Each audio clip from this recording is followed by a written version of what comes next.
help if I can see my own screen. Sorry. Good evening, everyone. We're going to call to order the August 19th, 2026 Lebanon City Council meeting. Mr. Manager, if you could give your spiel, please. Thank you, Mr. Mayor. This meeting is being conducted in accordance with New Hampshire RSA 91A. It's being conducted in person in the Lebanon City Council chambers. This meeting is also being accessed through the city's virtual platform. Instructions on how to enter the meeting remotely are available on the city's website, lebanon.gov/live. If there are problems with the virtual platform, the meeting will continue as the only legal requirement under RSA 91A is to have a quorum of members present in person. Individuals participating remotely who wish to speak when public comment is allowed can unmute themselves and ask to be recognized by the chair. Individuals attending in person who wish to speak when public comment is allowed can raise their hand to be recognized by the chair. Individuals attending in person should approach the podium or the presenter's table to use the microphone so that everyone in the room and attending virtually can hear. For all individuals speaking, either remotely or in person, please state your name and ward of residence in Lebanon, the name of the community where you live. If appropriate, please be prepared to spell the name, your name for the recording secretary. Thank you, Mr. Manager. If you could all please rise for the pledge. I pledge allegiance to the flag of the United States of America and to the republic for which it stands, one nation under God, indivisible, with liberty and justice for all. Thank you. As the manager said, we are going to go into the public forum. Any member of the public who desires to speak on an item not on tonight's agenda may do so during the open to the public session, or if you would like to speak on an item on tonight's agenda, you may do so when the item is taken up by the council, and you'll be allowed to speak on the subject for not more than 3 minutes. We ask you state your name, ward of residence, or your location if you are not a resident of the city, and use the microphone provided. Mr. Manager, your report, please. Thank you very much, Mr. Mayor. A couple of things. I was pleased to find out this evening from Assistant Mayor Wilkie that the tunnel is now open, pedestrian tunnel. That was closed, unfortunately, rather abruptly when there was a determination that the bridge that was above it had some structural issues. Scaffolding has been installed. It was scheduled to be open on the 27th of this month, so we're a full week ahead of schedule. So I think that's great. Keep in mind there will be some lane restrictions going forward right up through a year from now because of the condition of the bridge there, and unfortunately we had to close a lane. You'll see the Jersey barriers out there right now. Anyway, that was a rather abrupt finding by New Hampshire DOT, but it's probably best for the safety of everyone traversing the bridge. Our city audit, which last year, as you probably remember, took longer than anticipated, and we, through the hard work of the finance department here has made some changes, and right now we are currently scheduled to have the audit completed as of the end of September this year, which is right on schedule. So we'll have that in a timely fashion. That is important as I broach the next issue, which is financial assurances at municipal solid waste. As you all probably know, that we have been allocating funds with every ton of solid waste that comes through to make sure that we are saving and creating a reserve for not only the capping of phase 2 out of 3, but also the long-term monitoring of it. This has been mandated by the state, but I think it's a good business practice anyway that we've put into place. What we learned within the past few months is that the money we've set aside right now, which is about $12 million, of the anticipated $15 million to do the capping and the monitoring. The state DES informed us that that was actually their money, not our money, even though, if I'm not mistaken, it's part of the trust we've held here, so it's part of the city's trust. We have a different opinion about that. We have put a team together to preparing a Type 2 permit modification application, requesting that in order to meet our financial assurance obligations, we are looking for an exception. We have a team of our auditors to make sure that we are sound financially, which we anticipate there'll be no change in that, which helps us prove that this financial assurance that we can provide will be approved. We have our engineering team, Sanborn Head, which is also part of this team, to lay out the process for capping and long-term monitoring and potential costs associated with it. And we're fortunate to have a legal team behind us, headed up by the former commissioner of the Department of Environmental Services. So we have started meeting to prepare this appeal, if you will, and this application should be finished, we hope, by the end of September or early October. This would essentially allow us to have access as needed to the funds that we've set aside, as opposed to just letting it sit there in trust and forcing us either to find a way to dip into operating funds or bond the capping and the monitoring, which doesn't make a whole lot of sense. But we feel pretty good about that right now. I will keep you posted as time goes on. But it is a sizable amount to manage, not only manage and operate municipal solid waste, but the capping and the long-term monitoring is also expensive, but we feel like we're in pretty good shape. I actually feel like we're in very good shape financially there.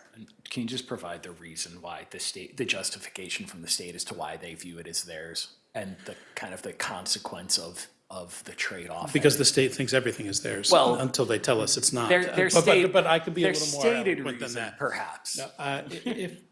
As I understand it, the stated reason, this assurance was, we had to create a reserve in case at any point in time, the city decided it wasn't going to fulfill its obligations to cap and monitor.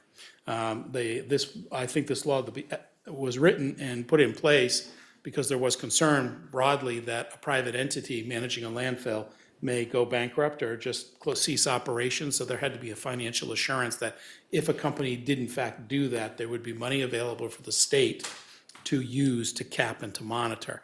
I think that's less likely in a city like this, that because we are a taxing entity, so we do have a strong revenue stream here. We could afford to pay for the capping if we didn't have the reserve, but we have the reserve to do this. So I think we're sort of getting caught up in what was probably a good piece of legislation, a good law to ensure that communities didn't bear the cost of a company going bankrupt and taking any money that they could have allocated for the capping and leaving town with it, essentially. So, is that helpful? Yeah, and I would say, my reaction was simply that if they are viewing the money as theirs, then certainly the costs associated with capping the project is also going to be theirs. So this likely won't come to that, but just so everyone's aware of kind of where the state is at and why we're doing this. Because obviously we rightfully, in our opinion, view this money as ours, as prudent financial management to manage these costs in the future. But if that money is not made available to us, I don't see where we are going to do the work that money has been set aside for. We will leave that to the state to manage. Well, we're still on taking a diplomatic posture on Yes. this until we get our way before we go to any further. Absolutely. I'll do my best to keep you informed if something changes there. This is why we have Financial. So there's a financial consequence that we should all be aware of in that. There has been a couple of questions raised about trucks at the municipal solid waste facility. Just to make it clear, there are a couple of haulers down there right now that belong to a private company that has been assisting with capping and hauling around the site. They are left there in anticipation that they will be the vendor as we go to the next stage of capping. So they're there in anticipation of potential site work by leaving some of their equipment there. It's not ours, but in anticipation of leaving it there, perhaps reduce the cost associated with actual work that may take place in the coming months. So we'll come back to the council for that discussion as well. We also have a compactor that is there as well. Some questions raised about a compactor. We got a new compactor last year. The old compactor remains there. The old compactor has been sold. We have been paid, and now the entity that owns the compactor has been, for some reason, reluctant to come and pick it up. I haven't had an update this week, but we are taking the steps to let the owner of the old compactor know that if it's not picked up in a timely fashion in fairly short order, we will be charging storage fees there. So if you happen to see it there and wonder why there are two compactors, one is not ours, one is ours. And the truck's down there with our new hauler. The other haulers down there belong to JPC Card, the vendor who had been doing the work. So We'd also done some work last year, as you all remember, in adjusting our rents at the airport and trying to equalize them and sort of catch up to what we thought was closer to fair market value. There was a bit of pushback from people because they did go up considerably. One tenant, a long-term tenant, Roger Sharkey, did indicate he was not going to renew his lease going forward because the price increase made it prohibitively expensive for him to store his helicopter there. So we have lost a tenant there. I just thought I'd let you know that. We feel in conversations with Carl Gross, there may be a potential renter for that as well. There's a limited amount of space there, but I think it's part of our posture here to make sure that as we run an airport here, that the revenues we're bringing in satisfy all of our operational costs and some of our long-term expenses we anticipate. So it's unfortunate to see long-term renters leave. On the other hand, I think we need to sort of stay the course until otherwise informed by maybe the rents are outside of the market range, and we'll know that going forward. But right now, I think we're right where we need to be, just as a heads up. There's been some, as you all know, the dry bridge is in the midst of an awful lot of work. There's a lot going on there. We are getting ready to close the bridge at 7 a.m. on Monday, September 14th. Just want to make sure that every opportunity to inform people of this will be a significant inconvenience for 365 days. We want to make sure that people know that this inconvenience is coming their way. There's no other way around it right now. So if people have questions, concerns, ideas for improving what we're doing, I encourage them to reach out to the city manager's office, either via email or through one of you.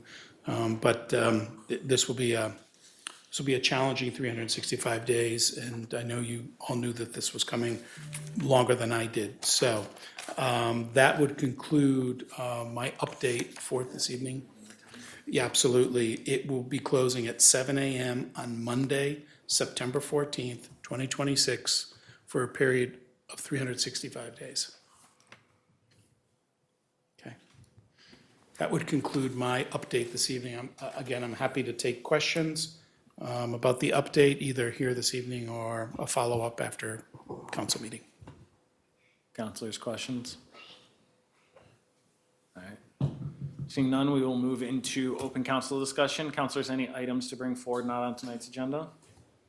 I have, Yep, Councilor Key. I don't want to put Councilor McNamara on the spot, but updates on Barrow Street, do we know if anybody has opted into the Barrow Street housing? I do not know yet. I can offer maybe a quick update on that if you like. First things that I can update you on is the interest in providing construction loans. We have had interest from two formal proposals from local banks for the construction loan, as well as some interest from a non-banking entity, but a deep-pocketed entity that may have a proposal for us as well. That's for the construction portion. We are getting kind of close right now of getting people pre-approved. As of right now, I am not aware of anyone responding and submitting a pre-approval letter to be put into the lottery.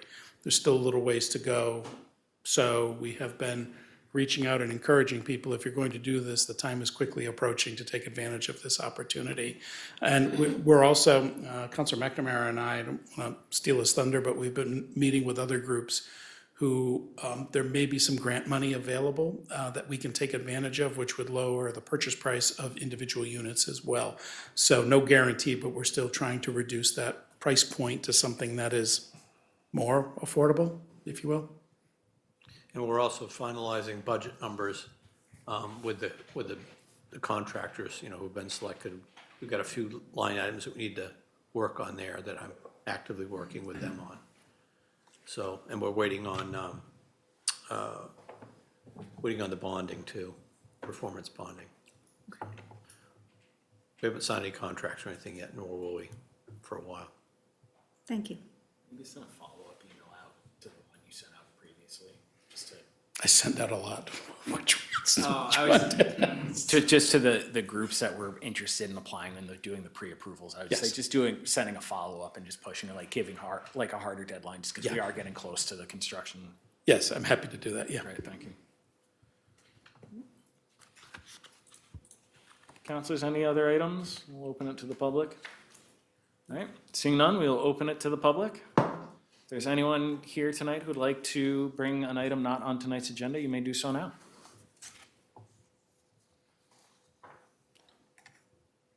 Going once, going twice. If there's anyone on the online audience who would like to make comment not on tonight's agenda, just come off mute and do so now.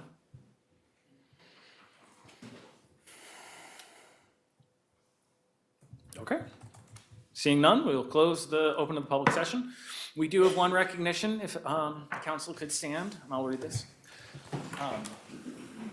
Sorry, my chair's getting in the way. There we go. All right. So this is a resolution in honor of Ernst Oitman. Whereas Ernst Oitman served as a dedicated member of the Conservation Commission for the City of Lebanon from March 2008 to June 2026, and served as chair from 2019 until 2022. And whereas Ernst has given freely of his time and energy to the conservation of our natural resources in the field as well as the meeting setting. And whereas Ernst's unwavering dedication to the responsibilities of the Conservation Commission has significantly impacted the shaping of the city's future, reflecting his deep sense of civic duty and genuine concern for the well-being of our current and future residents, natural resources, and conservation lands. And whereas Mr. Oitman's ability to engage with the community, navigate intricate issues, and make informed decisions has set a standard of excellence within the Conservation Commission that will leave a lasting legacy.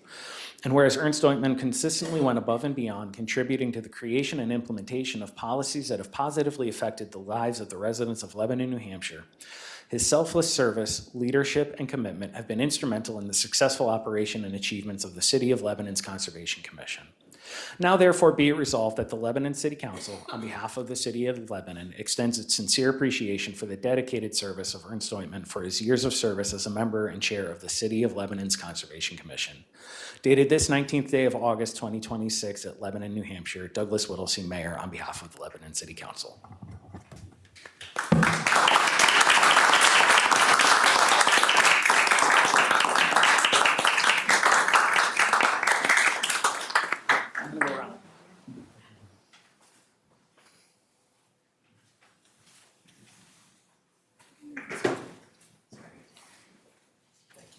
Well, thank you very much.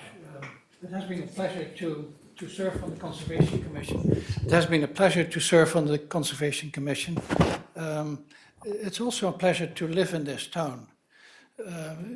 You know, when we bought a house here many years ago, the real estate agent guaranteed us it would only rain at night, and most of the time it did. Secondly, it has been a real privilege to be a family doctor in this Upper Valley area of New Hampshire, and I appreciate your nice statement about the Conservation Commission. By the way, much of the work the Conservation Commission did would not have been possible without the many volunteers who were also involved, and these people in Lebanon are really worth their thank you, my thank you. Thank you. So.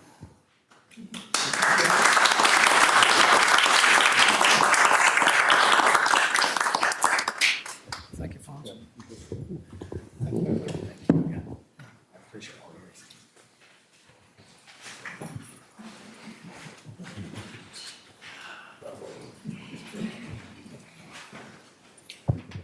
This around. All right. So again, thank you once again to Mr. Oitman for all of his years of service. With that, we will go into the approval of the minutes. We do have one set of minutes to approve tonight from July 15th, 2026. Before we go into the vote, do we have any changes to the minutes? Councilor McNamara. Yes, first on page 11 of our packet, line 19, the sentence starts in a previous one that talks about the lowest bidder for the Barrow Street project was more than the amount that was carried by the previous bidder for the entire project. That's not correct. It should be the lowest bidder for the site work was more than the amount that was carried by the previous bidder for the site work, not for the entire project. Okay. So striking entire project and replacing with site work for the project. Okay. And then on page,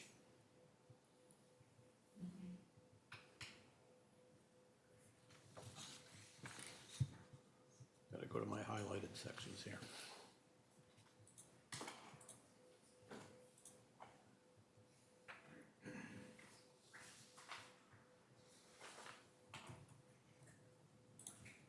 I know there's more.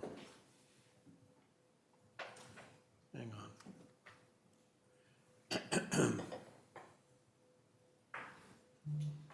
Oh, yeah, here we go.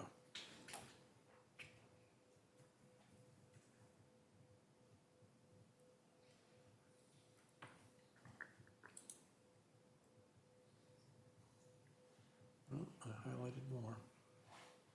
I'm not seeing it here. If anyone else has any changes, Counselor Key.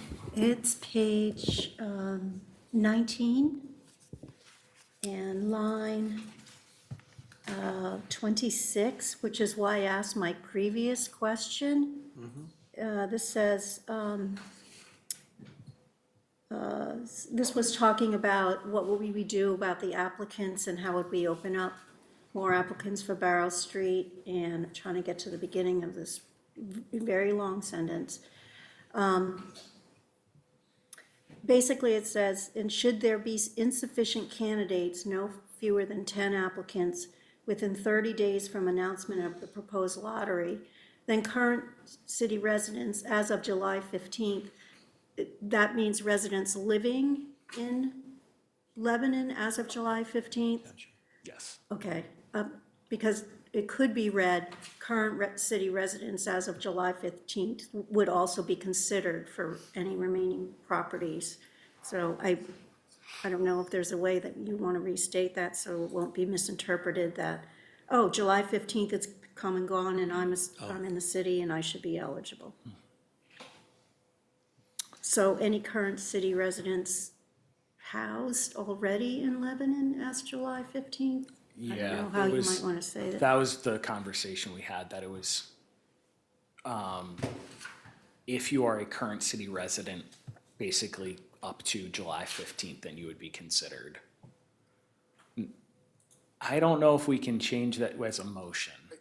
Yeah, I mean, the motion is as it was read and stated during the meeting. Okay, I think we can acknowledge the intention of or sort of document the intention of the interpretation in this set of minutes and make sure that that's how it is interpreted going forward. okay. And then if we skip down to line 31 of the same page, this was my sentiment that it's just not written properly. This was, so line 32 should be that a good potential compromise for eligibility, not would offend, would include any city employees not able to be living in Lebanon and Lebanon city employees. This should be open to all of them. The compromise isn't going to offend any city employees, or maybe it will, but I don't know. Right, if I'm remembering your comments at that from a month ago correctly, and I say a month ago just to phrase my own shaky memory perhaps, is it would, you were saying the compromise would include any city employees not able to be living in Lebanon as well as Lebanon residents Right. in the lottery. Correct. Okay. Thank you for your Yeah. further clarification. Yeah, just making sure, just so, but yeah, agreed. All right, Councilor Davis?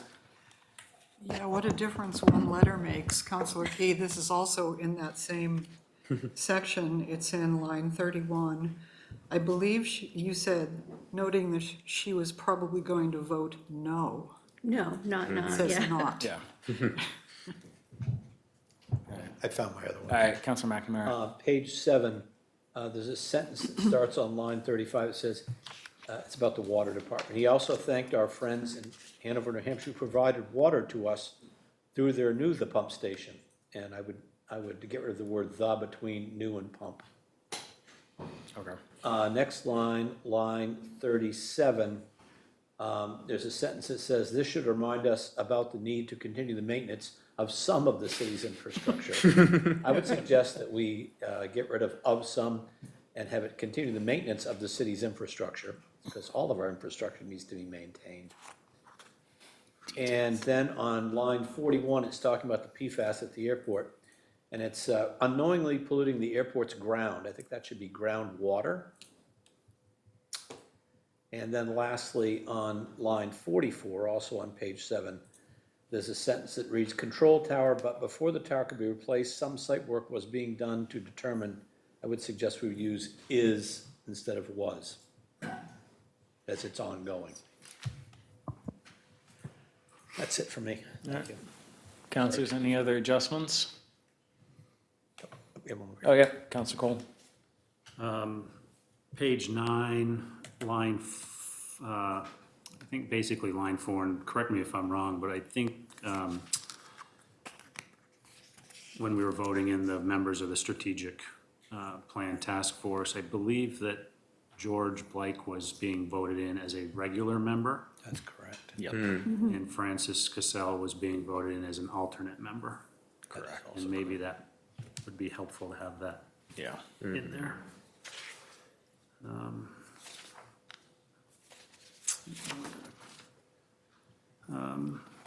On page 17, line 16, the first complete sentence should be, "He did not want the city to keep track of whether or not someone was making a," so I just want to clarify what I think I meant at the time.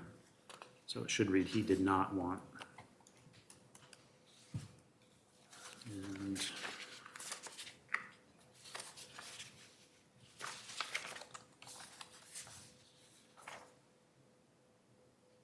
I think that's it. Councilors, any other adjustments? All right, seeing none, do I have a motion to approve as amended? So moved. Moved by Counselor McNamara, do I have a second? Seconded by Counselor Fonce, all those in favor? It's unanimous among the 9 of us present. Thank you. All right, we have 4 appointments tonight. The first up is Erling Heisted, one of our former city councilors, to be nominated to the Conservation Commission. I am going to handle this one. I don't think we interviewed Erling, but if someone did, please let me know. But I'm happy to make the nomination. Obviously, I've worked with Erling for 5 years since I joined on council, and I think he's a dedicated member, has been dedicated to the Conservation Commission and similar work. He was the council rep to the Conservation Commission all my 5 years on council with him. And I think he would be, a good member to have on that group. So that said, I will make the nomination. It doesn't require a second. Are there any other questions or comments from council? Seeing none, all those in favor of appointing Erling to the Conservation Commission? It's unanimous among all 9 of us, thank you. Next up, we have an appointment to the Tree Advisory Board, Philip Mulligan and Councilor Ford Burley. You're up. I had the privilege of interviewing Mr. Mulligan.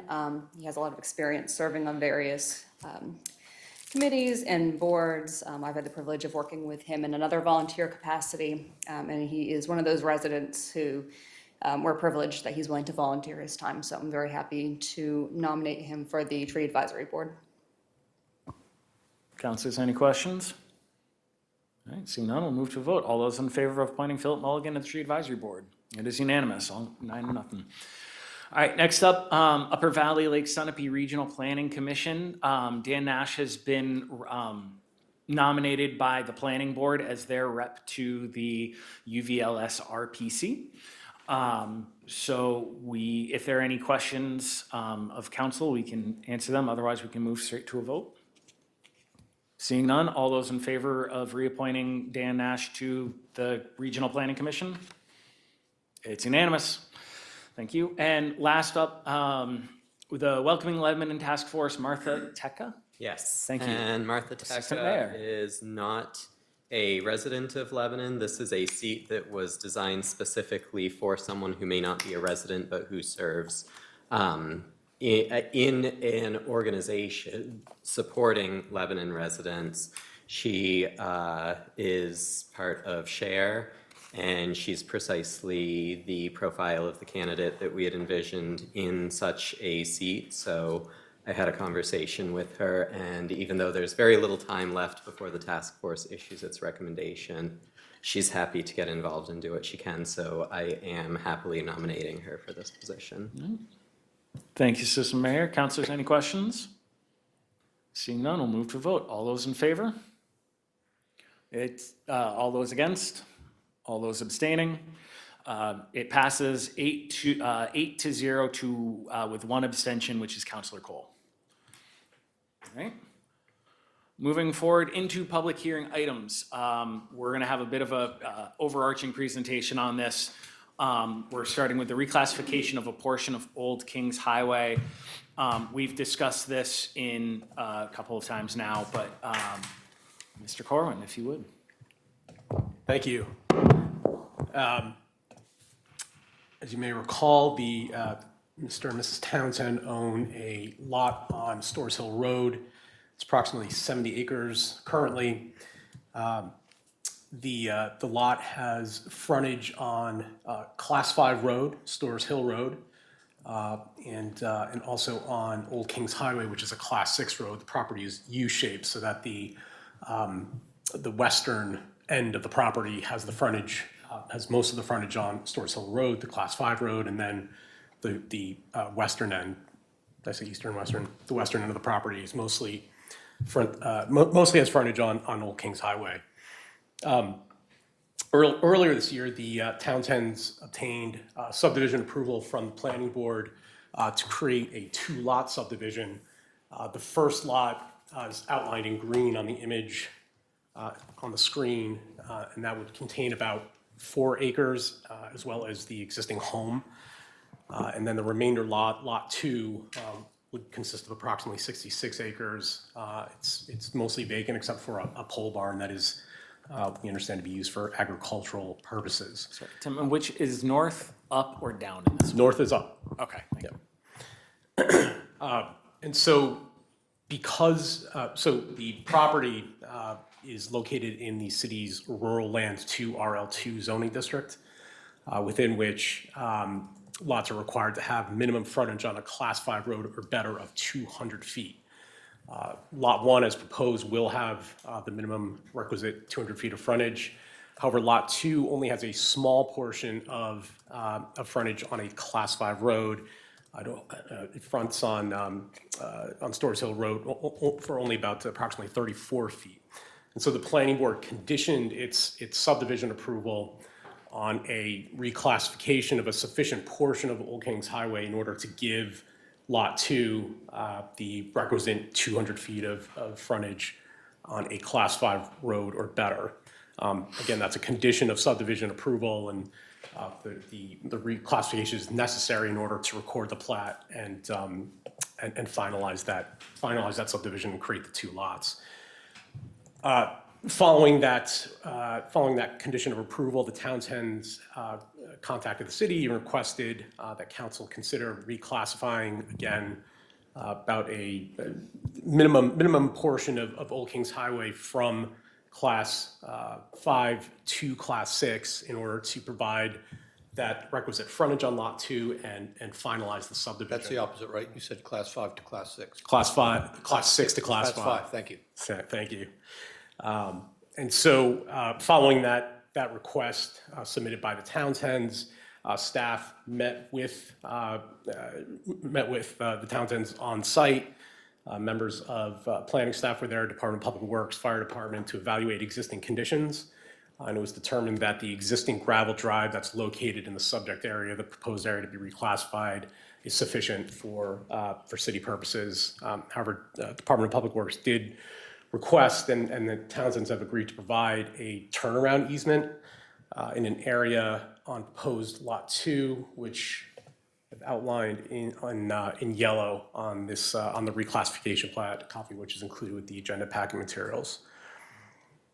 There are three motions included in the staff memo. The first would be to reclassify the 166-foot length of Old Kings Highway from Class 6 to Class 5. The second motion would authorize the city manager to accept an easement for the turnaround that's proposed in a 50 by 50 foot area on what will be Lot 2. And finally, there's a motion to rename the portion of Old Kings Highway that will be reclassified from Old Kings Highway to Storrs Hill Road. And I'm happy to answer any questions that you may have. And just real quick as a procedural note, we can just run through all these three kind of separate pieces as one motion, correct? Okay, great. Councilors, any clarifying questions before we open to the public? All right, seeing none, we will open the public hearing. If there's anyone present tonight who'd like to make a comment on the proposed reclassification, you may do so now. Anyone in the online audience? Just come off mute.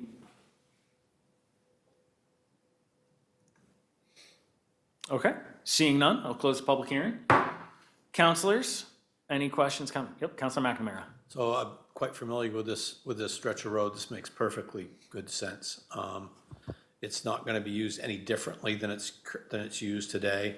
This is simply to satisfy the zoning requirements, and I fully support it, and I'd be prepared to make a motion. Councilors, any other questions or comments before Councilor McNamara makes a motion? All right, seeing none, Councilor McNamara, please go ahead. I'll move that the Lebanon City Council hereby reclassifies a plus or minus 160-foot-long segment of Old Kings Highway from a Class 6 highway to a Class 5 highway pursuant to New Hampshire RSA 231-22:A as shown on a plan titled Plan of Petition Road Classification, Old Kings Highway at the end of Storrs Hill Road, prepared by Cardigan Mountain Land Surveys, LLC, and dated March 31st, 2026, and revised May 20th, 2026, as presented in the August 19th, 2026 City Council Agenda Packet. Be it further moved that the Lebanon City Council hereby authorizes the city manager to execute and accept a proposed 50-foot by 50-foot easement to provide a turnaround for city vehicles over land of Robert and Carolyn Townsend, as depicted on the plan of petitioned road reclassification referenced above. Be it further moved that the Lebanon City Council hereby changes the name of the plus or minus 166-foot-long segment to be reclassified as a Class 5 highway from Old Kings Highway to Storrs Hill Road, pursuant to New Hampshire RSA 231:133(1).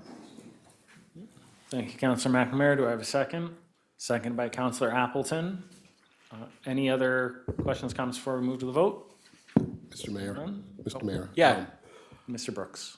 I just want to clarify that it's Councilor McNamara's intent that it be read the way it's written, because I believe you said 160-foot-long segment in the first movement paragraph. That's my intention, yes. And you referenced RSA 231:22-A instead of 231-22:A, I think is what you said.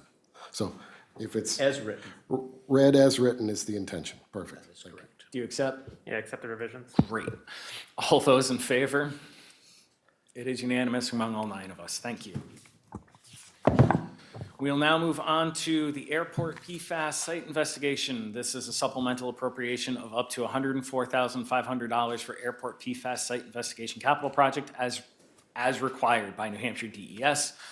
Mr. Brooks, are you going to lead this off, or? I can speak to this, sure. Yep. As you just noted, the DES contacted the city by letter in May 1st as a result of some work that the Federal Aviation Administration and its consultant is doing at the airport. They're doing some of the preliminary due diligence work for a future air traffic control tower, a new one on the site.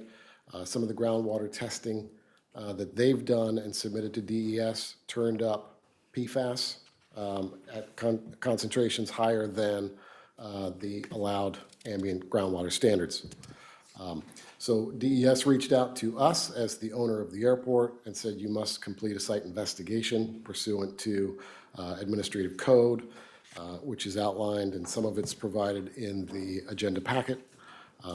We have a limited amount of time pursuant to that administrative code to complete this work, but I understand from Carl Gross, the airport manager, that we should be able to get an extension of time because it's taken us most of the 120 days just to get to this point, and get a contractor with a bid and a supplemental appropriation if we get it. So that's the basis of this. Again, we don't know what the study's going to turn up, and we don't know what DES is going to say about it just yet. That will all be part of the study that we undertake with this supplemental appropriation. Thank you. Councilors, do we have any clarifying questions for the airport manager before we proceed with the public hearings? And just noting again, we are being mandated to do this by New Hampshire DES as a result of foam that the FAA mandated that we use. So with that, Can I just make Yeah. one silly thing? It's just that the letter says, they use the word requests that the city of Lebanon complete a site. Is that just the nice way of saying you must complete? That's being kind, yes. yeah, they being also polite. requested we do all the CSO work, so. Okay, Yeah. so I get what the word request now means, but also, did the potential person to do that site investigation, was that out to bid, or was that just somebody that? I'll let Carl answer that.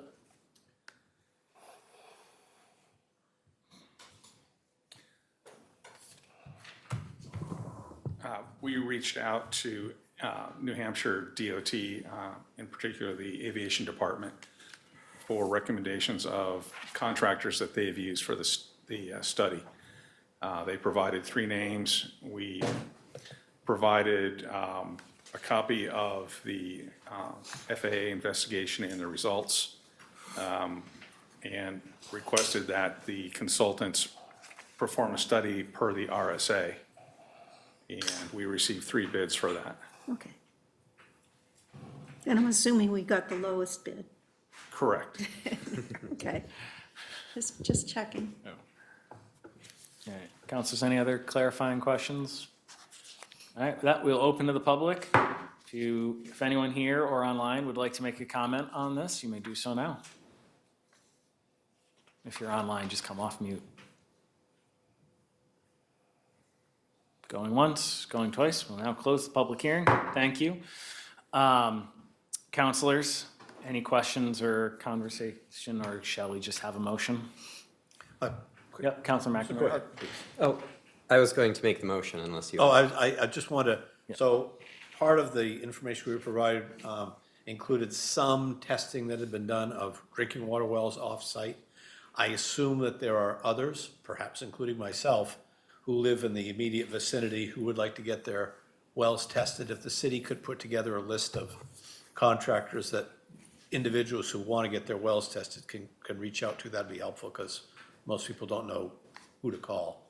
Yeah. I think it would be very helpful. Carl, if you can provide that to Andrew and we can just like post an announcement on Yeah, that would be fine. Yeah. Just so people have a couple of numbers to call if they'd like to get their well tested. Yeah, fair enough. The 2019 site is actually for the existing air traffic control tower before they went on city water. Yeah, I'm thinking about residences, up Yeah. on the lower section of Poverty Lane and things like that. I mean, a lot of them have deep wells probably that go well below the depth of the airport, and they'd like to get them tested. Yeah, so Carl, if you can just email the list of 3 that they gave you to Andrew, and then, we can blast out something on, our various channels just to make it clear. And there may be other firms that don't do the depth of the work that these firms do, but simply perform water Yeah. testing and could do that. I think that'd be very helpful. All right. Assistant Mayor? Sure. Resolved by the Lebanon City Council that funds in the amount up to $104,500 be appropriated for expenditure from the Capital Improvements Fund for a new airport PFAS site investigation capital project. Be it further resolved by the Lebanon City Council that funds in an amount not to exceed $104,500 be transferred from the airport unassigned fund balance to the airport PFAS site investigation capital project to fund the supplemental appropriation. This resolution shall be effective upon passage. Thank you, Cecil Mayor. Do I have a second? Seconded by Councilor Ford Burley. Any last questions or comments, councilors? Seeing none, we'll take it to a vote. All those in favor? It is unanimous among all 9 of us. Thank you. All right, moving on. Thank you, Carl.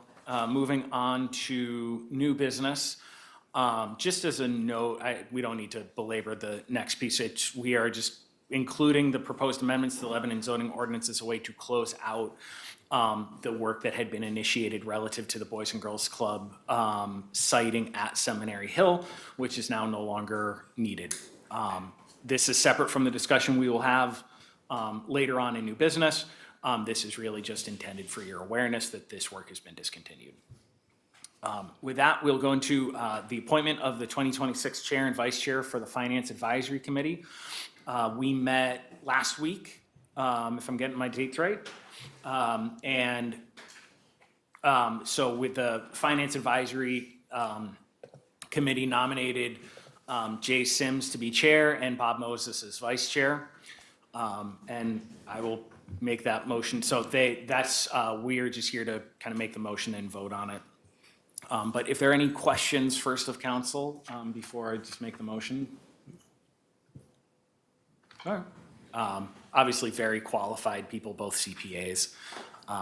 So I will go ahead and just move that Jay Sims be appointed as Chair of the Finance Advisory Committee for the remainder of calendar year 2026, and be it further moved that Robert Moses, be appointed as Vice Chair of the Finance Advisory Committee for the remainder of calendar year 2026. Do I have a second?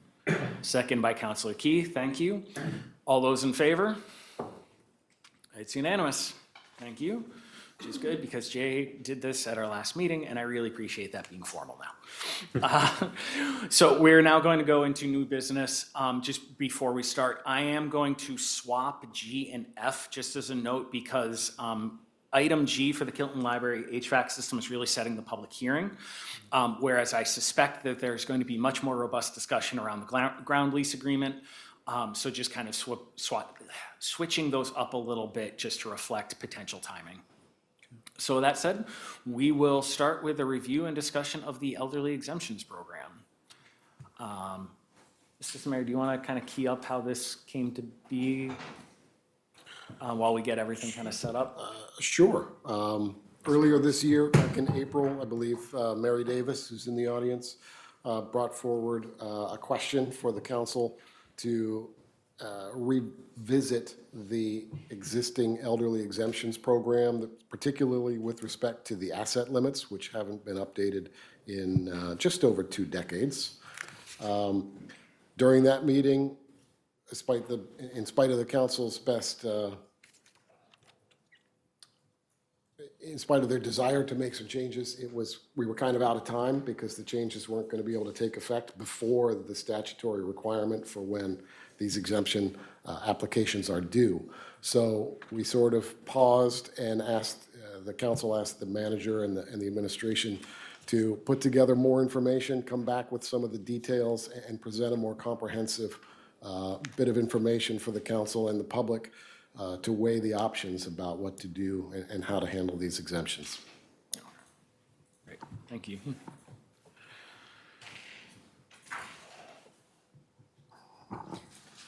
Everyone, I'm Victoria Paquin. I'm the Deputy Finance Director, and I have with me, I'm Kimberly Burkhammer. I'm your Deputy Assessor. and we are here to talk to you about the city's elderly exemption program. The elderly exemption program, council asked us to do a review of the asset and income limits, the application process, the assessment methodology, and the fiscal impacts of any potential changes that the council might decide to make. We are not making any recommendations this evening. We are here to provide the background information that you might need to consider your options.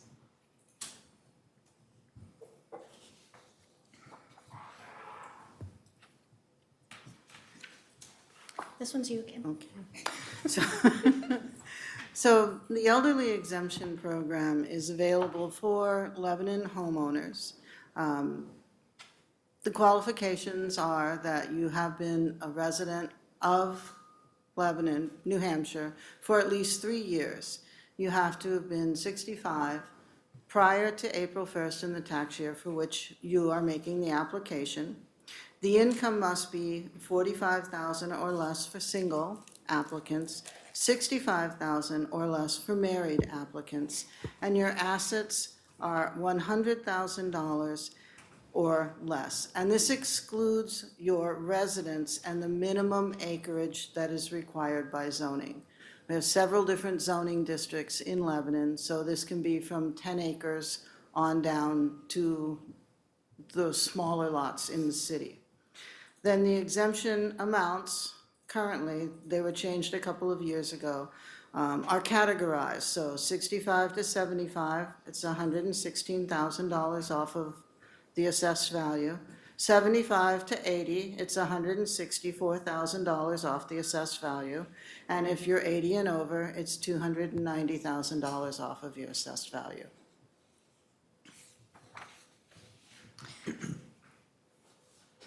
The issues that were identified by council that you specifically wanted to address were the potential that the asset limits were outdated. Those were last adjusted by council in 2005. The income thresholds were last revised by council in 2022. There were concerns that the application process was complex, that the public may not understand the program. There were concerns about the assessment methodology and understanding that, and then again, the fiscal impacts if any changes were going to be made to the program. Our current number of elderly exemptions is 69. The participation declined from 99 households in 2024 to 69 households in 2026, primarily because of a 2025 recertification. The assessing department sent a request to all of the participants to recertify. The majority of participants that dropped off of the program dropped off due to the property being transferred or for a failure to respond to the request for recertification. There were very few who were disqualified because they were now over the limits for assets or income.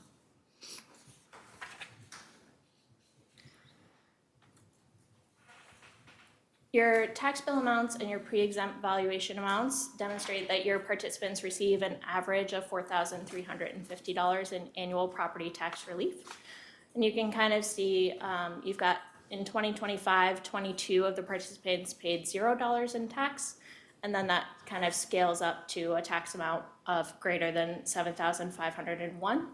And those tax payments are directly related to the valuation of the property after their exemption.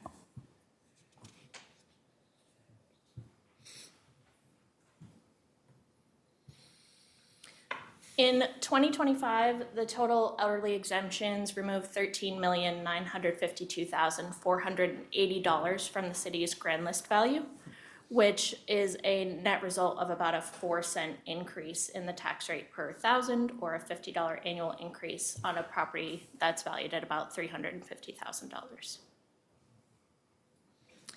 These next couple of slides we won't spend a ton of time on. This is the US Census data. One of the things that council had requested was more information about the potential number of participants. And so here we're just showing that we've utilized American Community Survey data from 2024 to extrapolate the potential number of participants. So this slide is just showing the number of housing units in Lebanon is 7,855, and of those 88% were occupied, which gives us a surveyed number of 6,912 surveyed. This slide is for your age demographics, which is telling us that 21.4% of Lebanon's population is 65 and over. And this last slide is your income and poverty data. Your average per capita income in Lebanon is $56,599 annually, while your median household income is $98,147. 7% of the population falls below the poverty line, and that is the federal poverty line, just so everyone is aware, which in 2024, the poverty threshold for a person who is over the age of 65 is $15,045. And the poverty threshold for two people over the age of 65 is $18,961.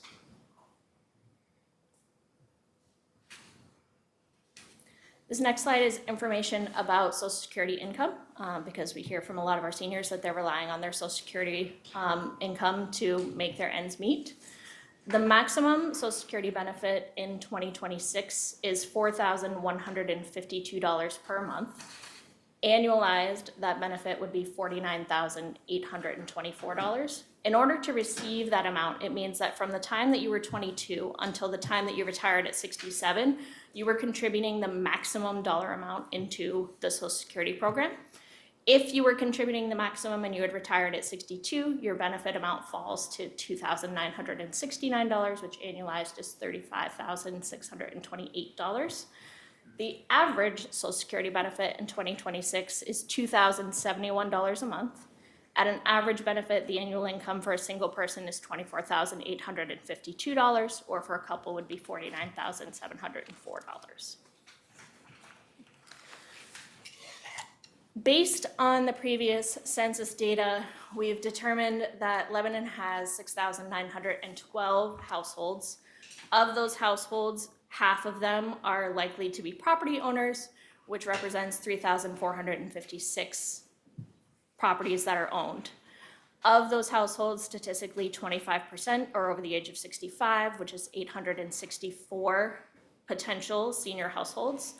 And based on the census estimates of 7% poverty, you're looking at approximately 207 senior households that might meet the income threshold. And of course, their actual eligibility is going to depend on several other factors. We're just trying to get you to some number of potential participants. Kim, you're the queen of the application process. So when it comes to applying, first off, I'm going to give kudos to Beth Beraldi. She runs the website for Lebanon, and she does a fantastic job. The applications are there, everything is there. When you peruse other websites, you have to really take a deep dive down to find the information, find the applications. Everything is right there. You can come to the office, you can call me, I will mail you the application. I will bring you in and talk you through the application. If there are reasons why none of this is conducive for you to bring in an application, I offer and will go to people's homes and help them through the application process. So there are many ways to apply. The application must be completed and submitted with the documentation that is required by the 15th. If we receive an application that is not complete with all the documentation, then we will work with the applicant to receive all the documentation until we just reach the threshold that we cannot continue to ask for more information.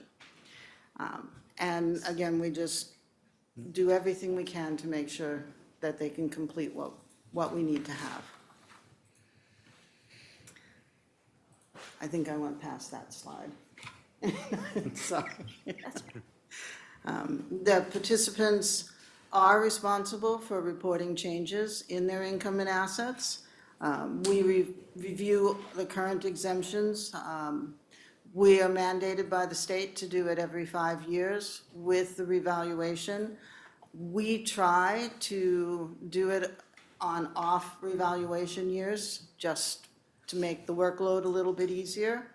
And then everything for determining the value of the assets and the income, except for the amounts which are set by the municipality, is all governed by RSAs and the rev rules.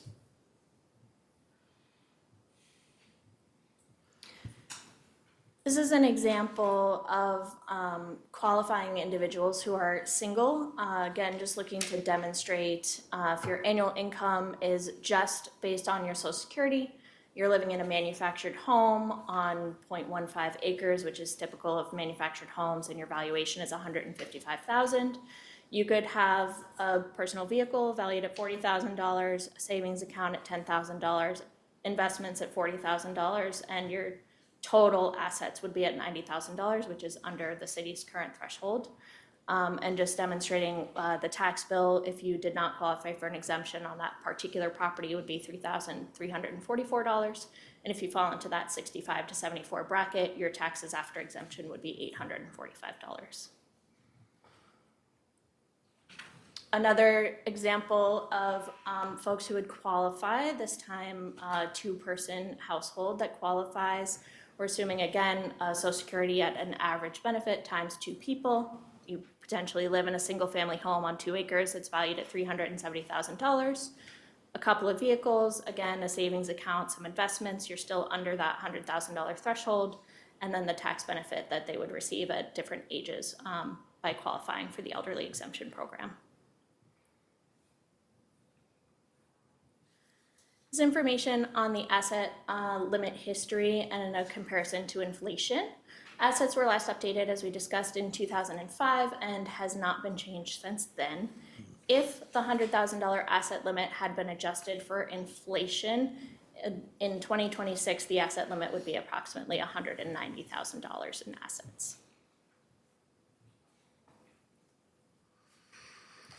Unlike the asset limit, council has periodically reviewed and increased the income limit.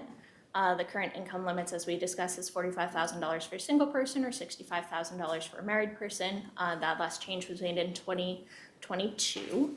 If we had adjusted those limits up to 2026 with inflation, the limit on income for a single person would be $49,300, and the income limit for a married couple would be $71,200. A brief history of the exemption amounts, and this is the amount that is taken off of the property value when you qualify for an exemption. In 2001, for between 65 and 75, you would receive a $24,000 reduction in your property valuation, $44,000 reduction in the next age bracket, and a $94,000 reduction in the 80-plus bracket. In 2023, the last time that these were adjusted and the same that they are today, the exemption on property value for 65 to 75 is $116,000. From 75 to 80, the exempt value is $195,000, and over 80, the exempt value is $290,000.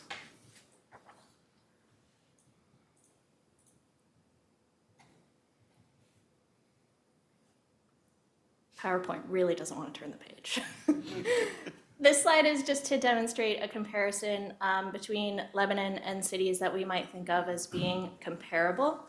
So you can kind of see Lebanon stacks up on the higher end for the amount of property value that is exempted for those who qualify, and also towards the upper end on what the asset and income limits are as well. If you look at the comparing towns, have lower limits than towns like Hanover, Lyme, or New London, but otherwise we trend towards the top of the pack. City Council's options for elderly exemptions would be to maintain the current thresholds. You could choose to increase the asset limits, increase the income limits, increase exemption amounts. Of course, you could do the opposite and decrease any of those amounts. These are not staff recommendations. It's just the policy tools that council has available to them should they desire to make changes.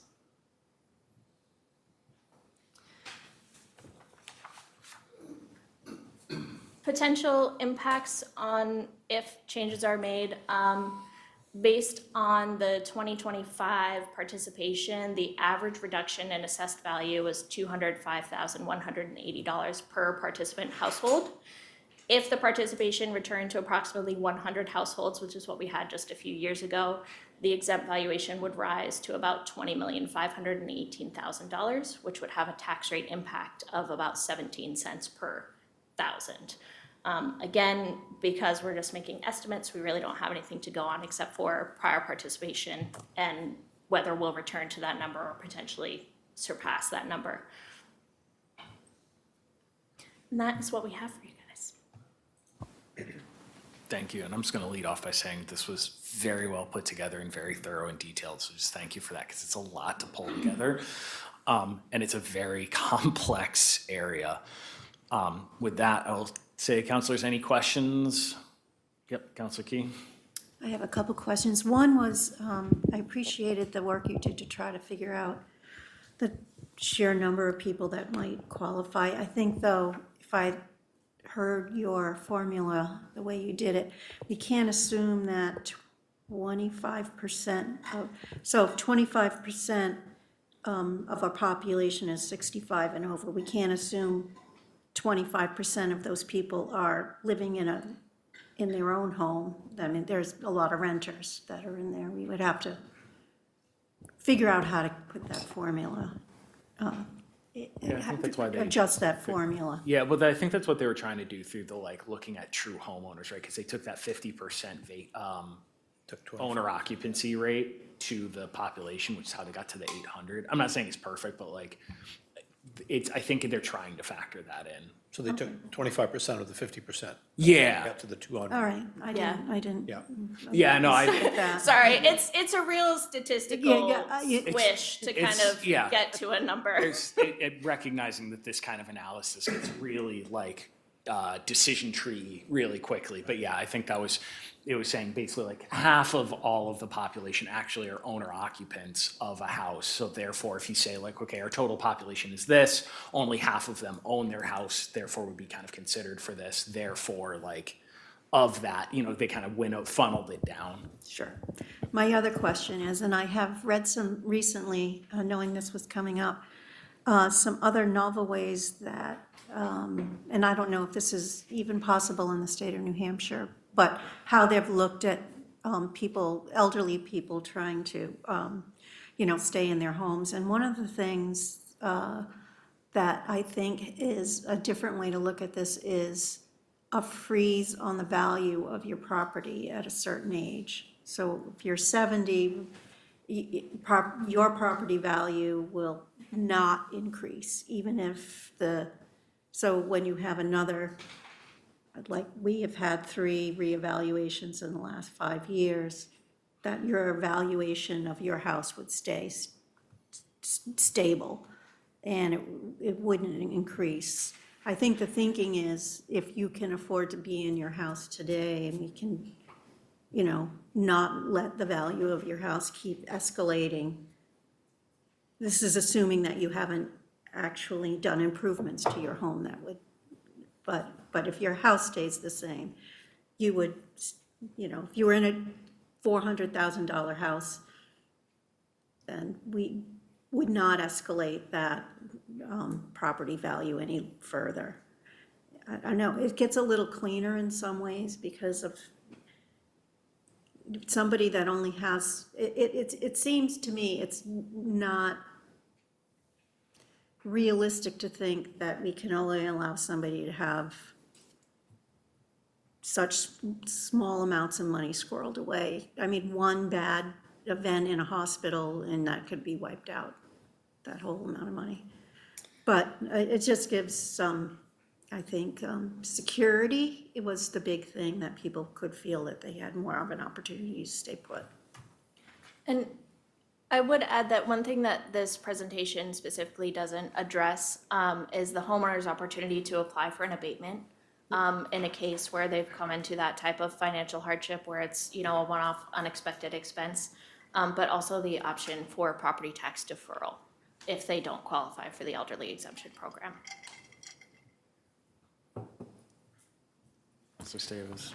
I think the kind of program that Councilor Key is talking about would require massive change in state statute, since the portion of property taxes that goes to fund the statewide education property tax is derived in part from those assessments. That would end up, when you squeeze the balloon, it comes out the other end. So that would end up shortchanging the schools to a significant degree. And the state wouldn't allow that without some kind of major statewide overhaul of the state's finances. Counselor Appleton and then Counselor McNamara. Yeah, thank you. So yeah, first of all, thanks again for putting all these numbers together. I know it's non-trivial to get all these things together and, you know, like have those statistics come up with some sort of conclusion. I do think, similar to Councilor Key, I am afraid I think that the number of potentially eligible households that we're looking at might be a bit of an underestimate. I know the American Community Survey's numbers are a little bit hand-wavy, but they do break them down according to, or they do break down owner-occupied housing units depending on age. And I think one thing that our number that we're looking at here assumes is that home ownership and owner occupancy is constant across all age demographics, which is not, we know is not true. In fact, older people are more likely to own their own homes. And I think, again, hand-wavy numbers from ACS, but having pulled those up, it looks like something like 35% of owner-occupant houses in Lebanon are occupied by people that are 65 years or older. So I think that that's, I guess, just an important note here as we're talking about the potential impact of this. Yeah, I think in terms of action or what we might want to do here, I think my nervousness, I recognizing that this is a complex issue that impacts a lot of people and this is a very necessary program, I think I have a good bit of nervousness to increase eligibility for this program, knowing, as Councilor Savas was saying here, you squeeze the balloon, it comes up a little bit more, and this program directly and necessarily benefits people who are in their own homes and transfers that cost of property tax onto folks who are not eligible for this program. And in particular, I'm thinking of, as was mentioned, people who are over 65 and in these sort of same fixed income situations who might be renting and who this program and expanded eligibility and participation in it would result in an increase in their cost of living. And I'm, I guess, just concerned about that as we continue to think about this. I think we want to make sure, I think everybody has the same priority here of trying to make sure that people stay in their homes and they're able to live here affordably. I just want to make sure that we're not passing these costs on to other people inadvertently. So that's all I have. Councilor McNamara. Thanks. First, I'd like to thank Mary Davis for bringing this up. Really pertinent. We did change the income and increase that in 2022. Mary was involved with that as well. I think that was it was overdue at the time. I do think that, $10,000 or so in assets is just ridiculously low. I think that, in 2005, if you look at inflation, that was a whole lot less than it would be today. And so if we do anything, I would certainly recommend increasing the asset limits. I understand we're near the upper end of the scale now, but I think it's just the right thing to do for folks in this age range who are struggling with the taxes. And I agree that I think it would be a real heavy lift at the state level to do what Councilor Key is suggesting, unfortunately, because it does seem like it's the cleanest, but frequently what's the cleanest isn't what's on the books. But I do think increasing the asset limit at this point, after a 21-year hiatus, would be very appropriate. Just to clarify, because I heard you say asset limit of $10,000, and I think the current asset limit for a married couple in Lebanon is $100,000. Right, Yeah. Correct, I'm sorry. Yeah, just want to make sure. Mistake. Yeah. I was thinking I think there's a cash on hand, and there's an investments, and then there's if you own a $40,000 car, so that $100,000 isn't all cash in hand. To be clear, those numbers were just generated as an example of what type of assets a person might have. Right. Assuming, if you own your relatively nice mid-size SUV outright and it's valued at about $40,000, here are the other mix of assets you might have. There's no structure to what assets are allowed. It's So just that $100,000 theoretically, you could not own a car. Correct, And it could be all cash. correct. You can also rent a car. People take them out, I forget what the program is called. Or even if they have a brand-new car and they actually have a loan out on the car. So the vehicle is worth an insane amount on Kelley Blue Book anymore, $60,000, but they bring their car loan in and it's $45,000. We remove the amount of the loan from the asset. Oh, you do? Yes, That's we good. do. So you're just taking like the equity essentially? Correct. Right.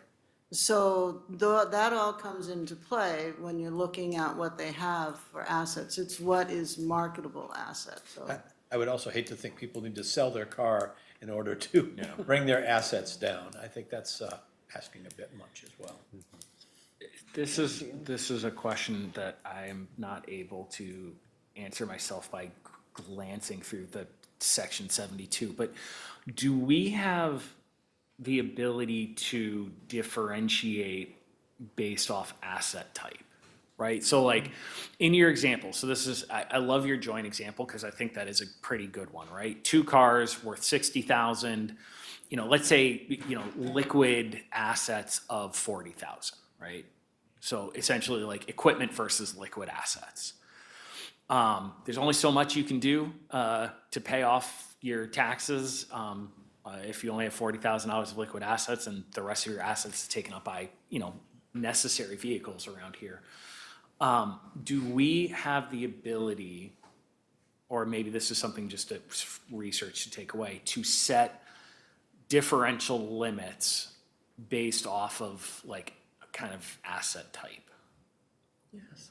Okay, so it's just hard, like, Yeah, the state just says that. this is your assets and so that, so be it. It's net assets, Okay. except if it's sales from a business or life insurance.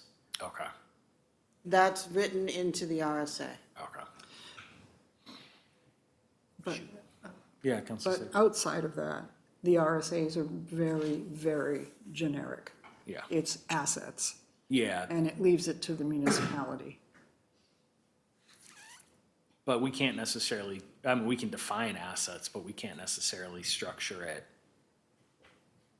based to say, like, if you have cars, right, like, 1 car per person is exempt versus, that's kind of more where I'm State at. is silent on cars. But isn't, It just says assets. okay. So That may be to something me- I To me, would, that says the municipality can decide. maybe, this might be a takeaway item. I would love to have maybe, I hate to pump up our legal bills, but like maybe Matt weigh in on this one. Because I do think there is an argument to be made in terms of this type of arrangement, like, you can, however, it would get a little complicated as to structuring it, but to me, it's like, okay, at least 1 car being exempt, assuming it's under like the owner's name, not necessarily in the name of like a business. That kind of a thing, like what are our legal options there to exempt certain property that, I can get that information for you free. yeah, I mean, yeah, I guess that's what I would like to know, because I think that, again, it doesn't solve everything, but I'm saying this because we all know like car valuations writ large are going through the roof because automakers for the past 10, 15 years have focused on higher dollar, higher margin cars and vehicles. So like new cars routinely running $80,000 to $90,000 at the dealership is really going to price people out really quick. Councilor McNamara, and then I was going to say that, and I'm glad you said that about the state. And I think automobiles are used here because it's easy to track that Tim McNamara has 2 red cars registered in Lebanon. It's not easy to track that Tim McNamara has a coin collection or Tim McNamara has an antique in his house that's worth, $100,000, which he doesn't, by the way, but just in case you think about breaking in. that was my Friday. So at some point, it becomes impractical to look at someone's overall assets. I'm not gonna go through someone's jewelry box to see what their assets are, or their coin collection, or their, so I think we have to be sort of pragmatic about this too. Some people may have things that could theoretically, under state law, be considered assets that you just don't want to dig into. Yeah, Assistant Mayor, then Councilor Cole. Thank you. I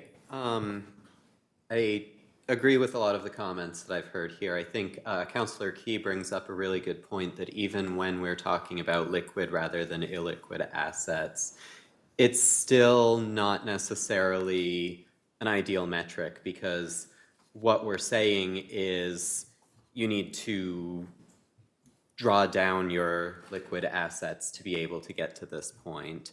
I'm also wary of claiming that a primary vehicle is not an asset. If we can defend it clearly for the purpose of this RSA, that's fine. But if it's gray area, I think there's a risk that we should keep in mind. I also agree with Councilor Appleton that, and Key, I believe that the numbers that we see here are not necessarily accurate. They are very helpful, very well researched, and thank you for the work that you've done to find them. But we should take them well salted, recognizing that it's really a big unknown. And because of that, and back in March or April, I was having a conversation with a constituent about this very issue, a constituent whose assets very narrowly exceeded the limit here. And I think the concern that I have, whether or not our current limits are higher or lower, or whether they should be where they are, 21 years ago, the council had decided on these limits and hasn't changed them since then. So effectively, it looks like we are at about 45% of what the council of 2005 had decided. I don't think the asset limit at the moment should go from 100,000 to 190,000, but I do think it's worth increasing it some more gradual amount to recognize that we're not necessarily expecting that somebody who has no income or has a very limited income and has a high property tax bill, that the only way they can qualify is to use up the cash that they have on hand, especially if they're in that 65 age range bracket. That suddenly means that we're asking them to draw down very quickly to what 10, 15, 20 years from now could be unsustainable for them. So I would agree with Councilor McNamara. I would lean towards an asset limit change. I would lean towards a gradual asset limit change. Perhaps we could find some way to either give it gradual increases built in right now or tie it to some other metric. I'm not sure CPI is really appropriate, nor is it something that we want, but certainly find some way to increase this in a way that's not 21 years apart and then all at once. Period. Thank you. Councilor Cole. I guess I'd love to know why not bring it to 2026 levels all at once? I guess I'm curious as to what your reasoning is for only doing it. I mean, if it was good at $100,000 in whatever year that is, I'm still not sure if it's 2005 or 2001, but if it was 100,000 was good at one year, why would the equivalent of $100,000 in today's dollars be good for us now? So I'm curious as to why you don't want to just bring it to 2026 numbers at the very least. Do you want to answer? Yeah, I can answer that. I think The theoretical argument that I would give is that I'm not sure I necessarily agree with the $100,000 asset limit in 2025, and to increase it based on this scale immediately would effectively say, okay, we're reaffirming that decision, we're not questioning it, we're not trying to take a deeper look into what the reasoning was to that original 100,000. We're just going with it. But I think the practical reason is that we do have people in these age brackets who are struggling to pay their taxes, who are having trouble. I think one of the things that many of us on the council have heard for a number of years is that they're not the only ones. We've heard from people of all ages who are having trouble with property tax increases.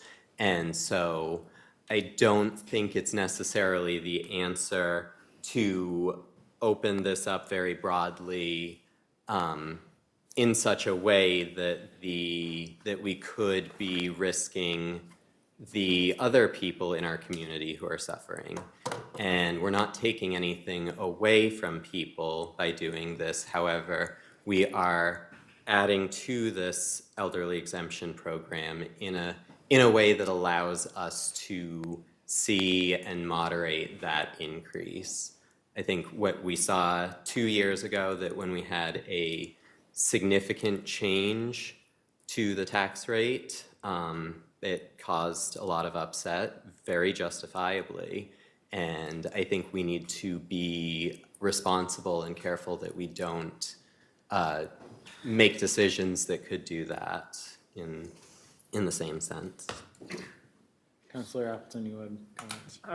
What I was originally going to say, I think the moment has passed for, but I think I just wanted to reaffirm what Assistant Mayor Wilkie has said here. And I think in response to curiosity about why not to expand the assets quickly, I think we want to avoid that sort of affordability shock in the other demographics of our population, knowing that our affordability crisis is very widespread, and knowing that we're trying to address affordability for a specific group of our residents, trying to make sure that we don't, to continue to price out renters, younger people, these sorts of things. I think that would be my hesitation for that expansion. Just to add one set of context to, I think, from my perspective, and this is not to say one way or the other, but I think some of the hesitation too is like, we had some experience when we looked at the various veterans tax credits, right? Because it's the same thing. You're not really sure who's going to apply until they do.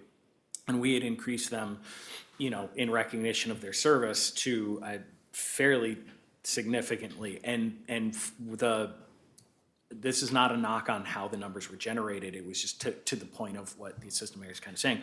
We actually saw a much higher turnout in terms of requests for exemptions than I think we were expecting. So that's where I think I would, in terms of like, it's that rule of unintended consequences that perhaps causes a bit of hesitation. But I just, again, providing, that's like the closest context that we have for other changes we've made kind of in a similar timeframe. But Councilor Stavis.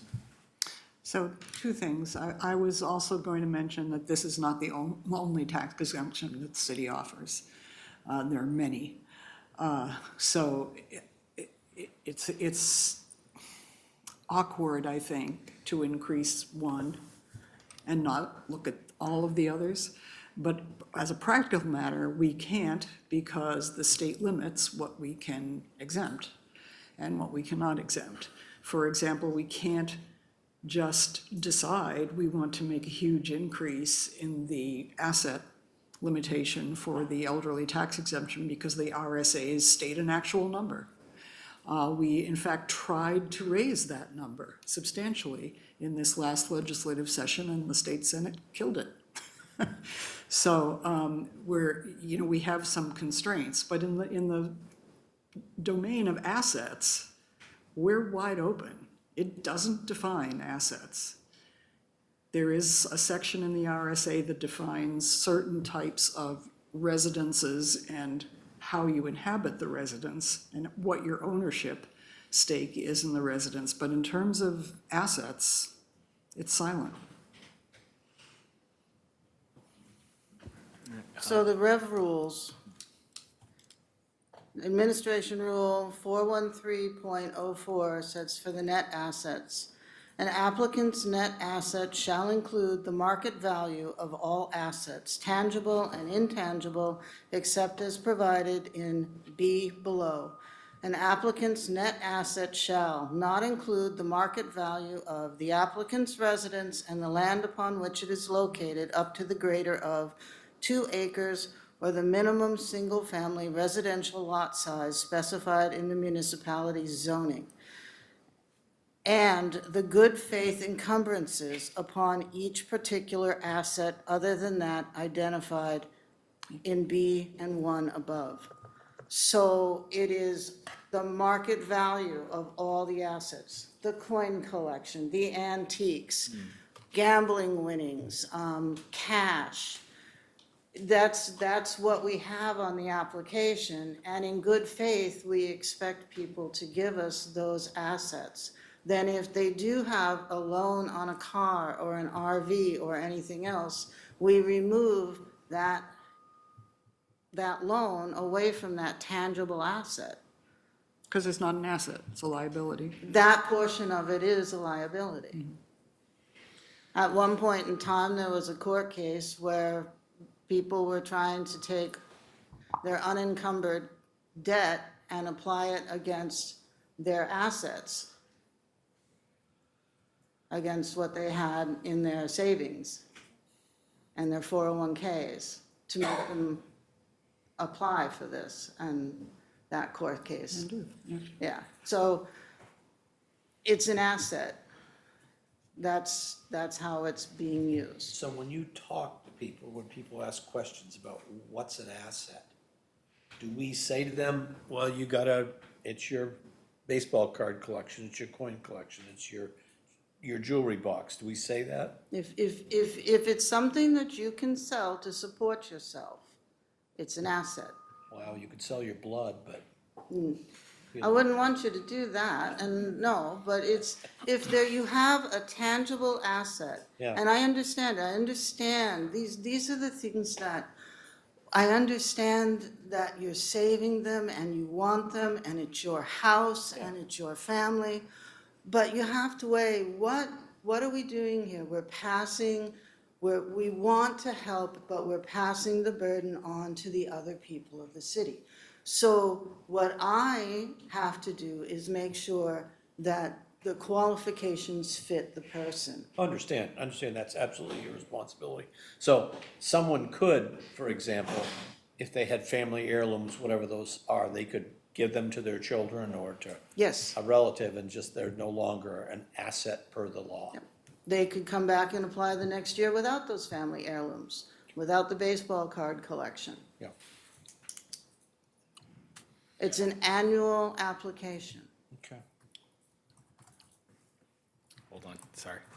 And just as a note, for 2026, the IRS annual gift tax exclusion is $19,000 per recipient, with a lifetime estate and gift tax exemption of $15 million per individual. And that is the note, that you are able to transfer up to that amount annually to anyone without paying taxes on it. And then it is no longer your asset. Councilor Key. Thank you for that. Yep. I just want to say, and it has to be said, I think, I was reading the Plainfield Strategic Plan, or their, whatever it was, that was posted in the newspaper to go look at, and because we're on the strategic planning group, I wanted to see what it was all about. Anyway, in their document, I didn't know this, but Lebanon has the 3rd highest tax rate in the state. And that's our problem. We have the 3rd highest tax rate in the state. And I don't know how much can be gleaned about how this is affecting people, other than maybe looking at the people who are delinquent on their tax bills. And I don't know if there's a way you can understand what their age is, or that is, not find outable. But I wonder what percentage of the people that are really struggling to actually pay their property taxes are elderly people. Do we know that? Can we know that?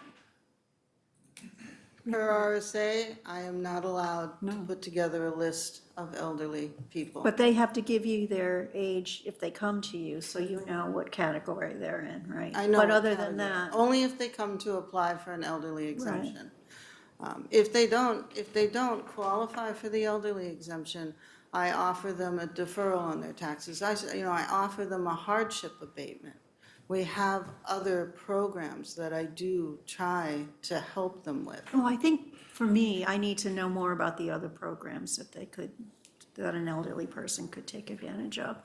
So we have a hardship application, a hardship abatement. So you had mentioned if somebody fell onto hard times and went into the hospital. Okay, so they absolutely needed that money to pay for their medical bills because whatever they have for coverage in this day and age doesn't quite make it. They could come, or a family member could come, and they could apply for a hardship abatement. And we have the ability to just abate the taxes for that year for that good reason. They wouldn't have to pay their taxes. Do we know how much money that is annually? Whatever their taxes are for that year. No, do we know what is the value of that money annually? How many abatements do we do? We haven't had anybody apply for it. Okay. But it's there, it's available if they can come in and show us that for good cause, they deserve the hardship abatement. Under those kinds of circumstances, it would not be something that I wouldn't bring to your city manager to see if it was something that we would do. I certainly wouldn't want to put somebody out on the street simply because they fell onto hard times. The elderly deferral is something that if they don't qualify, they're maybe going through a hard patch, rather than have their property go into a tax lien where perhaps it would go into a deeding, they could defer the taxes for a few years at a 4% interest, which is even less than a second mortgage, and less than what the interest is on a tax lien, until they could get their feet underneath them and start paying it off. So that's also a program. We don't have any of the deferrals, and we haven't had a hardship abatement. But those are programs that are out there.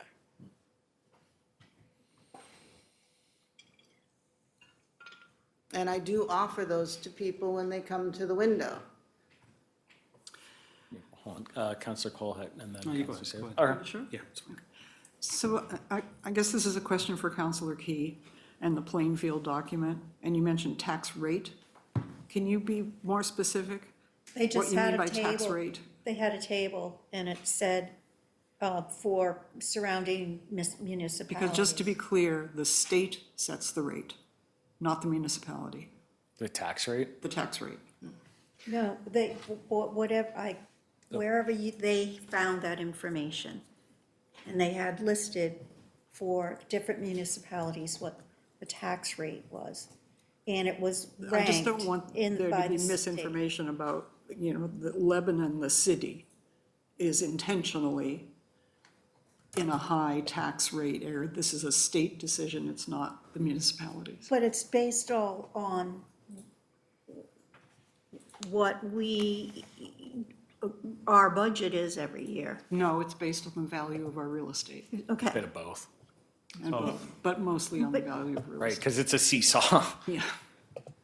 well, you can't, okay, I'm not. Yeah, I mean, let's, You can't, okay. We're I not would- even I would top just 10 kind of- statewide, we're not even top 20 for tax rate. yeah, I would just, and I have seen other documentation around like the effective rates paid too, and like there's a whole lot of ways you can measure that. And I just recognizing that, I think, I just want to draw us back to like the topic at hand though, which is very specifically the elderly exemptions, like recognizing, I don't think it's a stretch to recognize that we do have a large tax burden, especially for people within the city on a fixed social security income. So I'm just going to recenter us a little bit, right?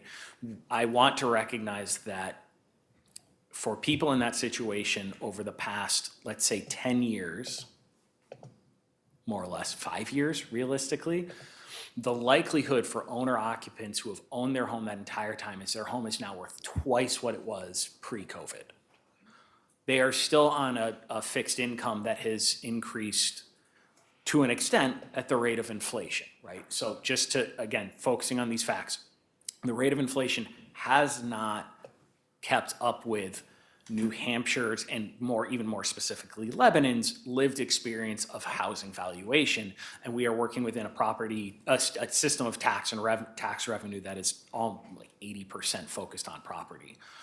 So where our rates play out, anything like that, we'll all go on for days on that one, but I just want to focus on, though, that like we do have a very real question tonight of how do we want to proceed with the elderly exemptions program, recognizing, again, just statistically, most of our elderly residents who are going to qualify for this, even under revised rules, are on very limited fixed incomes.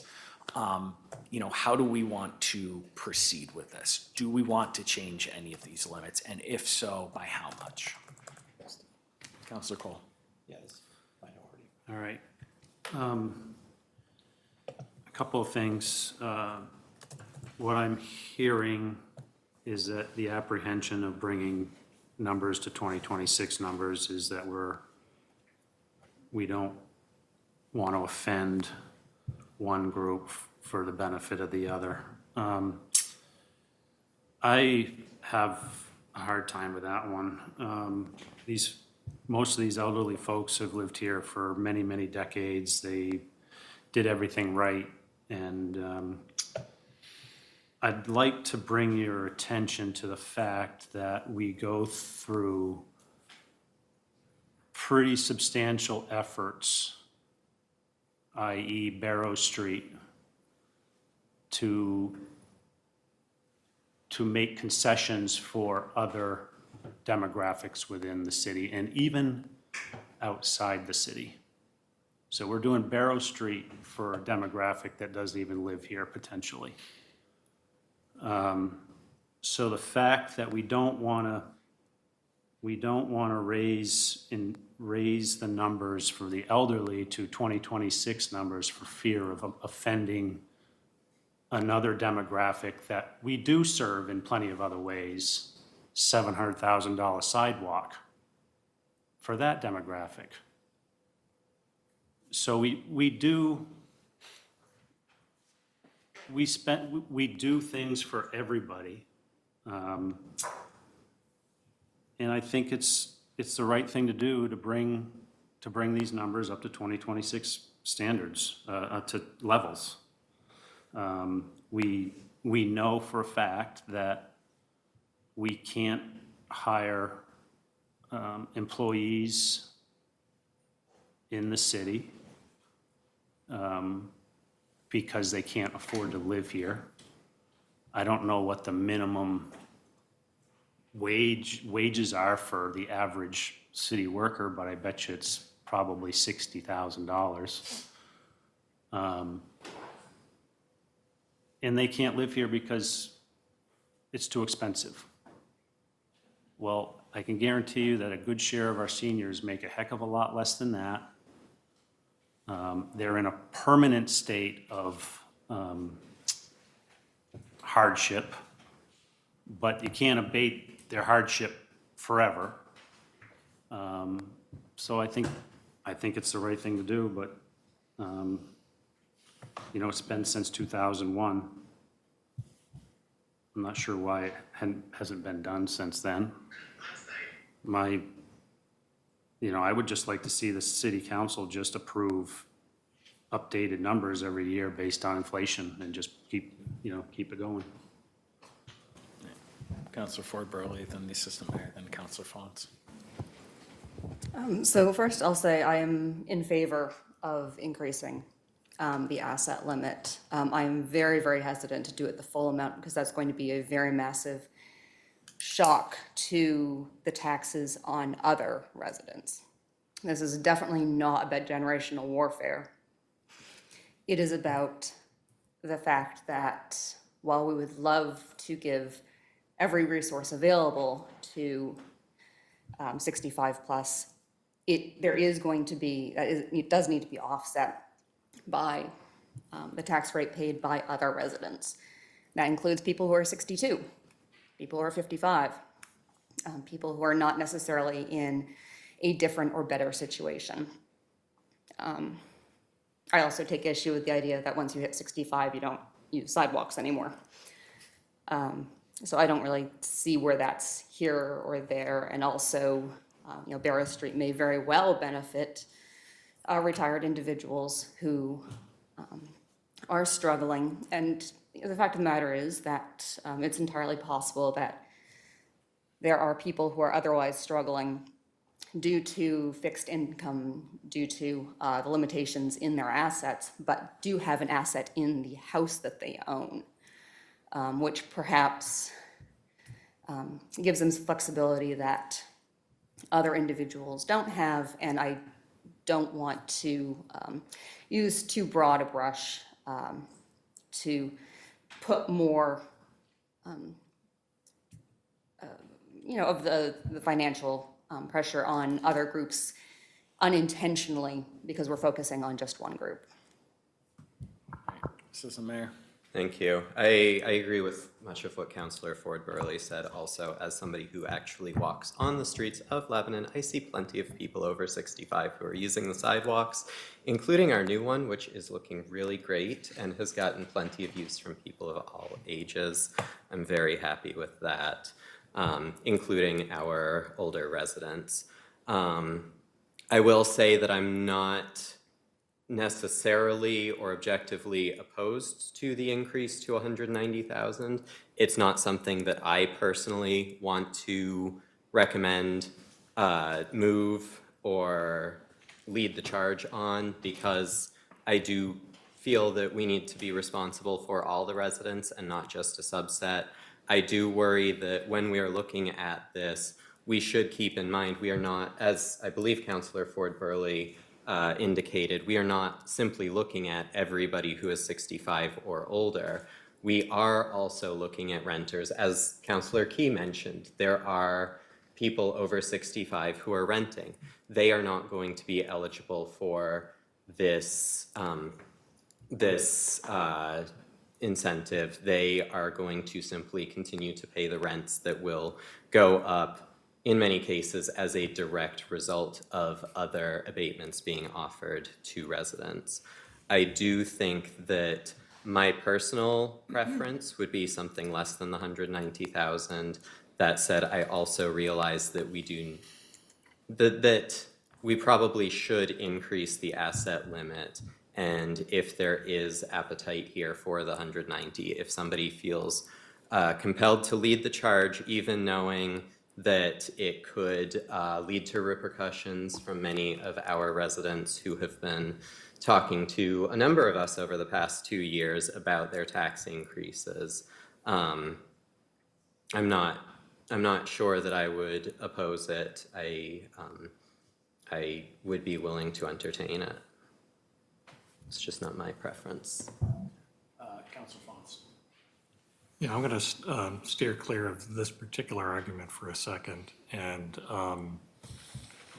recall that when we first looked at this table of different towns and their approaches, one of the things I think that probably triggered was how did Lebanon arrive at the numbers it arrived at?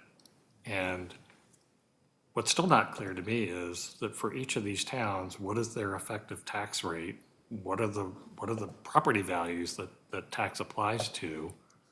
And how does that compare to essentially the average tax rate and such for Lebanon? In other words, how are we doing relative to our peers? Can we make something of the, can we look at the data in a way that just doesn't look at where Lebanon is from X number of years ago and where we think we need to be now? But can we look at how our peer communities perhaps have tackled the same issue? How far off are we? And something I would want to look at if we have the opportunity to come back to this conversation again would be property values and the effective tax rate in our, so to speak, peers, our peer communities. Councilor Cool.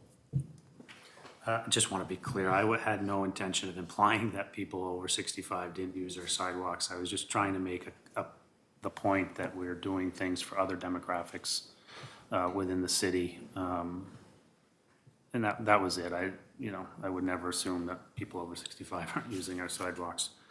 In an ideal world, I'd like to see this whole thing simplified.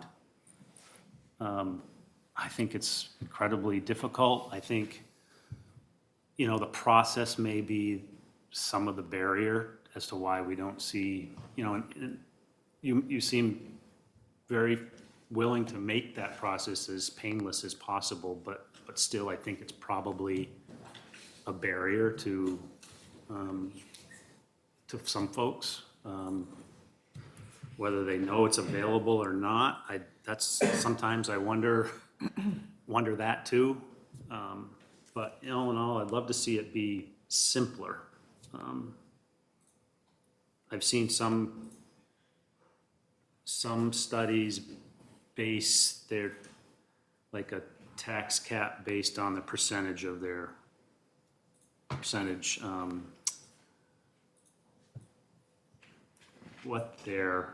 oh boy, I'm gonna have a blank here. But there's some studies that show what a reasonable percentage of somebody's income goes towards their property tax. Whether it's 5, 7, I've seen some studies say that once you're approaching over 7% of your income, it's getting to be significantly, harder to afford every other thing that you need to afford. So, I'd like to see a quick fix here, these asset limits, but I'd love to see us try to find a simpler way too, so. Yeah, I will say I am always in favor of simpler ways than tax reform, but we are also really, in a lot of ways, bound by the structure of the RSAs too. Like just to throw, again, it's like I'm not saying we shouldn't look at it necessarily, but it's more of like tempering hope and expectations around that one because like that's why we have. That's why we have this specific one and why it gets so complicated is it's complicated because the state has set this out to be this way. And so like they made it really complicated and then they told all of the municipalities to go out and like manage it, right? Like that's part of the issue. That's part of the downshifting that New Hampshire is just known for. So that's where I just say of like, we've got to, it's unfortunately one of those, it's certainly one of my pet peeves around how New Hampshire has its whole system built. But to Councilor Davis's point, it's going to be a pretty monumental lift to get that change. So again, I say all this to shift us back to your other point, which is really what we have available to us are these limits. And, we wouldn't necessarily change them tonight, but to say, tee up any public hearings around such matters, do we want to make changes and what would that amount look like? Councilor Davis. So just to not to add more complication to what already seems pretty complicated, I actually think the RSA is pretty simple. And the RSA says it's an income limit. That's the number in the RSA that you can't exceed is the income limit. And you tell me if I'm making a mistake here. They have an asset limit in the RSA, I found it. But there's a section on assets, and there's much more flexibility for the municipality to set that limit on assets than there is on income. Am I correct in that? No, so there's a floor. The state has set a floor for income and assets. That's it. You may not go below that floor. There was, in the state, this year, a bill that was going to raise the floor for both income and asset, and it was defeated. Yeah. So as long as we don't go below the floor, you can go as high as you want. But you just can't go below the floor. With income. With income. Income and Income or assets. You can, the income, and you can apply an income for a single person, and you can apply a different income limit for married people, and you can apply an asset for a single person and a different asset for married couples. That is entirely up to you, as long as you don't go below the state set floor. What's the floor measured in? 13, It's a straight dollar amount. Yeah. Straight dollar Yeah, when Kim was reading the rules from the New Hampshire Department of Revenue, I was like, that actually helped me find the specific RSA.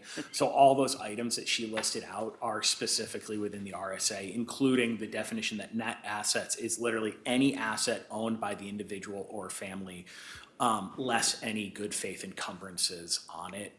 So like even the RSA, it basically it doesn't define asset, but it says all of your assets. And I think it's unfortunately reasonable to assume they're gonna look at it from an IRS perspective. yes. So why can't we set it as a percentage of their income? Why would that be difficult? As long as it didn't go, Set what? You would have to, it would get complicated because you'd have to set, I mean, not that complicated. You'd have like the greater of the floor or the percentage of the income. But your property tax wouldn't exceed a certain percentage of your income. so you can't change the property tax. You can only, it's because it's only the limit to like qualifying for the program. Right. It's, so like if, like, let's say your income is $20,000, right? All that means is you're now qualified for the program, and then you have to follow the tax abatement rules within the. All right. Yep, that's just Mary. Thank you. In an effort to try to move this conversation forward, I'm going to make some assumptions that I welcome people to challenge me on if they feel they desire to do so. I think there's general consensus among the council here that we should, at the very least, consider increasing the asset limit, if not a strong feeling that we should increase the asset limit. I think there's not necessarily an appetite or a desire that addressing the income thresholds or the exemption amount needs to change right now, since they've changed much more recently. I also hear that there are, there is probably almost universal, if not universal, desire that the program were different than what it is right now, which of course is not something that we can address here. Certainly something that we should address with Concord. But if I'm hearing correctly, I think to the extent that we want to address this program, we want to change the asset limit. And I think we could probably, I would be hesitant to notice a public hearing with a specific number that we are not confident about, because whether we increase it or decrease it, that could be the threshold that gets somebody out of their house to come speak. So I wonder if there would be value, appetite, possibility to plan a public hearing, offer a range of increased asset limits, that is to say a low end and a high end. Say, for instance, we're proposing a public hearing to consider increasing the asset limit to somewhere between, I don't know, say 120,000 and 190,000.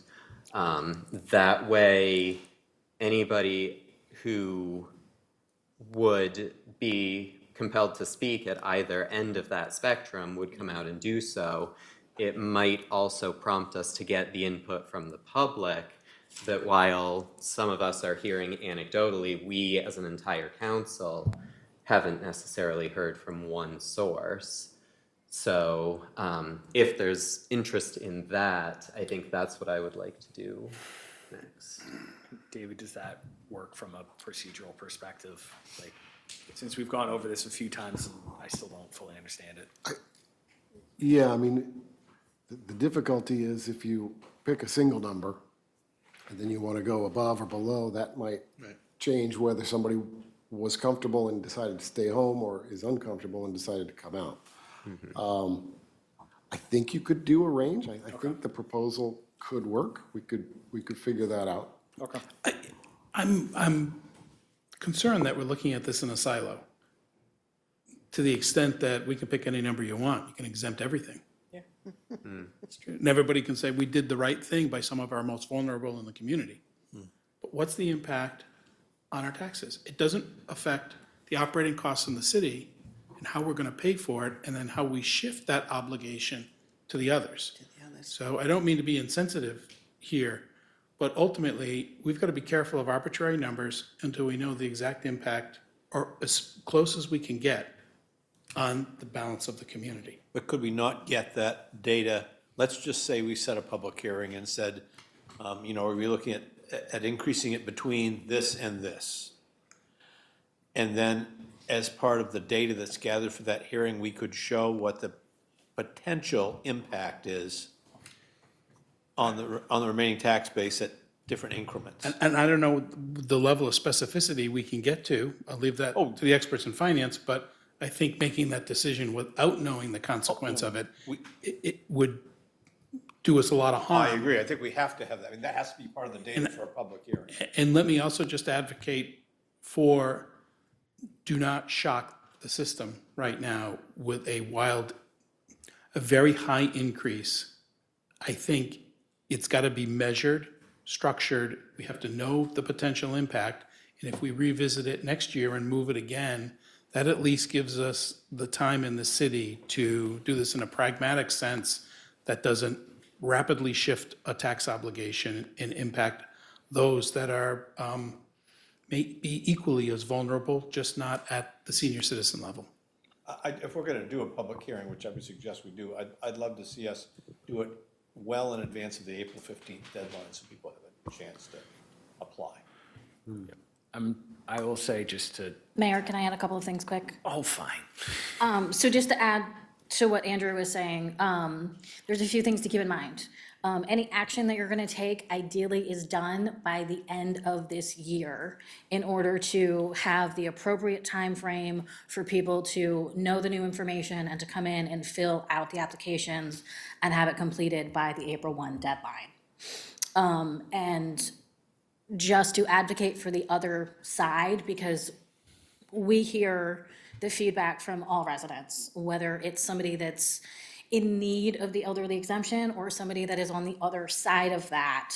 And unfortunately, they are also financially Limited. To pay their taxes, and they are living paycheck to paycheck, and they don't have an alternative. So part of the reason that we were not making any recommendations or suggestions on the action that council is taking is because we were coming into this unbiased and considerate of the entire taxpayer pool. So my concern with the public notice is that you may not hear from the other demographics because we are public noticing an elderly exemption. And so people that are not eligible for an elderly exemption may not come out and speak because they may not understand the impact that that has to their property tax bill, because you're shifting the burden from the elderly to the rest of the demographic that is still paying based on their full assessed value. And that's going to include renters, that's everyone, right? Because it's, again, this is where I get back to my seesaw analogy, but if you decrease it one place, you're increasing it another. I think from a data perspective, there's certainly a number of ways we can analyze this. I think that's where I am more inclined to pick a number, but if we're not inclined to pick a number, we can do potential likely scenarios. But I want to summarize that, to actually offer my concurrence with the city manager, which is I would recommend a phased approach that's pragmatic, that focuses on, one of the biggest issues that we have with this is that we have not reviewed this in 20 some odd years, 21 years.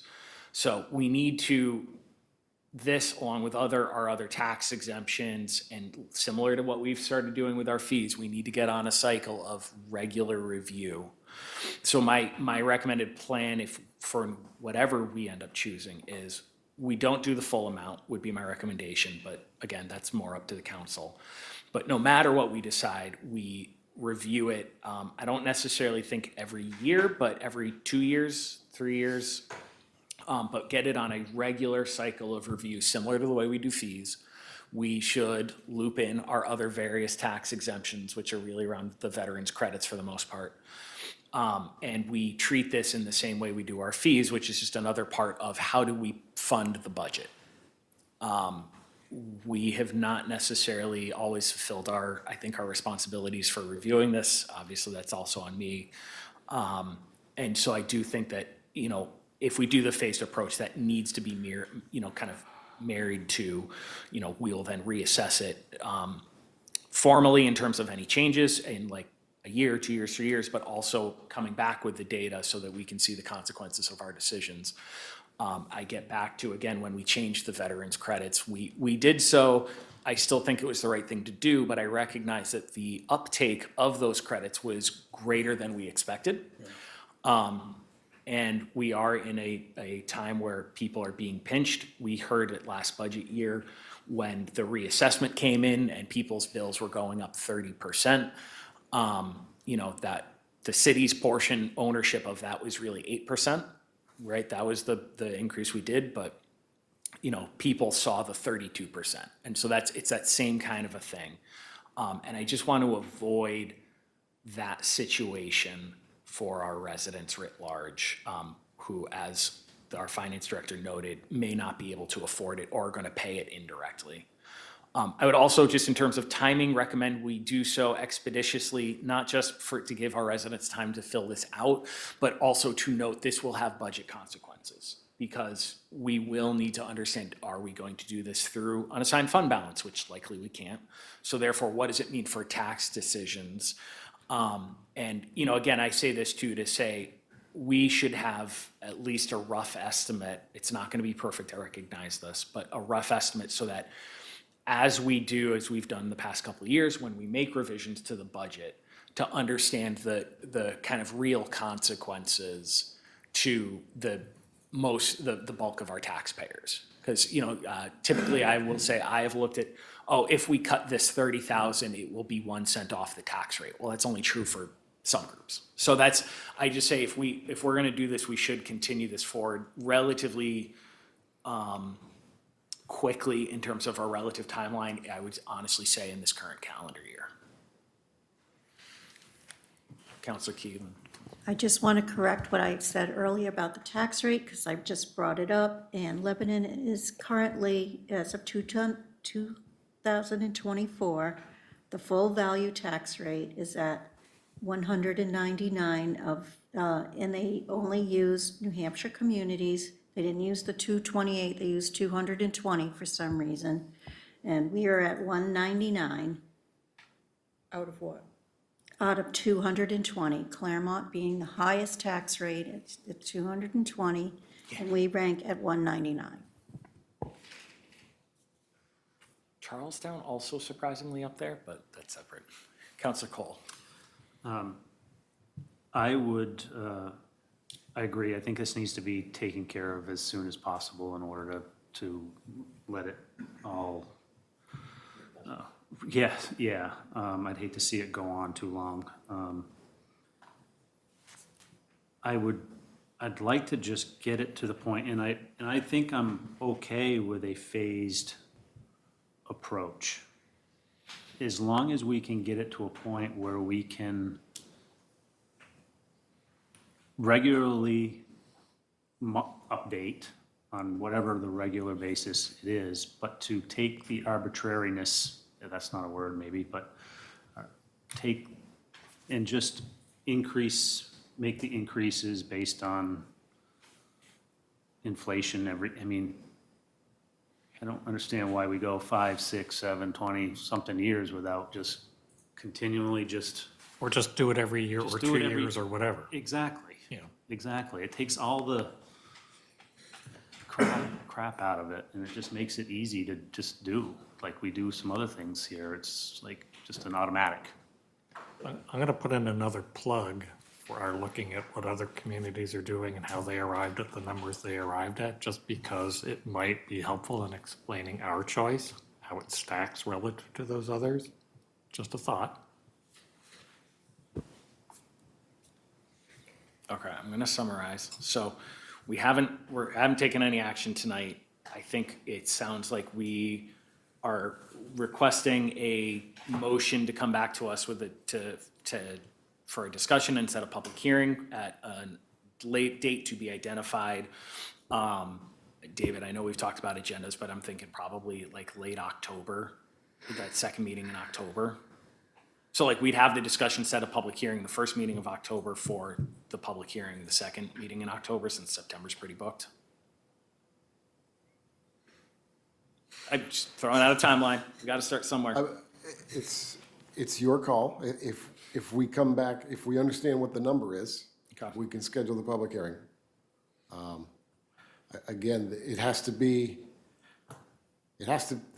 applications are due by April 15th each year. So we need to set it in a time frame that allows us to set that and then get it noticed and get the information out to everybody so that they can apply if they're going to. Whether it's done in October or January may not matter that much, because that's still gonna give them 3 months to get it done, but. Yeah, October it's is up to more you. from a budget perspective. And then just to tag onto that, what we would want, what it sounds like, you may not have this for the discussion and set the public hearing, but I think what we are asking for is, again, some of this a little bit squiggly because we haven't set numbers, but an analysis of the financial impact of those ranges, or the dollar amount if we pick one. Perhaps an outreach to some of the communities on this list to say, how did you arrive at these numbers? May not get a response, but we can try. And then that would ideally, I think, maybe be for the discussion and setting a public hearing, just from an informational perspective, making sure we have what we need. And then we would set the public hearing and kind of rediscuss. Is that? Councilman? Isn't there a separate phase? Because if we wait until the first meeting in October to set a public hearing, there's gotta be a motion that there's gotta be an idea that the administration is putting something together for a motion for the 1st of October. Yeah, We have to give them some direction. No, I understood. I'm just trying to set out timeframes and kind of reasonable expectations for like, we are going to then, we still have additional direction we need to provide on dollar amounts and what the motion is. But this would just be my recommendation for the timing of the review and the public hearing, just given that I know September is also quite busy right now. So would we wanna, I don't mean to drag this No, out, it's but would we wanna make that decision tonight? Or are we gonna put that off to a September meeting? Mr. Mayor? Yeah. Not to drag this out even further, but if I'm understanding correctly, we are talking about potentially increasing the asset limit.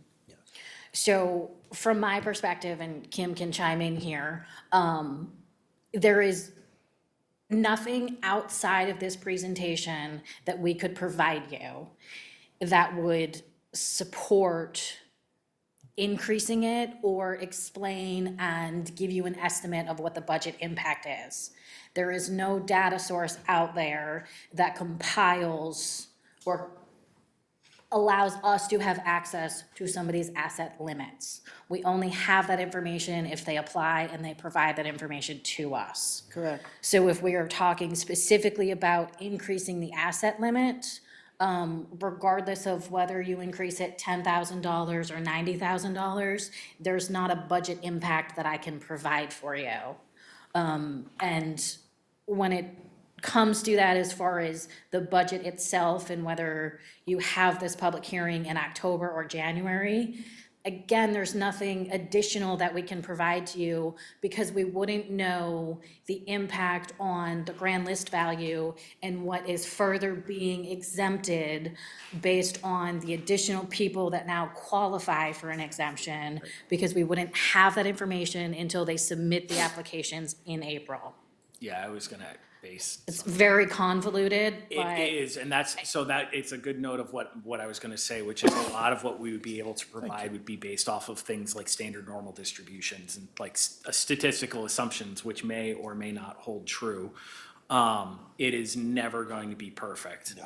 And that's, again, but I think you can, it will, as the finance director points out, if we do provide it, get very, very convoluted, which is, again, part of why I am emphasizing the need for caution and a phased approach. So it gets down to, do we want to, well, there's a couple options. One, we could just set the public hearing now, pick a date in October. Again, September is very, very full. I wouldn't recommend it then. Or do our kind of standard course and have the discussion that's at the public hearing and then do the public hearing, which may give a little bit more time to mull it over. I don't know. But regardless of either way, we do need to provide some amount of like idea of the range that we would be looking to change the asset limit to. Councilor Cole. I'm just going to throw this out as maybe a starting point, because I do think we need to kind of have something set tonight as a direction as to the motion that we'll need to vote on. I would be willing to propose that if we set the range to be increased somewhere between, I'm just using the numbers on the presentation, but, somewhere between the 145 and the 165, with an understanding that over the next X number of years, we bring that number to a current level based on inflation. So, start somewhere and then just know that over time, we're gonna bring the number to a current, whether that's 5 years or. I don't think you can do that, Counselor, because you can't bind future councils with that plan. And I don't think, and one of my concerns is you're not going to know the impact until it hits. And therefore, you're going to say, whoa, we were too high, or maybe we're right on course and we should go up a little bit more. It's that you may find yourself sort of hamstrung a bit there. And I don't know how we pick an arbitrary number at some point here and just kind of hold our breath and wait to see the impact and say, okay, we learned from that number, therefore we know we're right where we should be, or we can go a little bit higher to maybe catch up. But I really think it's got to be, I appreciate you wanting to put a plan in place too, and holding people to all of us to a timeline. Just I'm gonna sort of be careful of that. That's my 2 cents. This gets back to my point though, of like it's more of a commitment to review these every couple of years, regardless of what is chosen. To the manager's point, again, I think we need to start treating this in the way we treat fees. Everything gets reviewed because it's really, again, it comes down to how do we pay how do we pay on the revenue side for what we're appropriating on the expense side. So I think it just makes good, prudent sense to have a regular review of all of these items. Yep, Councilor Key. That's good. I just can't, I would like to be able to say that we can afford to do this, but I don't know that we can afford to do this. And I think it's crazy for us to throw out a number and hope that that becomes the right number. I think we have to look for some data somewhere about, if you're a couple and you're making $65,000 a year, there's got to be some AI, something that can tell us what's the likelihood you're going to have assets at whatever level. Come on, $65,000 a year, unless you do have some kind of treasure from, it's hard for me to think that people are, but you would know, because is that what bumps people out of their eligibility, the $100,000 asset limit? No. My point. I want us, we should set this up like we put it in part of the budget for the next year, and we know how we're gonna get the money. I came here tonight thinking, we've gotta fix this, but this is, the people have made the point, it's gonna be pushed on to other people who are probably on the margin as it is, and we're just gonna make it worse for somebody else. We need to be way more knowledgeable about what we're doing about this. That doesn't mean we shouldn't start getting the information together, but I don't want to be held with, we have to have a public hearing by now, we have to have this decision by January 1st. We don't even know what kind of pushback or how easy passing a budget is going to be this year, to be putting something else together. I'm going to be a big, bad no. Yeah, Councilor Davis. I'd just like to state something that I think is pretty obvious, which is that the CPI really has little to do with the reality of economics these days. And so tying something to the rate of inflation and thinking that's going to help is a fantasy, because we live in an age of speculation where you're either spectacularly wealthy or you're desperately poor. And the CPI is almost a meaningless number now. So I think to base a set of expectations on that is foolishness. No, I'm not suggesting CPI, but I just wonder if there's got to be a lot of data on poverty and whatever, and is there anything that would help us with figuring this out? All right, Councilor Appleton. I was just going to say I fully agree with Councilor Key on this, and I think that if we are going to approach this as a budget item, which it is a budget item that we are putting on to other people who are, paying taxes or rent. We have to know what the impact of that is, and I suspect that this is part of the reason why this asset limit has not been increased in the last 20 years, is because it's very, very hard to understand what the impact is here, and I don't particularly feel comfortable raising that number without knowing its impact. Yeah. Mr. Mayor? Yeah. When you were speaking earlier about putting this on a schedule to be reviewed, typically the most impact is during a reval year, so that might be something to think about for a review. Yeah, that's a good point. A little variable, but.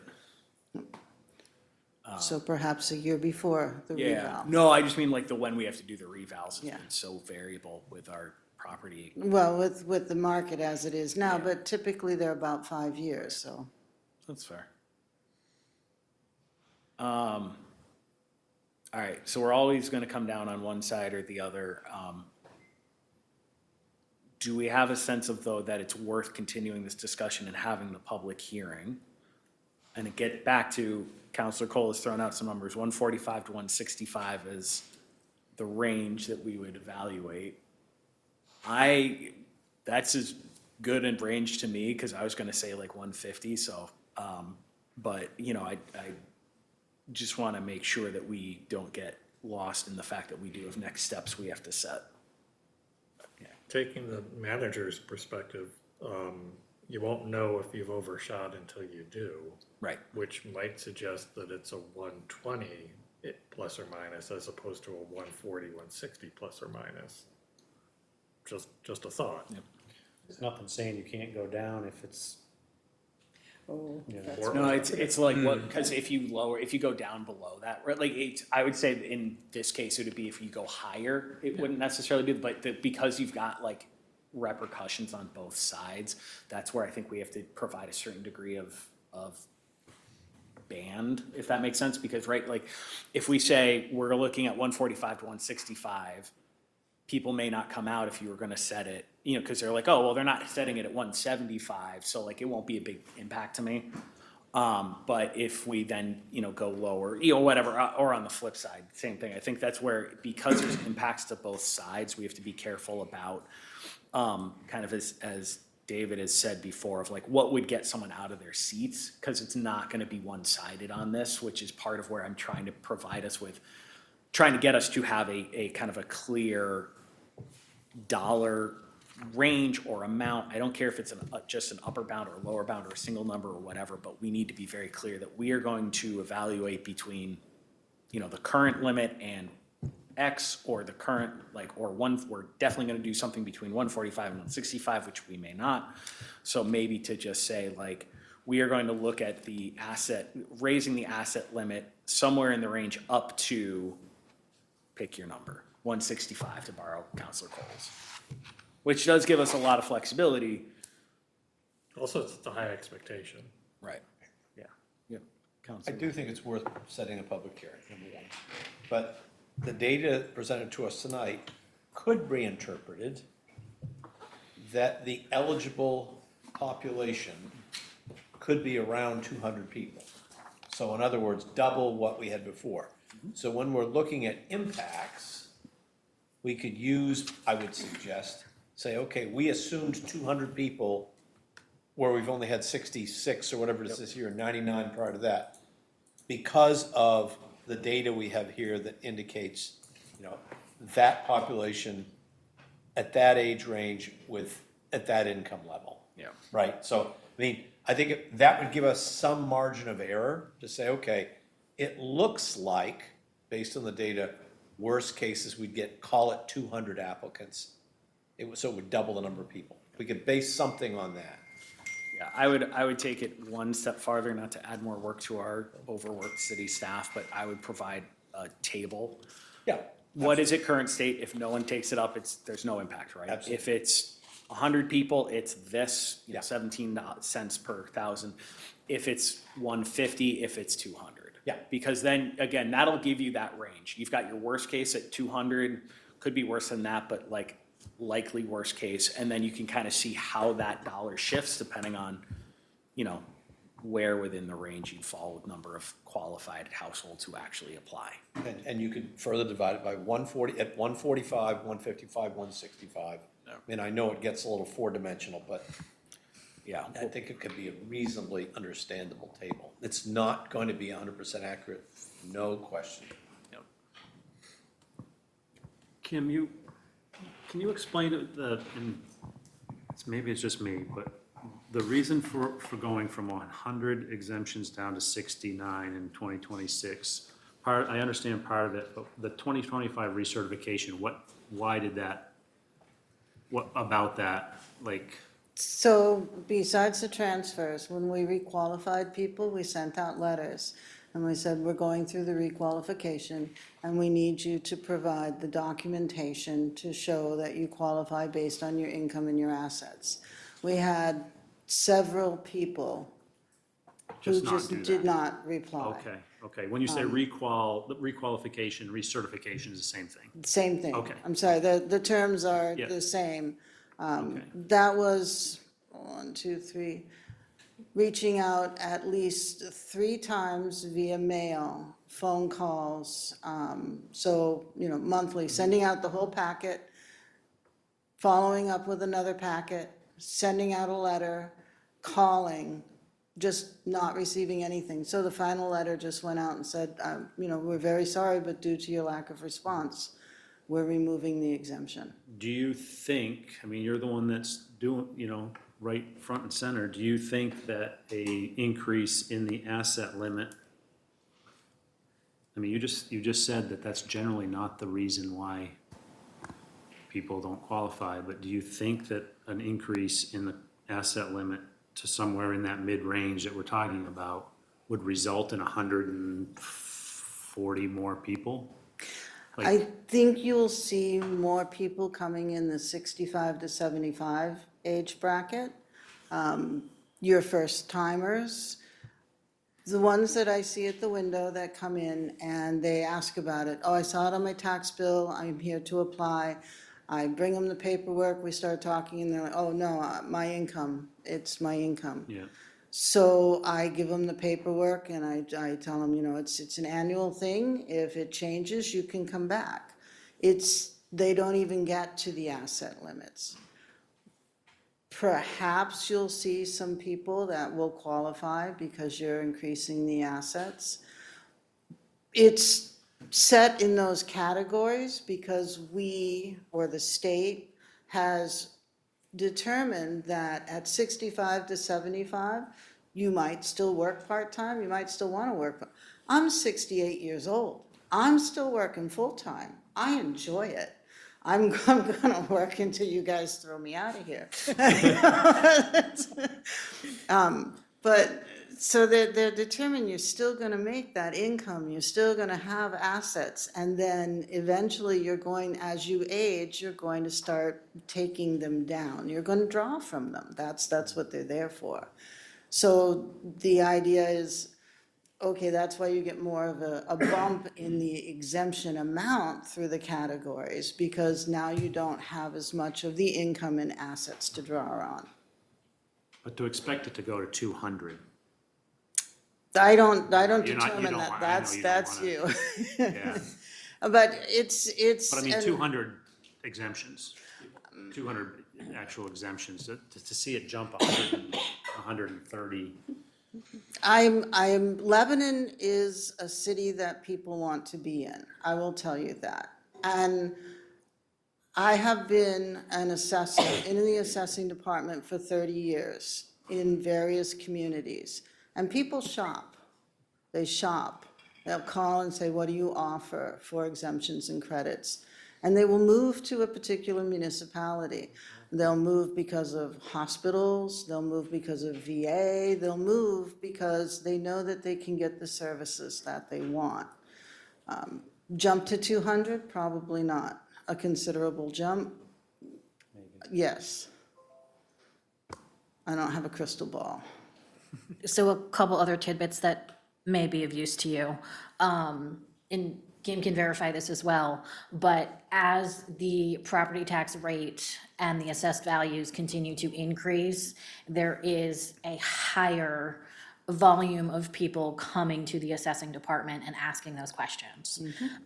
So we may, even without making changes to this program, we may experience an increase in applications simply because of the other factors. We did pull the specific numbers when it comes to this, and that reduction of 30 people qualified. Of those, 6 people no longer qualified because they were over the income limit. 1 person didn't qualify because they were over the asset limit. 7 people failed to respond, and 16 were due to a property transfer, which likely means that they sold or, transferred it to a child or something else.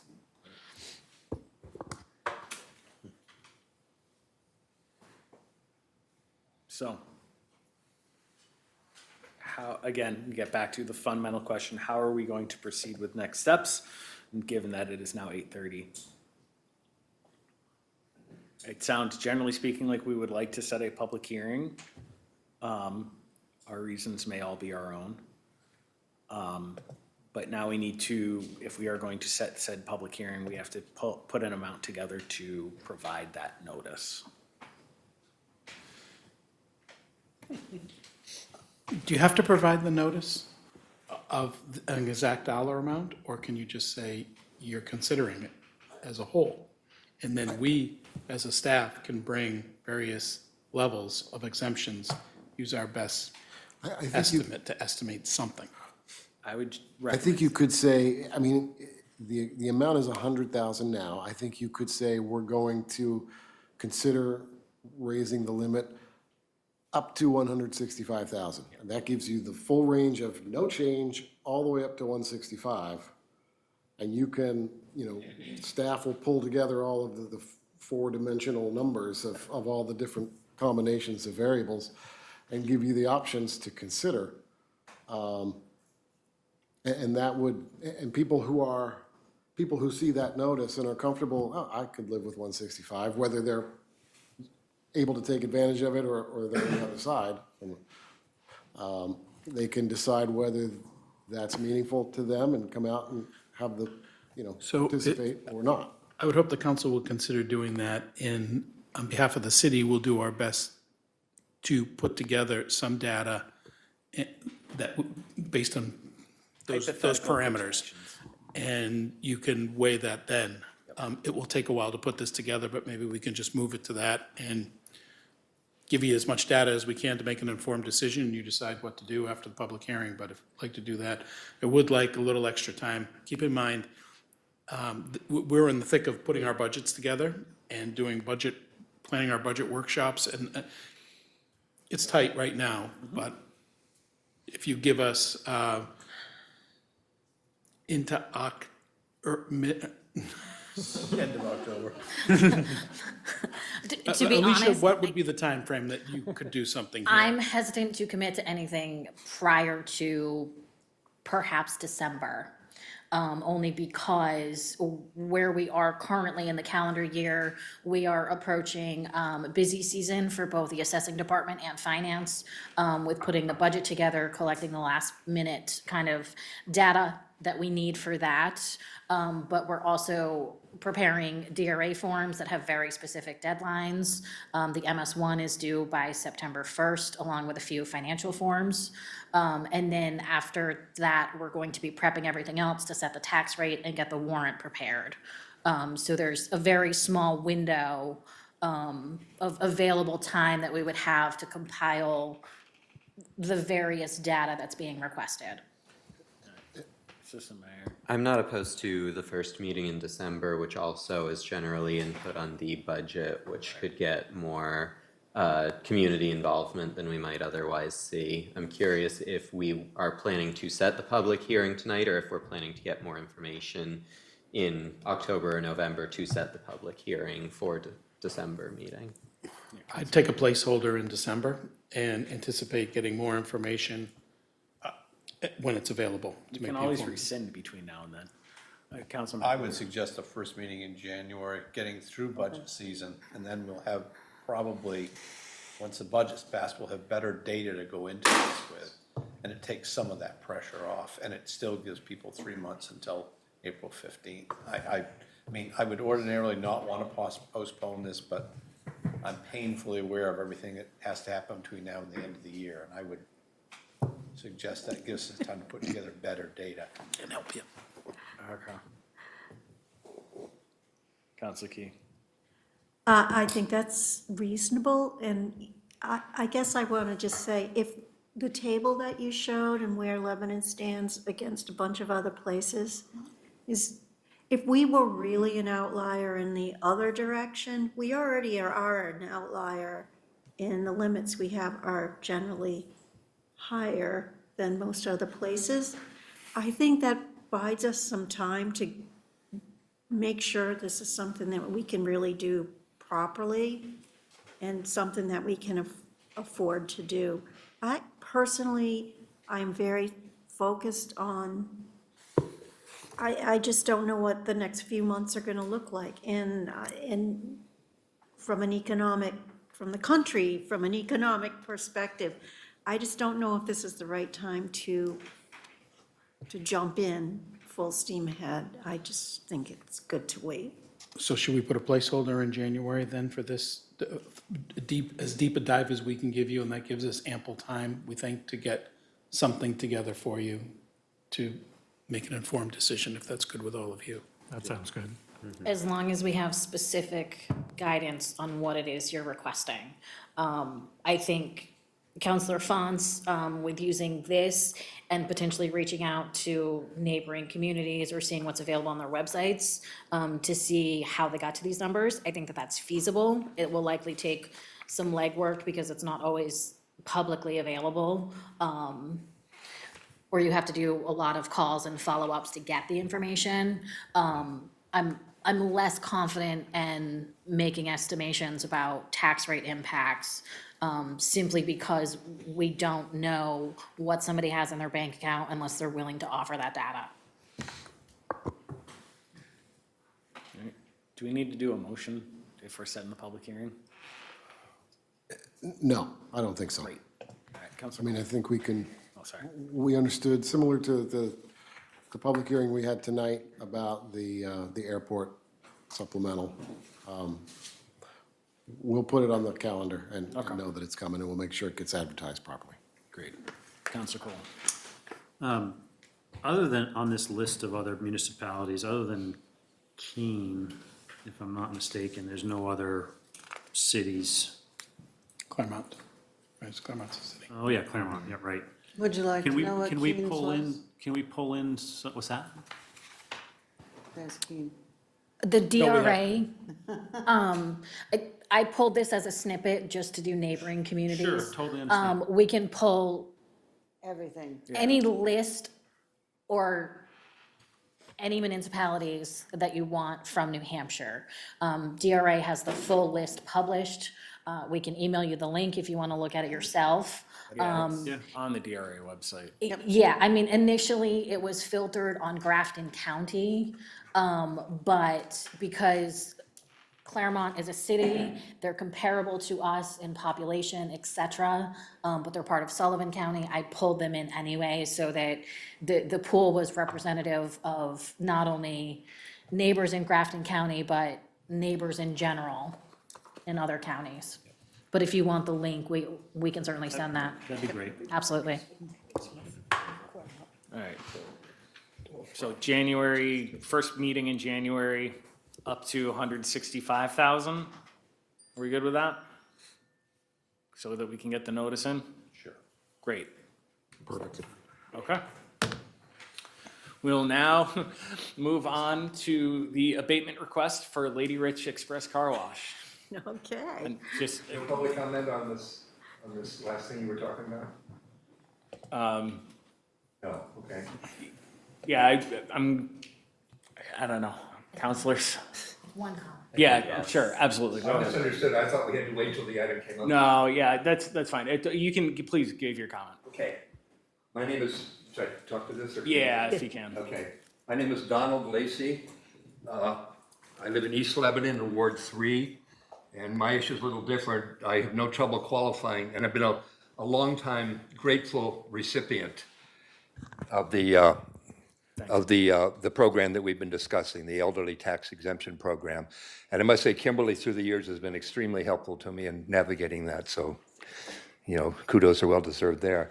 Anyway, I'm speaking from the perspective of somebody who's already in the program, and I guess there are a number of other people in my thing, is different than the issue you were talking about. But I would just like to mention the hypothetical situation, totally unrealistic, but hypothetical. If a citywide reassessment occurred and happened evenly to all people, and no additional taxes were to be raised the following year, everybody's assessment would go up, the tax rate would go down, and everybody would pay the same tax the next year.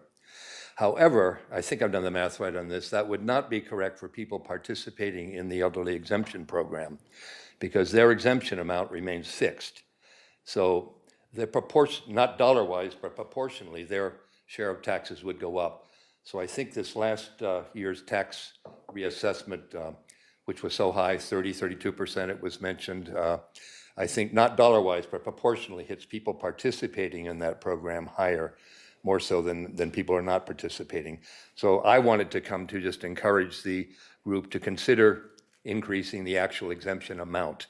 And I know that's not what you've been talking about, but that was all I wanted to say. Thank you very much. All right. Thank you, Kim, and thank you, Victoria, for all of this. So now moving to the abatement request for the Lady Rich Express Car Wash. Hi,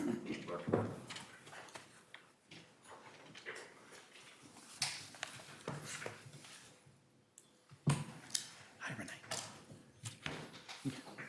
Good evening. I'm Craig Donay from Wadley, Star and Peters, and I'm here on behalf of Renee Costa and Lady Rich Express Car Wash, and we are seeking an abatement for sewer development charges for the property located at 1 Martin in West Lebanon. I guess as background for the property, this car wash facility was constructed in the late 1980s and was first permitted with a sewer connection in 1990. As part of the meeting packet for this evening,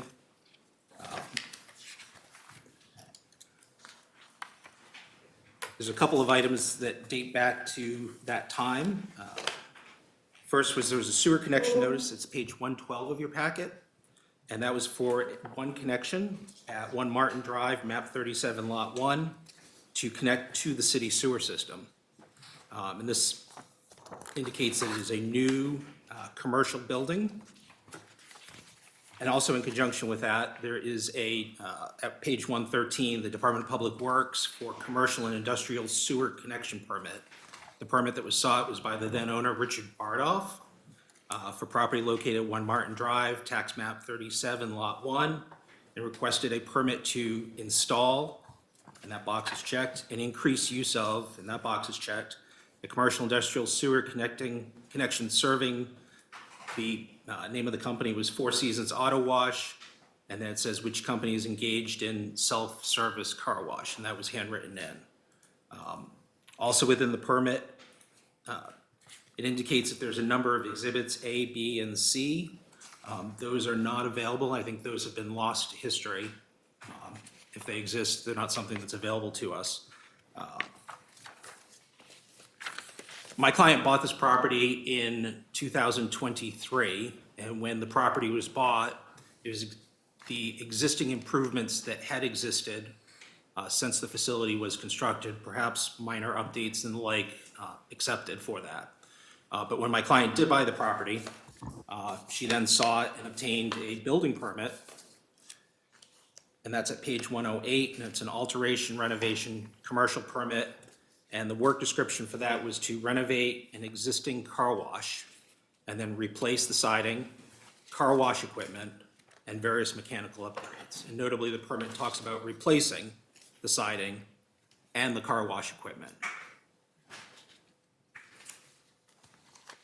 As part of that permitting process, my client was subjected to a sewer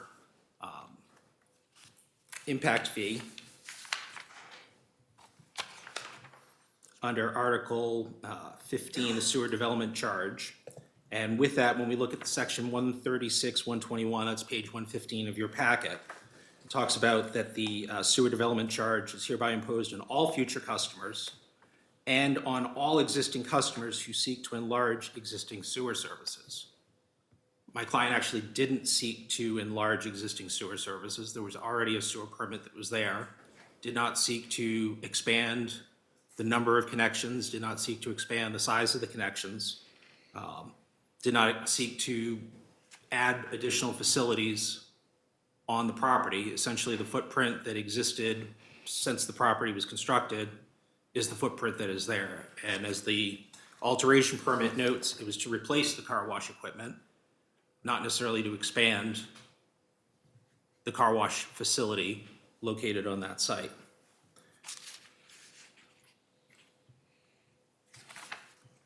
So the sewer connection charges totaled approximately $60-something thousand. And my client is here seeking an abatement of the sewer development charges under section 136, 124, which gives the city council the authority to abate for good cause shown any sewer development charge assessed on person pursuant to this article. We don't believe that a sewer development charge should have been imposed when the alteration permit was sought in 2023, because there was not an enlargement of sewer-related activity on the property. There are no additional car bays that are there. I think as part of the review process in 2023, there was some discussion and review related to the sewer connection permit at page 113 that makes reference to what the company is doing, and it says the company is engaged in self-service car wash. And somehow I think there's been a distinction that's been made between self-service car wash being the bays that you walk into yourself and you wash the car self-service, as compared to the automatic tunnel where you bring your car in and the car brings you through. Notably, in the city code, there is no definition of a self-service car wash.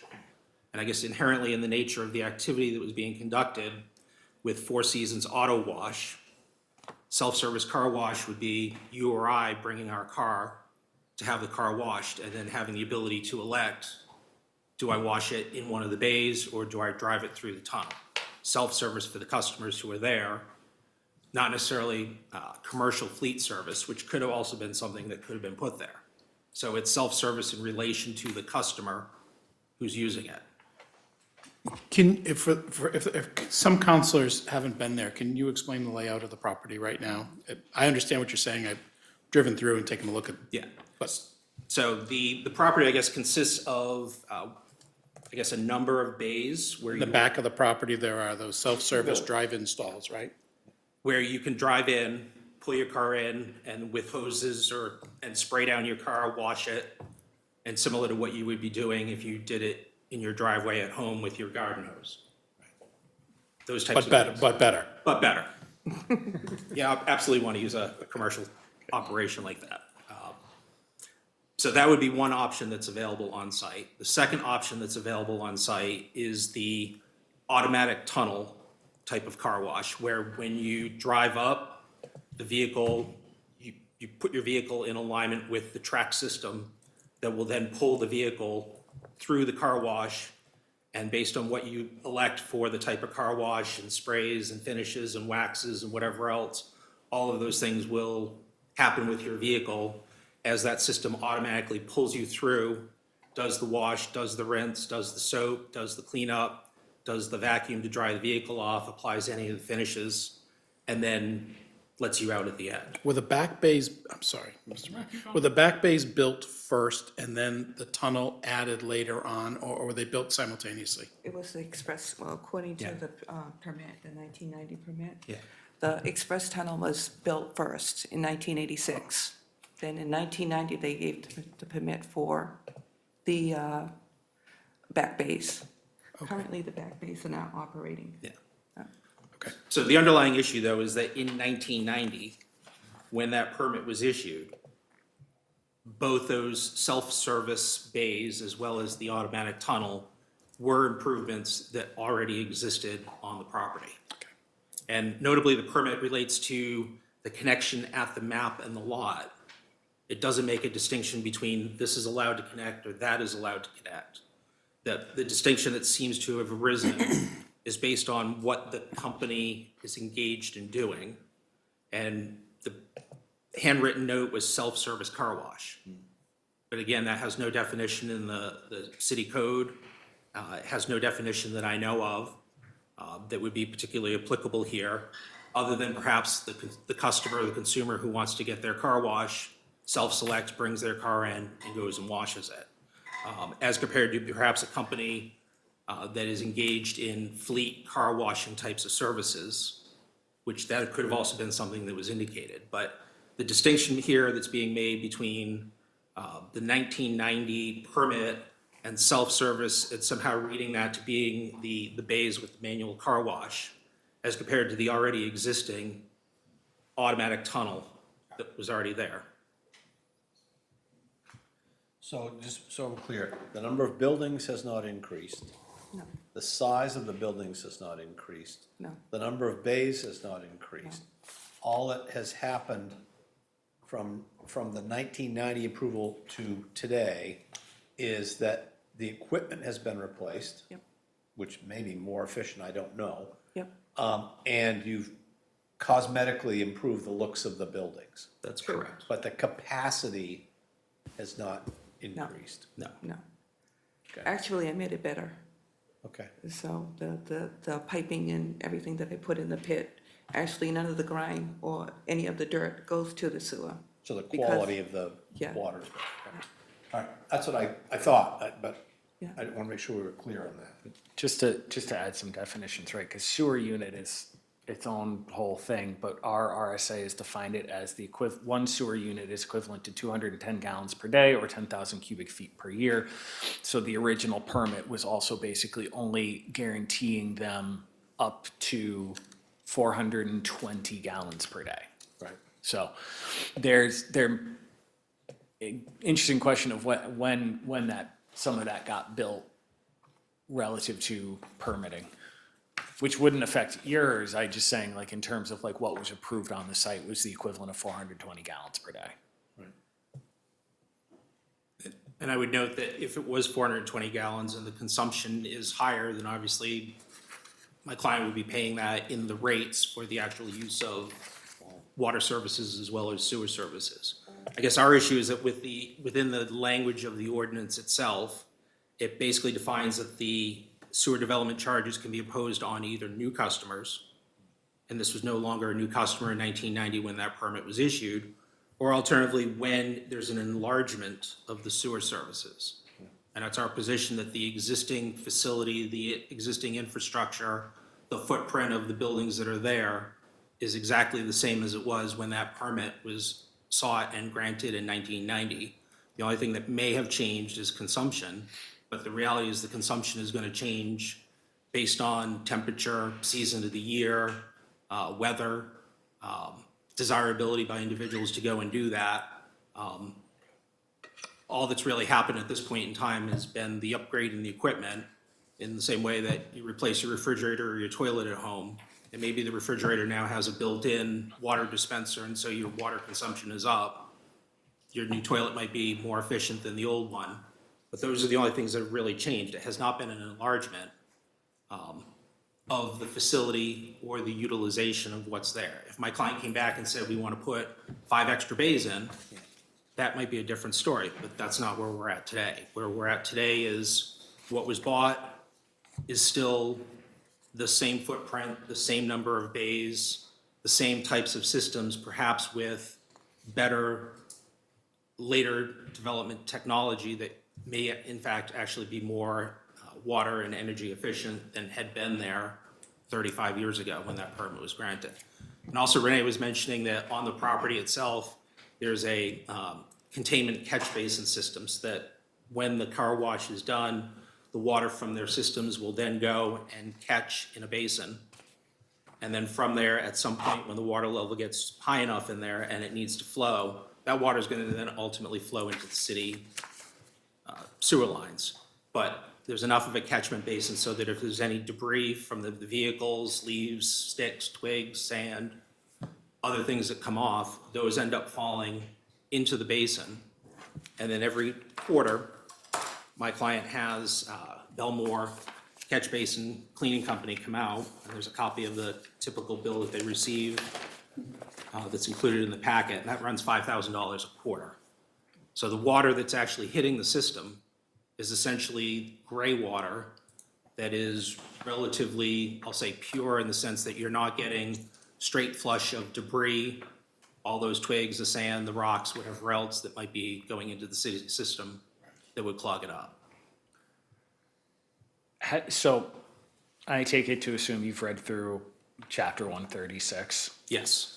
So how do you respond to the definition of new source under 136.6 subsection B of new source, that construction on a site at which an existing source is located results in a modification rather than a new source if the construction does not create a new building, structure, facility, or installation meeting the criteria of subsection A1, which is a new construction, or A3 above, but otherwise alters, replaces, or adds to the existing process or production equipment, which you have acknowledged was, the equipment was replaced. It doesn't replace, it replaces it, but still performs exactly the same function as had been there before. This isn't a replacement of one type of system with another type of service that doesn't already exist. It was a car wash with those self-serve bays. There was a car wash with the automatic tunnel. Essentially, if the broader interpretation were to be applied, anytime that there was any sort of mechanical work done to replace a filter or a valve or replace a broken component, you could say that that was an alteration or a replacement. And I don't think that's what's intended. I think what's intended is there's a system that's here, the system that's here that's performing the function is doing so in the way that it was before, in the location that it was. Nothing's changed other than the update to the existing equipment. Right, but that's not, replacing a valve is not considered construction, which I would note doesn't appear to be defined in 136.6, but I think it's reasonably, assumed to be the product of a building permit, perhaps subject to site review, et cetera. So that's where, again, I get back to, why would that replacement of production equipment not apply here when that equipment was wholly replaced? I mean, it may apply, but I don't believe it applies to the sewer development charge because that is contained in the 136, 120 through 124. And while that replacement might exist for other purposes within 136, when we look to the sewer development, The only two things that are defined within that that would allow for the imposition of the charge would be a new customer or an enlargement of the existing services. And there is no enlargement. It's just a replacement of equipment. So within the scope of a new sewer charge, the replacement of the equipment is not included within this. And if the city code wanted to revalue or reassess the sewer development charge when there was an equipment replacement, that should be contained within the sewer development charge provisions itself. Councilors, questions? Council McNamara? Yeah, I'm looking at page 93 of 150 with the background, and it gets to the questions I was asking before. It's the third paragraph. It says the building permit, this is the building permit application, that 2023, triggered a review of sewer use from the property. DPW found that a sewer connection permit had been issued in 1990 for a self-service car washing use on the property, but no additional sewer permits were found for a drive-through car wash on the same site. Yet, we don't differentiate between a self-service and a drive-through, and it seems clear that the 1990 approvals were for two buildings, one of which was for a drive-through and the other one was for self-service, but it's an interpretational issue that sort of dates back to 1990, I think. I believe it's just a narrative term in terms of the description of what the car wash was providing, not a limitation to those self-serve bays. I haven't seen the 1990 planning board submission, but I'm assuming that the 1990 planning board submission showed two buildings, one of which had a drive-through and one of which had bays. But that's not in here, so it seems to me that that's kind of key. What got approved by the planning board? That helps the definition. I think somewhere in the package that we received, there was mention that the 1990 approval was for two sewage units, and the present approval is for 21 sewage units. 21 units. Yes. Which suggests a rather significant increase in service. And I don't know if that's poor bookkeeping earlier on or what, but I think that strikes me as being the trigger for the additional fees that are being asked of. It may be, but to me, it goes back to the original approval. What was approved in 1990? And I just, somewhere in that planning board approval, it must say doesn't talk about sewer units, but it talks about here's the number of bays, here's the building, here's what it is.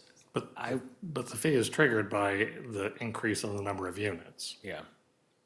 And I would actually push back and say, one, right, this is a wholly new business, so that it is a new user. This site was defunct for years. Yes, it was, that's true. So, but two, and this is, I am of the same opinion, I believe I'm hearing from Councilor Fonts, which is, again, when we're allocating sewer development charges and those fees, it really is based off of essentially an expected kind of reasonable range of usage. And if it was like going from 2 to 4, I probably wouldn't care, but we're going from 2 to 21, that's a significant increase.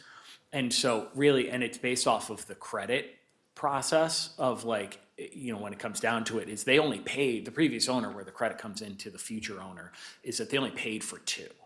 But now it's a usage of 21. So was the calculation screwed up in 1990? Right. Yeah. Maybe. But my point more is that like the sewer development charges, it's, you know, it's based off of an expected amount of usage of discharge. And that's where you know, again, I don't think what was or wasn't approved for the prior owner necessarily applies beyond the calculation of like what was already paid into the system. And that's fair, but they didn't pay in the amount that they were using. So I guess that's where I'm just kind of offering that as a counterpoint. Okay. Councilor Cole. Can we assume or make is a sewer development charge interchangeable with the term impact fee?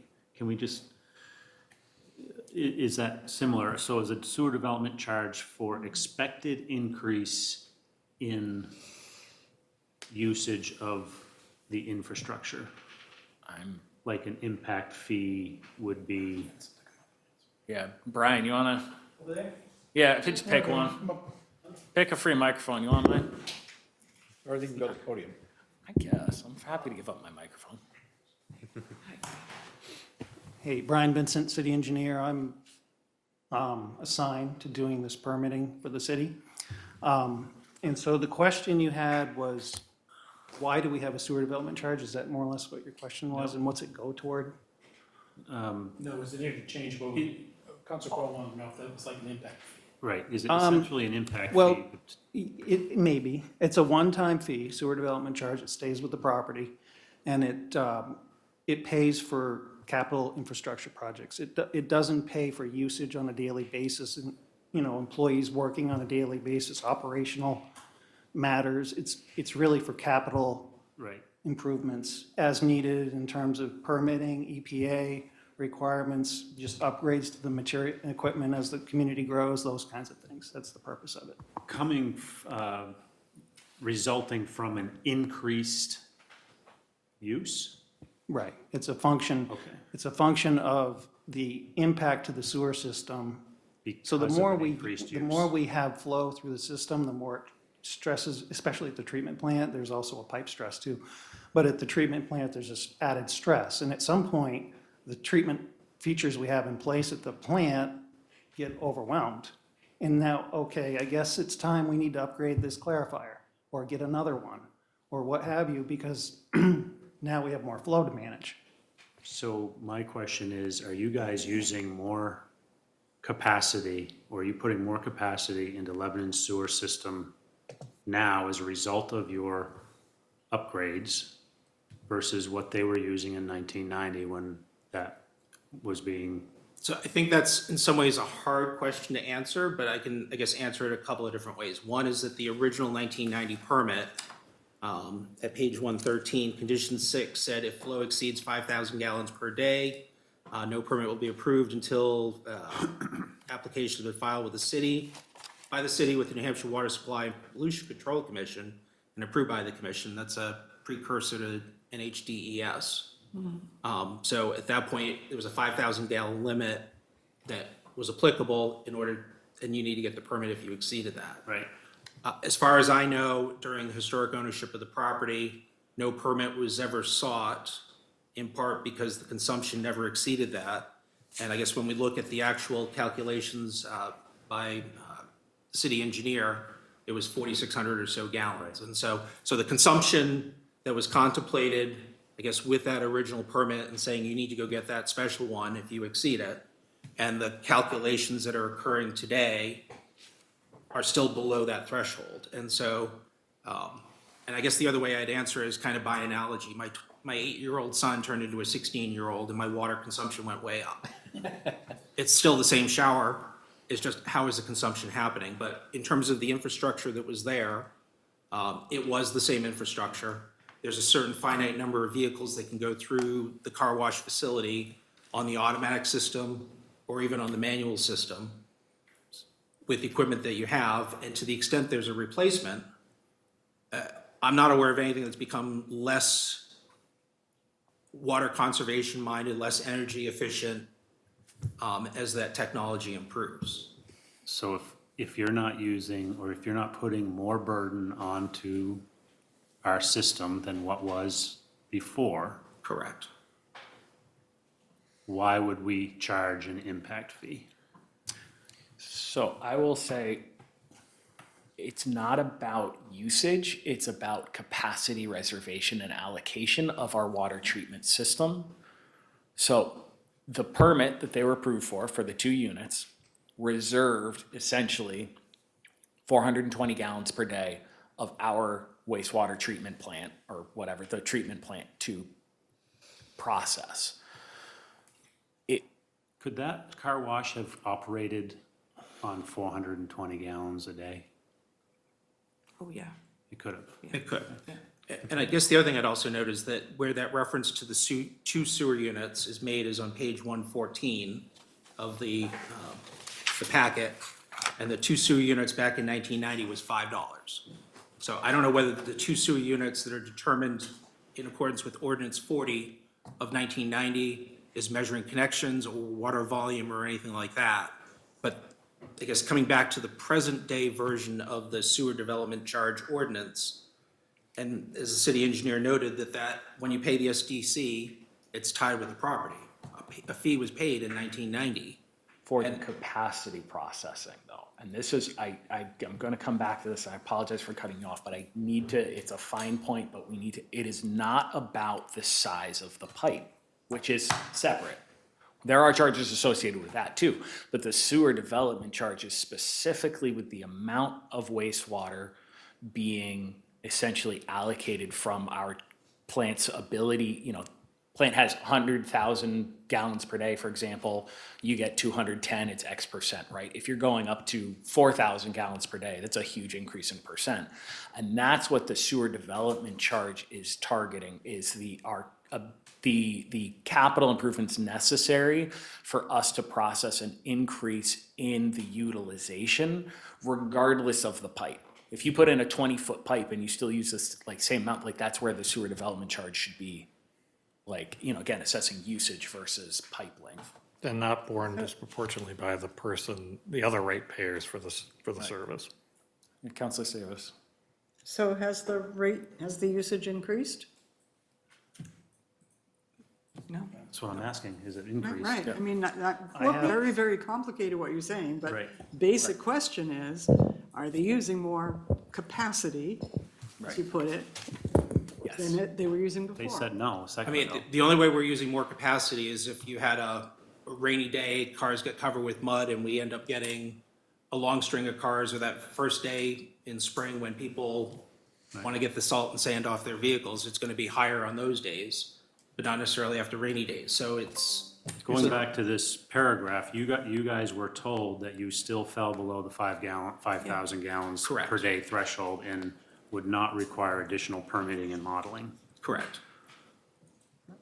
So, and from a due diligence perspective, with respect to my client being able to buy the property and trying to figure out whether a sewer connection permit had been sought and granted, the city records show that there was a permit that had been granted to this property, and it's for the property at 37-1, which included all of the facilities that existed on the property at that point in time. And I guess to say that when you go to buy the property and have to redo the calculation of the sewer units that was permitted for a facility as it exists, where there has been no footprint change, imposes incredible burdens and things that are way beyond the scope of relying on this issuance of a city permit to connect to the sewer. And as was noted, you pay the fee once, you're connected. If my client were to come back and say, we want to put a second tunnel in, or we want to put another 4 bays, or anything else that could be done within the confines of the property, subject to zoning and planning and whatever else that needs to happen, that changes the consumption, that's where there would be the enlargement of sewer services. It also potentially could be a reduction, because if there's more facilities, but the actual water usage goes down because somehow it gets recycled, those improvements may not actually increase the sewer limits, the sewer demand. Brian, do we have data on, I know the facility was vacant for a while, but do our water records indicate what was used while it was owned by Mr. Bardorf, and then what it's been used, what the usage has been since? Yes. Okay. So the way the code is written, we can apply prior sewer units to the current permit application. There were 2 on record. Yep. So if that is, so just say there were 0 on record. Yep. Then we revert to another alternative way to analyze it, and that is to analyze the last 5 years of the facility sewer use, or water use, really. Okay. So as an exercise, when we started talking, not at the permit phase because they had sewer units, but when Renee approached us and said, geez, this is a lot of money, what can you do? I just started looking at the other option. And the issue was the facility was really not being used very much in that 5-year period. Right. So I did the analysis and I came up with 0.1 for sewer units for that time frame. So the prior use in accordance with the city code For the last 5 years, if you apply that, it's way worse than Yeah, it was, two but it was series. essentially out of business during that period of time, so it Yeah. wasn't being used at all. So I mean, I guess what I'm saying is, because this seems like a strange situation, is there a way to just go back through the water records when it was actually operational and say, what were they using for water back then versus what are they using now? Okay? I know the 5 years is what's in the ordinance, but I mean, Well, for this meeting, we did that. yeah, So I can tell you right now, the full year of operation, 2025, Yeah. 26 sewer units per day, or 26 sewer units, so 5,000 something gallons per day is the current use for that full Okay. year. And do we know what it was in 1990? I don't have records then, no. but it was operational from 1990 through probably 2000. 2000. Oh, yeah, it was operating up until I bought it. So, I mean, can we look at when it was in full operation under the previous owner? I mean, we know that it's 5,000 gallons a day Yeah, now. yeah. What was it for, The an peak- average for 5 years when it was actually in operation? Well, I looked at that with Rick, and the peak use was 2000, well, our records go from 2000 to 2026. Okay. So we had to start at 2000. It happened to be 2000 through 2004 or 5 was the highest. So we applied that and just tried to see what we okay. get for numbers. And I don't know if I wrote them down, but it's about 14 sewer units that we came up with for that time frame. So I it have has it on my not computer. quite doubled, but it's gone up by 50% From that time frame. from that time. Okay, so you're using 50% more water than they were. Can you confirm what you said the sewer units are over the past year? Because I thought I heard 26, but did you- 26, It is over 26. 2025 was the sewer units used. It was 14. At the peak. At the peak in their prior years, yeah. So a 12, an increase of 12 or nearly double. Nearly done. I guess going back to my original question was, is it reasonable to think that 2 sewer units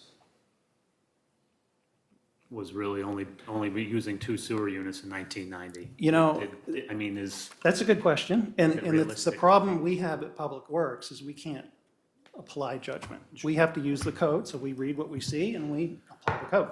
You could logically say, how could you run an automatic car wash and not generate more than 420 gallons a day? So I understand that logic. It's just we're bound by what we see in the code and our permitting process. So it seems to me if it's gone up by whatever that is, an 87% or whatever, 50%. well, actually more, because it's gone from 20-something to 85.71%. 85 point, that was close. Yep. I mean, that to me would make sense, because let's just forget about 1990. Somebody assigned 2 sewer units, that was probably not even close to being accurate. Now, at least we have some data that says what the gallonage per day was, usage was per day when it was in operation under the previous owner. We know what it is now. Maybe it's just they're more successful than the previous owner, but at least we've got some numbers that would seem to justify some increase, that the original number of sewer units was just woefully inadequate. But maybe there's some middle ground here, is what I'm saying. I would note that the ordinance is silent about any sort of transfers of ownership. Right. The property of revaluation at that point as to what the numbers should be. Right. It's literally just being a new customer or seeking to enlarge. Gotcha. So I don't disagree with the calculation of 21. If we were to say, here, this is a brand new facility, we want to construct this, and the city engineer came back and said it was 21 units or 26 units. The calculation is what the calculation is. Our point is that this permit was granted for this connection, and the consumption, while it may change, perhaps because of management, perhaps because of better utilization, perhaps because it's been a refresh. Dilapidated facilities don't draw as much attention as something that's new and flashy and looks attentive. It could be that there's more users of it. I mean, but the point was that the connection to the property was granted in 1990. The property still exists in the way that it is. The water consumption on the property may have increased, but the consumption that's being increased is based on what the footprint is of the property with the bays that are there. And I guess by analogy, when I bought my house with my wife, our water consumption was at a certain level. And then we had a kid and a second kid, and both of them became teenagers, and then they went away, and then they came back. And our water consumption for the same facility, there's certainly more demand, but there hasn't been an expansion of the system, of the infrastructure that's there. It's still the same house, it's just more users that are using it, and we don't disagree that there may be more usage. But the triggering event is either being a new customer or seeking the expansion. Or is expanded sewer use under 136-107. Any development of land, change of use, or other action implicating an expansion of sewer system use shall require the approval of the city manager or his or her designee in accord with 136-105, which is lengthy, even if it does not involve any new sewer connection or sewer main extension, which would get back to Councilor McNamara's point of an 85% increase would be considered an expanded sewer use. Except that's not included in the imposition section. No, but it's included in the overall sewer chapter that covers all of this. Like, you can't pick and choose.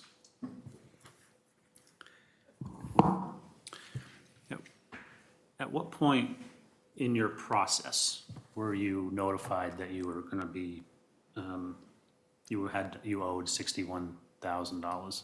It wasn't just $61,000, I think it was $86,000 At what point in when I went time? to open. So I'm assuming you did some due diligence ahead of buying the property and figuring out what you were gonna have to do. Were you informed that there was gonna be a sewer charge Not at all, until I went to open. until you did your renovations? Yep. And you opened? I didn't open because I had to pay a sewer fee. I think the amount was, what was it, 16,000? Yeah, it was 12 or And 16. 2,000. So you were never informed that Never you were gonna informed. have to pay some sort of sewer Never informed. development I was charge? stunned, because I was broke by then. Yeah, April 30th, 2023, it was $15,850, and that was the initial payment that was required, And this one. and another $2,000 payment right after that. And that was just to open what was an existing facility with that existing permitted use. There was not a change of use of the property. Did you have to go through planning board, site, or anything? Building permit. Just a building permit, Just the but the building- building permit did not read, okay?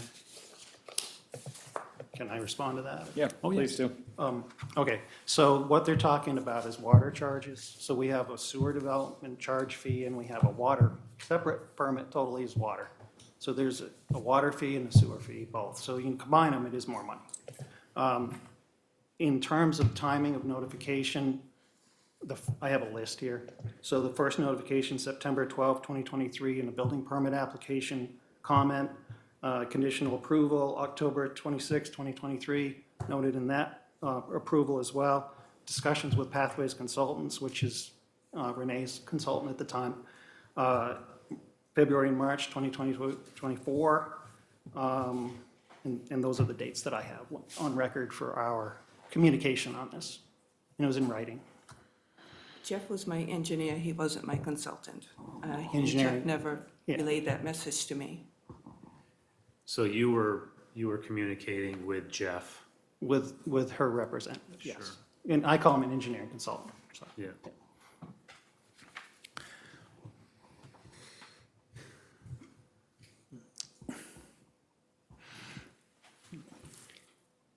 If I can just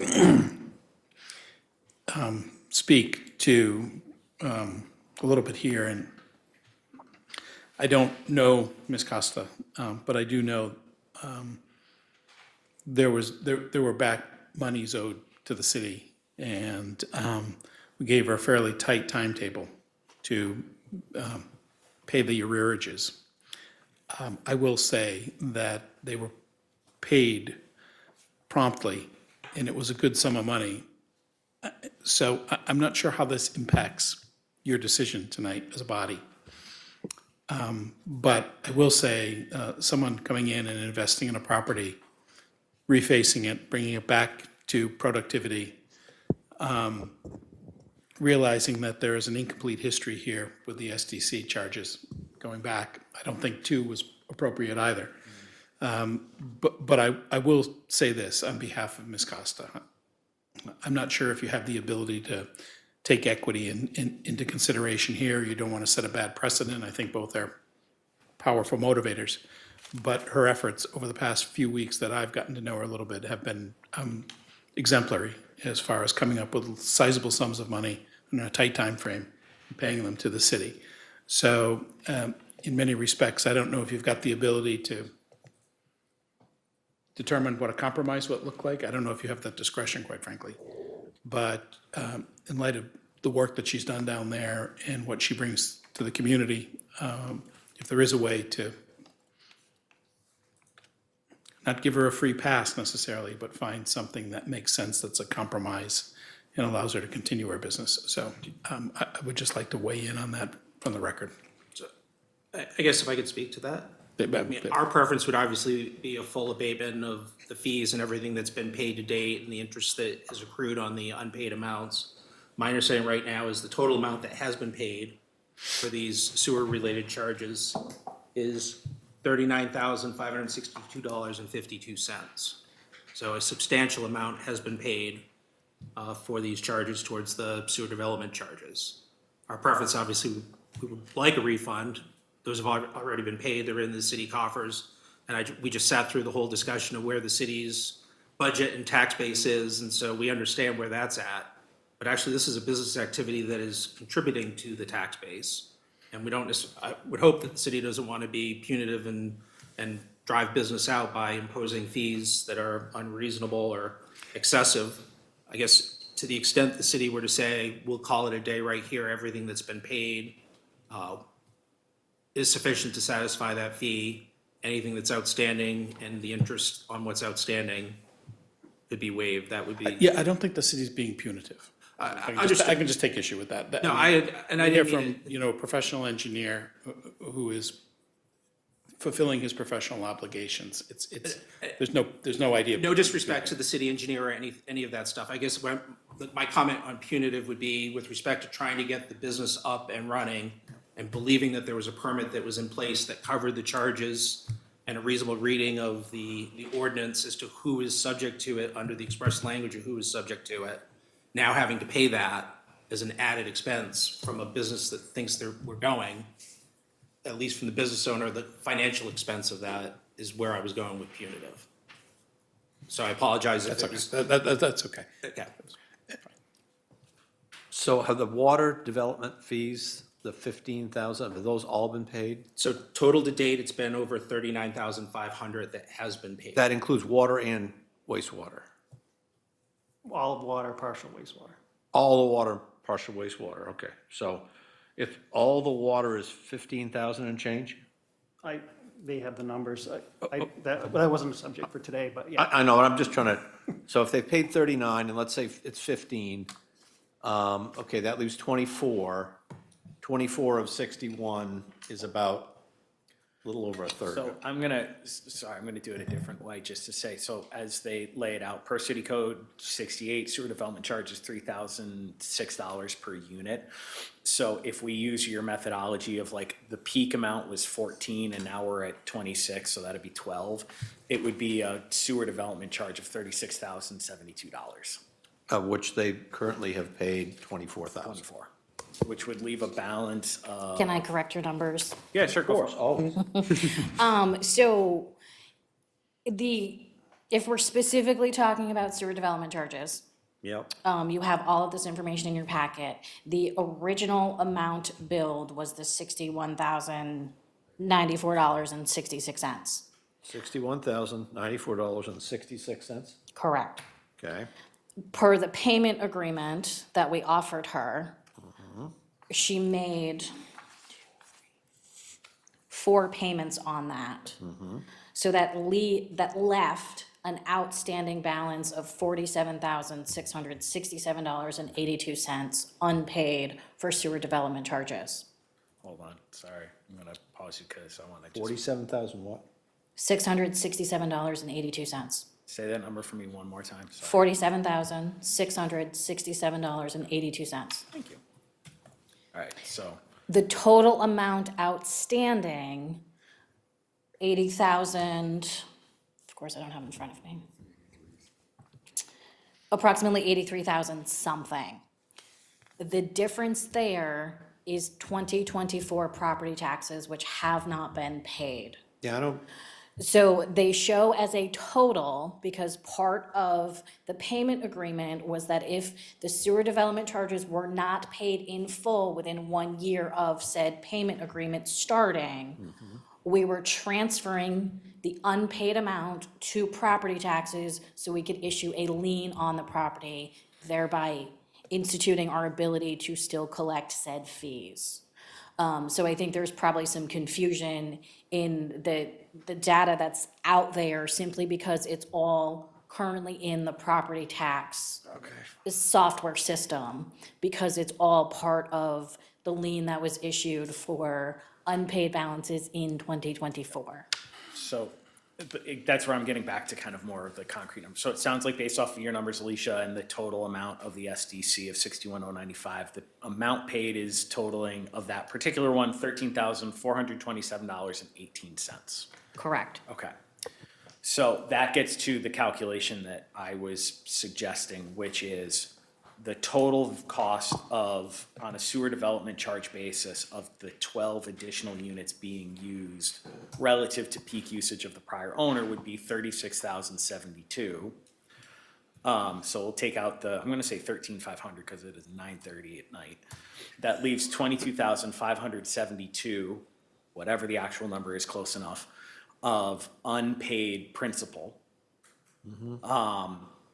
Under that approach, plus annual interest at 14%, 5%, can't remember. May I ask a question?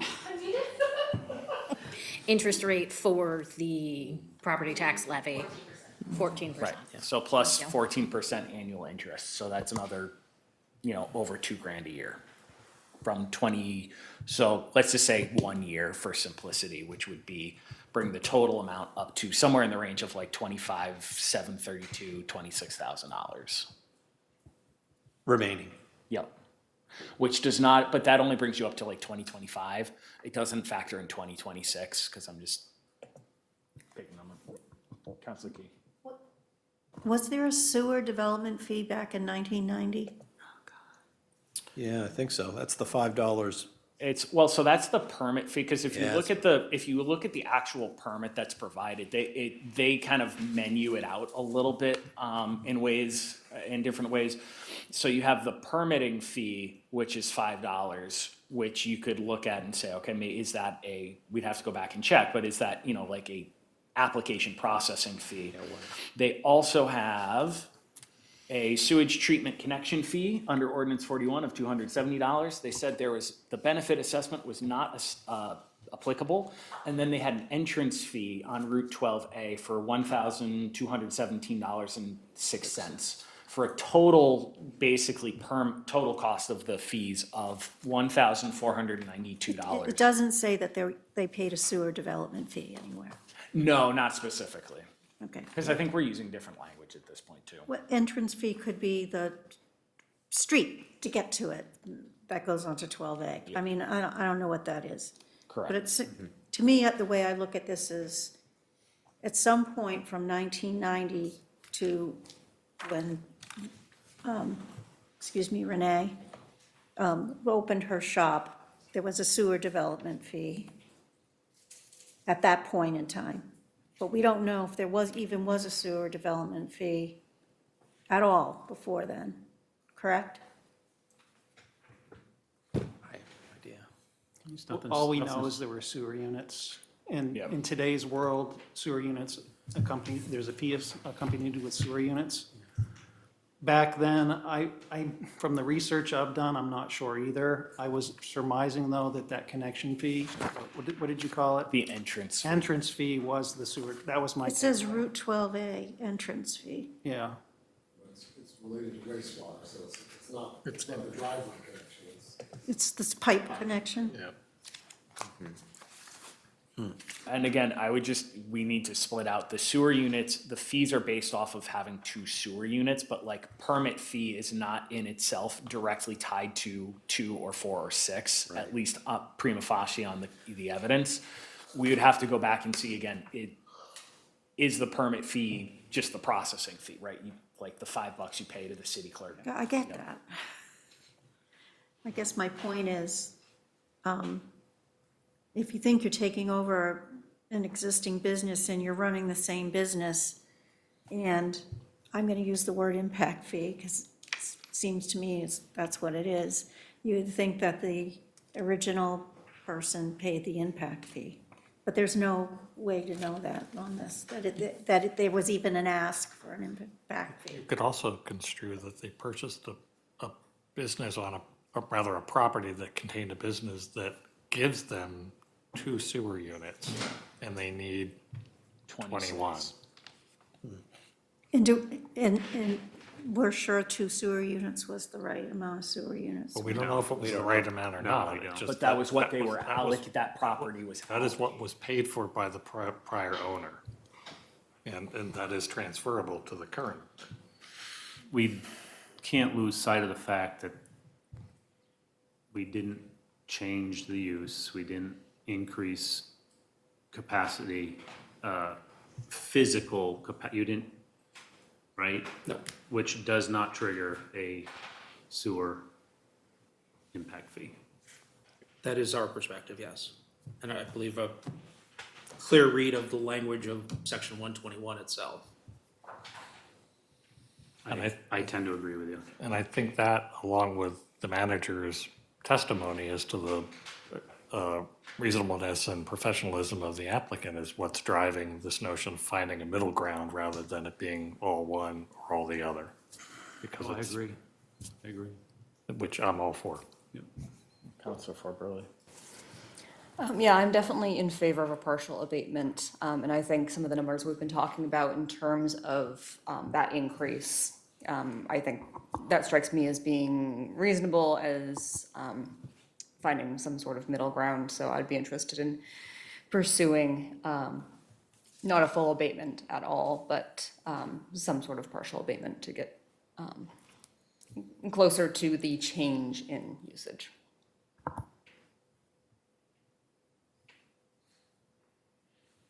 We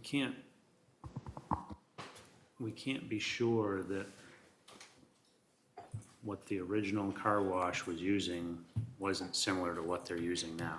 That's the problem. We can't make any assumptions to base whether it was a working car wash for all those years. We have to assume that it was using, whether the 2 units is correct, we have really no idea whether that was I think the 2000, 2005 error, numbers are or pretty. if somebody was being nice to somebody, or, who knows, we just can't make the assumption that the actual consumption or use. But we did get a peak from Brian that it was 14 units. Yeah, exactly. That was the 14 versus change in 26. usage I was referencing. That's the data we actually Where did you have. get to 26? It says 21 in the. No. From 2000 to 2005, you said it's 14 units. But there was a tremendous amount of variability in that Yes. site. Yes. I mean, there were days on end when nothing was happening there, no business was going on, and all of a sudden it'd be open. And you never would know. It was just a really kind of iffy proposition.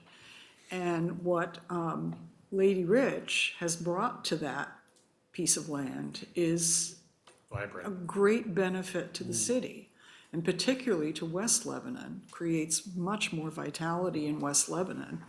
And it's open every day, and you know you can go there, and you know that you're gonna get good service. I think that we should do everything in our power that is reasonable and fair to ensure that she is able to continue providing that service.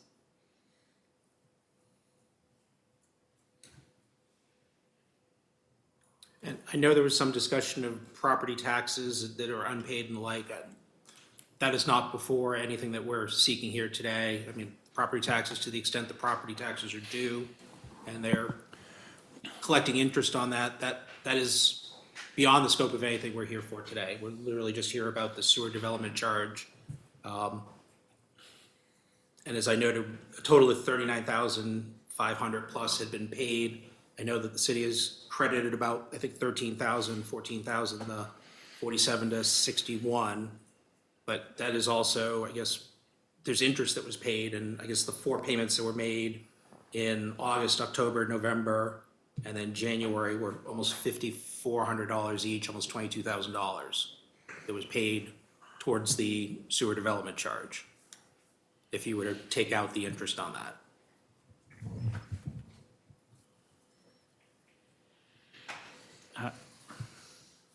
I'm just gonna say it, given the circumstances and the uncertainty of a lot of different things and the way the things read, I would prefer to just see what she's paid as, let's call it good. For what benefit you're providing and. So are you motioning for a full abatement? That would result Would a in, full abatement? Yeah, I'm sorry, I'm just Of unpaid sums is what you're Correct, saying. Correct. I guess I'm not sure what a full abatement really means. so a It's full probably gonna- abatement would literally be, we're waiving the full 61,000 and we'd have to cut, basically No, I'm kick them. not. I'm Yeah, so saying that's just to be clear, it's like if, as opposed to an abatement of unpaid fees is Of what I. unpaid fees at this point, correct. Unpaid sums, I would say. Yeah, Unpaid that's fair. sums, yeah. paid sums and that just- totals. Mr. Mayor? Just to enlighten everybody, again, Alicia already gave some of these numbers.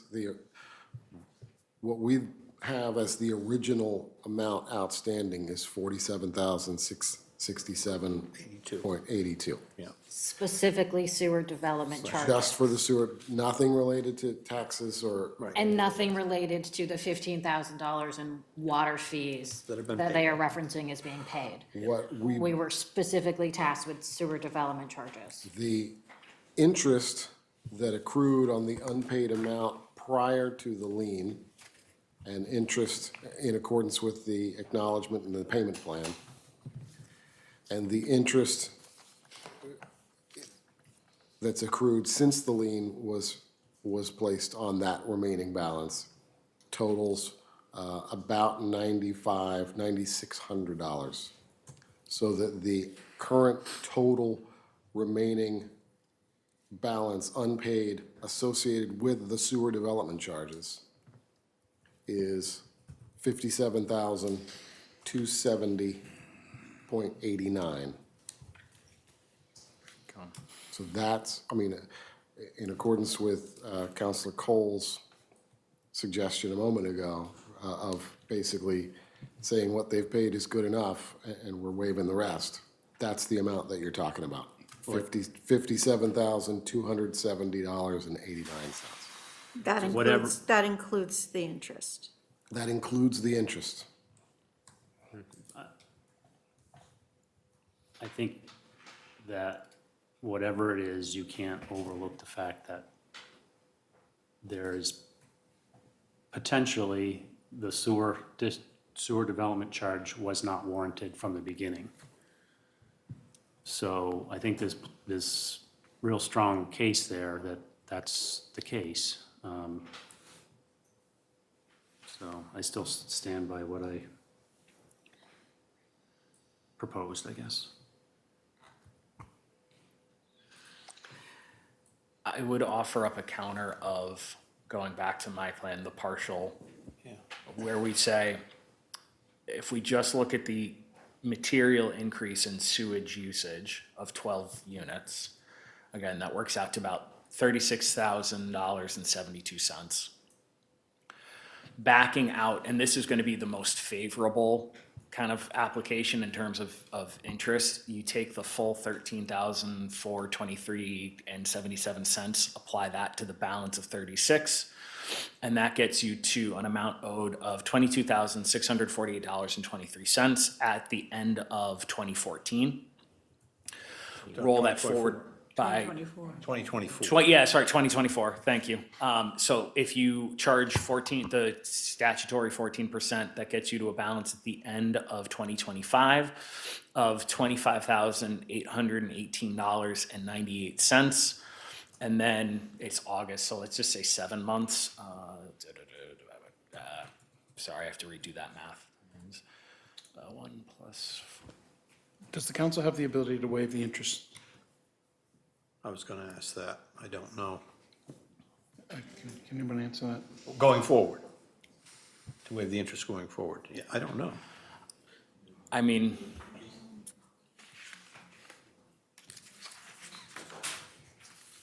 Because that's Even if not, the council could waive the principal to the extent that it includes the interest, so I think one way such or that another.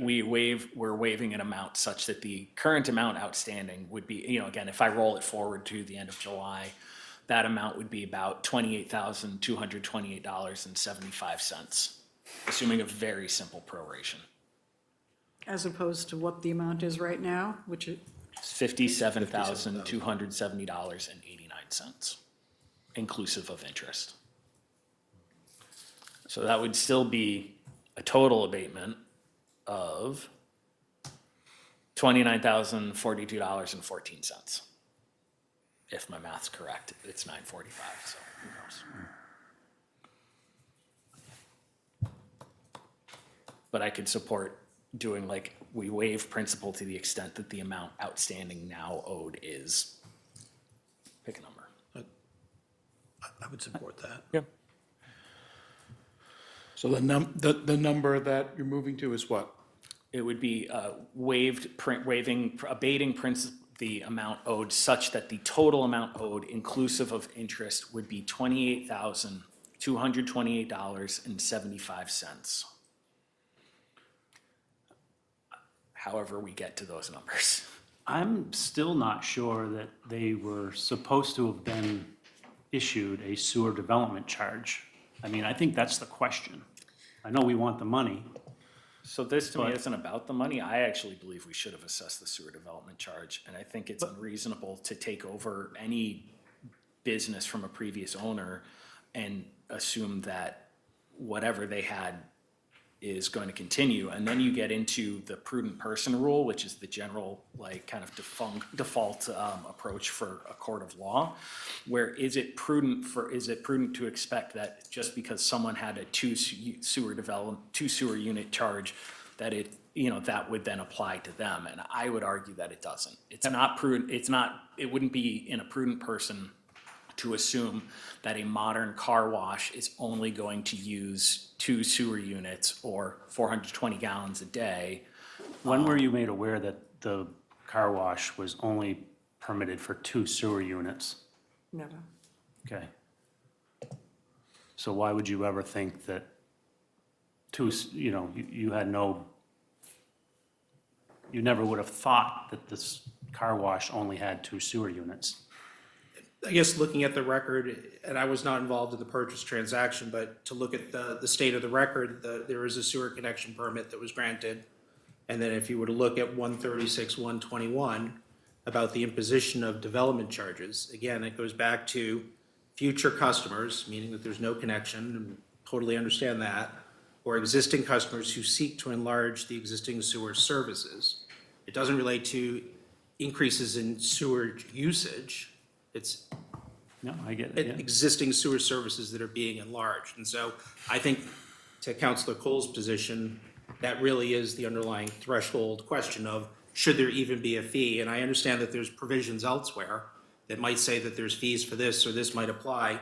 But from a statutory perspective, when we look at the actual imposition charges in 136-121A, it's just those two groups. There's not a change in ownership. There's not a, if your consumption has gone up because teenagers are taking longer showers type of thing, that's going to result in the increase. The two threshold questions are new customer or enlargement of the services, not a increased utilization of the services on the connection that's already there.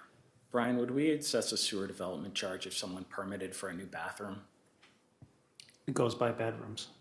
Goes by? You can have 16 bathrooms in a residence, but it's all about the bedrooms with residential. But I just wanted to comment that when I came to the city and took over this task of permitting sewer, I asked the question of what is the definition of enlargement? And the answer I got was it's not a physical enlargement, it's enlargement of sewer use within the pipe. That's the answer I got. Which is consistent with other sections of 136, which governs the entire sewer. Does it say it in there? It doesn't say, it just says enlarge existing sewer services. And so, again, it goes back to the 8-year-olds turn into teenagers who take longer showers. And it's a usage, not an enlargement.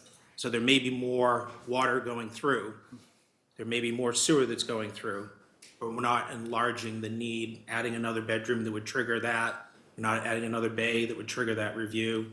We're not adding another tunnel that's going to trigger that. We're not doing any other things like that that would trigger the enlargement of facilities and services, bathrooms, whatever, that would trigger that type of activity. And that's So I think we owe it to users in the future to better define enlargement, right? Not just I word wouldn't of mouth disagree with passed that. down. Yeah, notwithstanding the other So- sections, but yeah. So due diligence would require someone like Ms. Costa, she would understand that because it'd be reduced to writing. She would know what the expenses, increased expenses were going to be getting into it. But she relied, maybe she could have done more work, more due diligence, I don't know, but she relied on it, and that's the hangup now. I have a suggestion. I'm reading the background, and it says, this issue dates to the mid-2023 when Ms. Costa submitted a building permit application to rehabilitate a portion of an existing car wash facility in West Lebanon. The building permit application triggered a review of sewer use from the property. DPW found that a sewer connection permit had been issued in 1990 for self-service car washing use on the property, but no additional sewer permits were found for a drive-through car wash on the same site, which the previous owner had. So I'm just wondering why, and I don't know how you would do this, but it seems to me that some of this $61,094 in sewer development charges, assuming that they existed back then, should be applied to the former owner, which it doesn't matter, but for calculation purposes, just say the city, it was reticent to not get this thing right with the original developer, and that original developer should have paid for some of those sewer, whatever you call them, more than two. So if you took the value of that and subtracted it from her $61,000 charge, assumed the city has to take the loss on the fact that they permitted the place with only 2 sewer units, which was probably stupid, and say, hey, we have to eat that. And her balance should be 61,000 minus what that, we could estimate that would have been, if you can. And then decide, has she paid enough of her half of that? I think that's what we just did. That's what my proposal basically was, is to say like their usage in 2025 full year was 26 sewer units. The peak usage of the prior owner was 14. So essentially that 12, that 36,072 I mentioned is the sewer development charges that would be applicable only to essentially the marginal increase of usage. I think that seems reasonable to me. And that amount, that would bring the amount owed inclusive of interest to $28,228.75, more or less. So what do we need to do to make that real? Make a motion. Yep. Can you state the number one more time?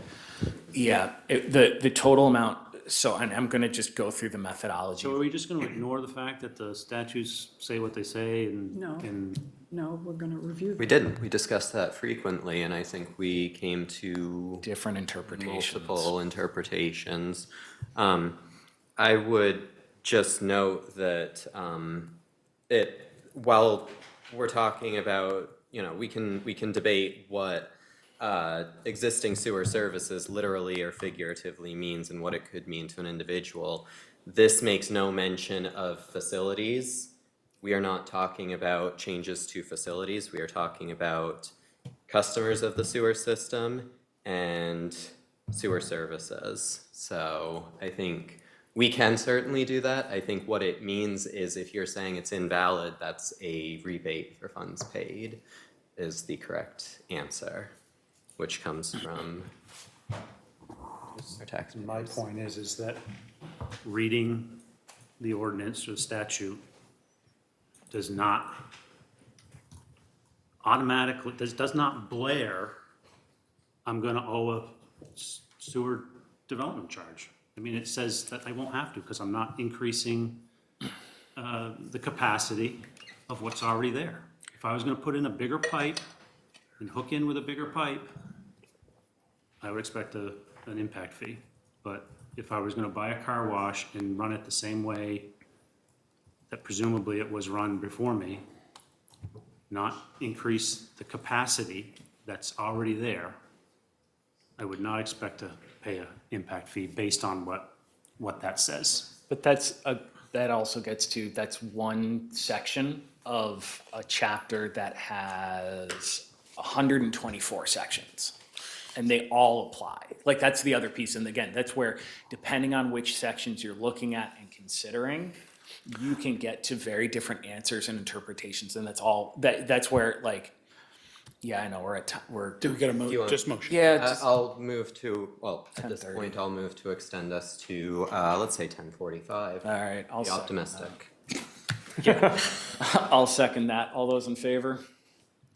It's approved unanimously. We're extended to 10:45. So ultimately, doesn't this get us all to a dollar amount that we think is fair? So let's move to the dollar amount, which you can face your constituents and say, nobody got a free pass here, but in light of the circumstances presented, this is the dollar amount we collected, and we can wish Ms. Costa good luck and wickedly successful business. So to go through what the numbers I got to, which is, I think, in line with what Councilor Key was saying.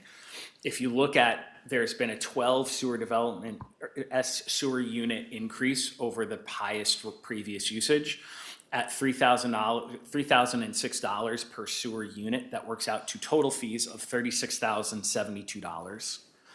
They have paid $13,423.77, which leaves an outstanding principal at the time of those payments of $22,648.23.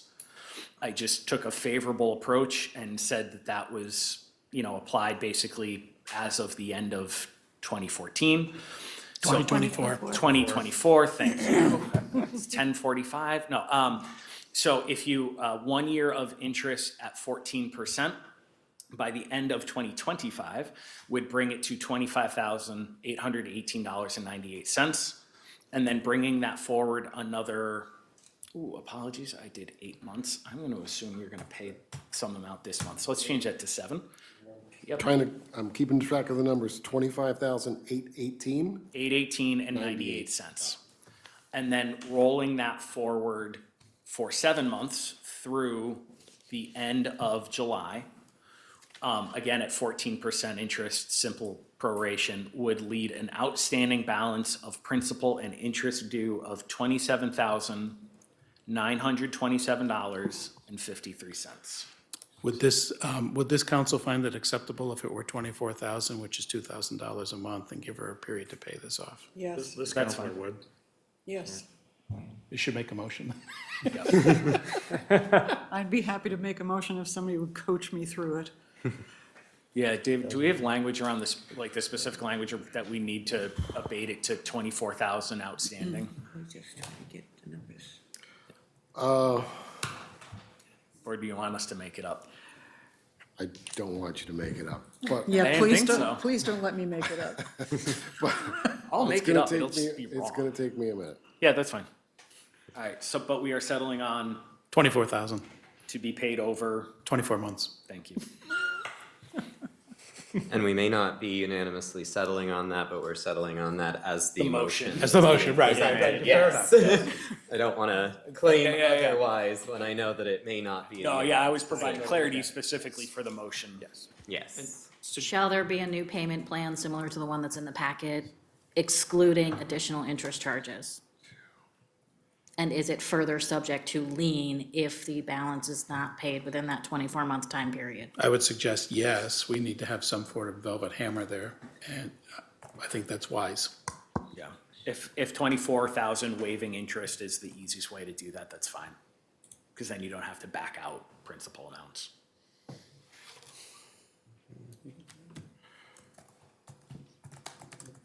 just for motion purposes. Yep. Yes.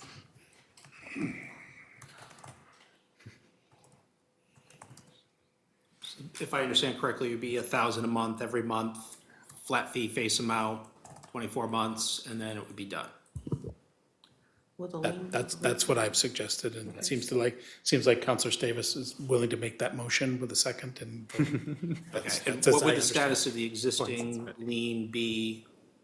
I understand real estate stays, but with respect to the sewer component of that, would that, Let me look to my experts over here on the status of the lien. Gets a little out of my wheelhouse. Depending on how the motion is made, it's gonna take a little creative maneuvering on our parts, for the accounting side of things. But we would likely find a way to remove it from property tax and move it back to a receivable for the sewer fund. And so pending the motion language, we would enter the new payment agreement. And based on the language that was in the payment agreement, it wouldn't be subject for lien unless it was unpaid after the 24 months. We transfer it to property taxes. And then I believe, Josie can correct me if I'm wrong, I think there's still an 18-month period where payment would be made before we would actually. There's an opportunity to cure, property. even if it goes into default. Correct. An 18-month period after the 24 months, an opportunity to cure. for a redemption type of? Yes, yeah. I would say also subject to, that this would be paid out if the business was sold. Okay, well, yeah, I think that's wise. Somehow that's got to. But that would be part of the payment agreement. Sure. Yeah. Yes. However, I'm not gonna get into that negotiation tonight. I'll leave that to.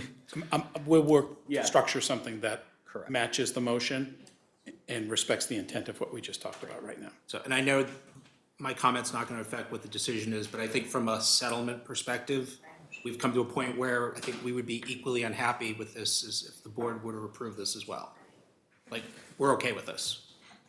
And so- Everyone's gonna be annoyed by some part of it. I think what I'm hearing. That's usually a good We deal. all win. A good deal is where everyone's equally unhappy. Yeah. Yes. All right. Just don't call us punitive. No, I did not mean that, and I apologize. And see. Throw a gavel at you and it'll. Let me see if we can get the motion structured appropriately to create the record, and we'll prepare a document that reflects the motion that we have brought. Oh, and we're looking at something here. All right. Depends on the fact that I can Pending actually see it. something. Yeah, that's step 2. It's 10 o'clock. I think it needs to be 28-point font at this point for any of us. I've been up since 4, I've been in Concord all day. Yeah, I may not last. Come on, you may do the dog forfeiture. What? You'll make it through the dog forfeiture. Sorry, can you just change it from and to including? I gotta stand. I abate step. Careful. No. If it's anyone not needs a including. standing break, what? It's not including, it's separate. The associated 47, the interest is 47. not part of the 47,000. Oh, I see what you're saying. Yeah. Got it. Oh, okay, yeah. Yeah, otherwise you're saying Yeah. it's only that portion and they'd still Yeah, no, have. you're right. I'm wrong. I appreciate it. Good catch. Yeah, we're gonna take a 2-minute break while we write this up, so stretch out. All right, thank you. Great, thank you very much. Oh, the one with the caffeine in it, that's great. Yeah. No, sure. Nice. I've been keeping a packet of dried mango in my car, which has been really helpful, I think.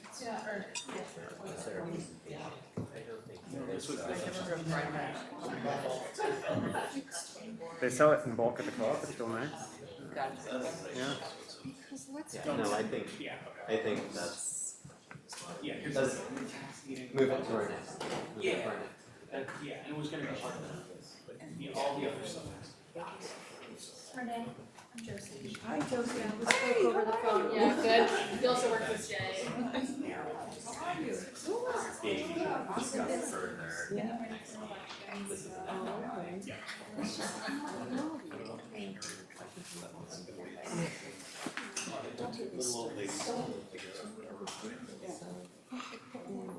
I have a question for you.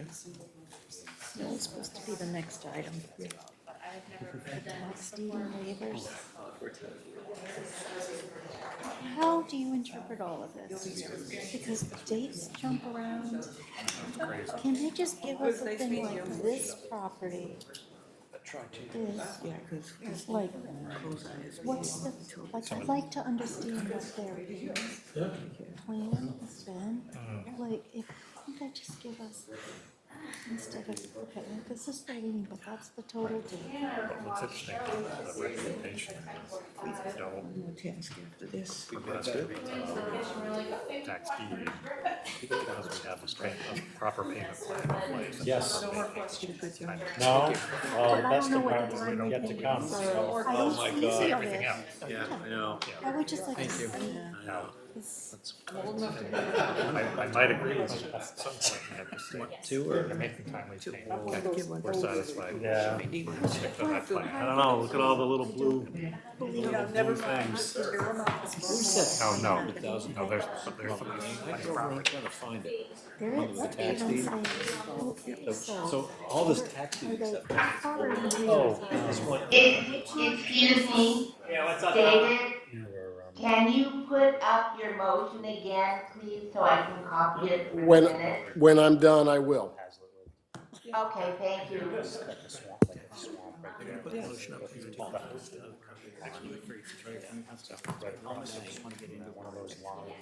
Oh, so you can't see it.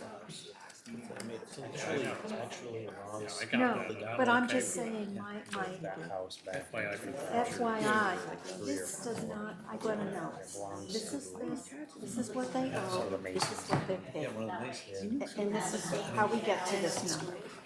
Tell me how you can do that, because the dates are all, So we've been this is 22, this is 20. This is, Yeah, what that's that- a relatively small amount of tax.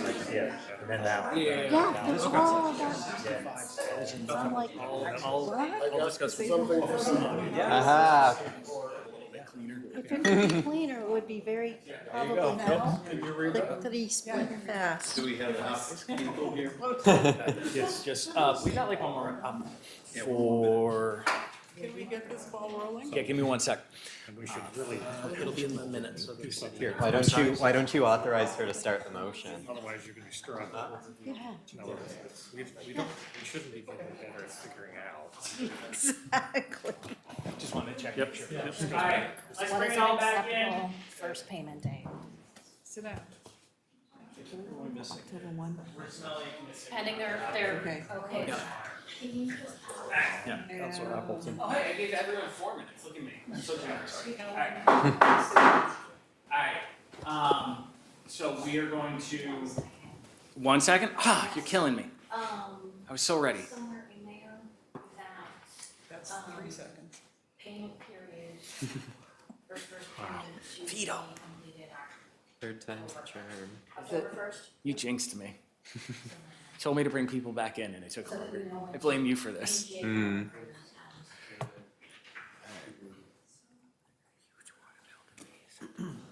Get a huge water bill to pay in September.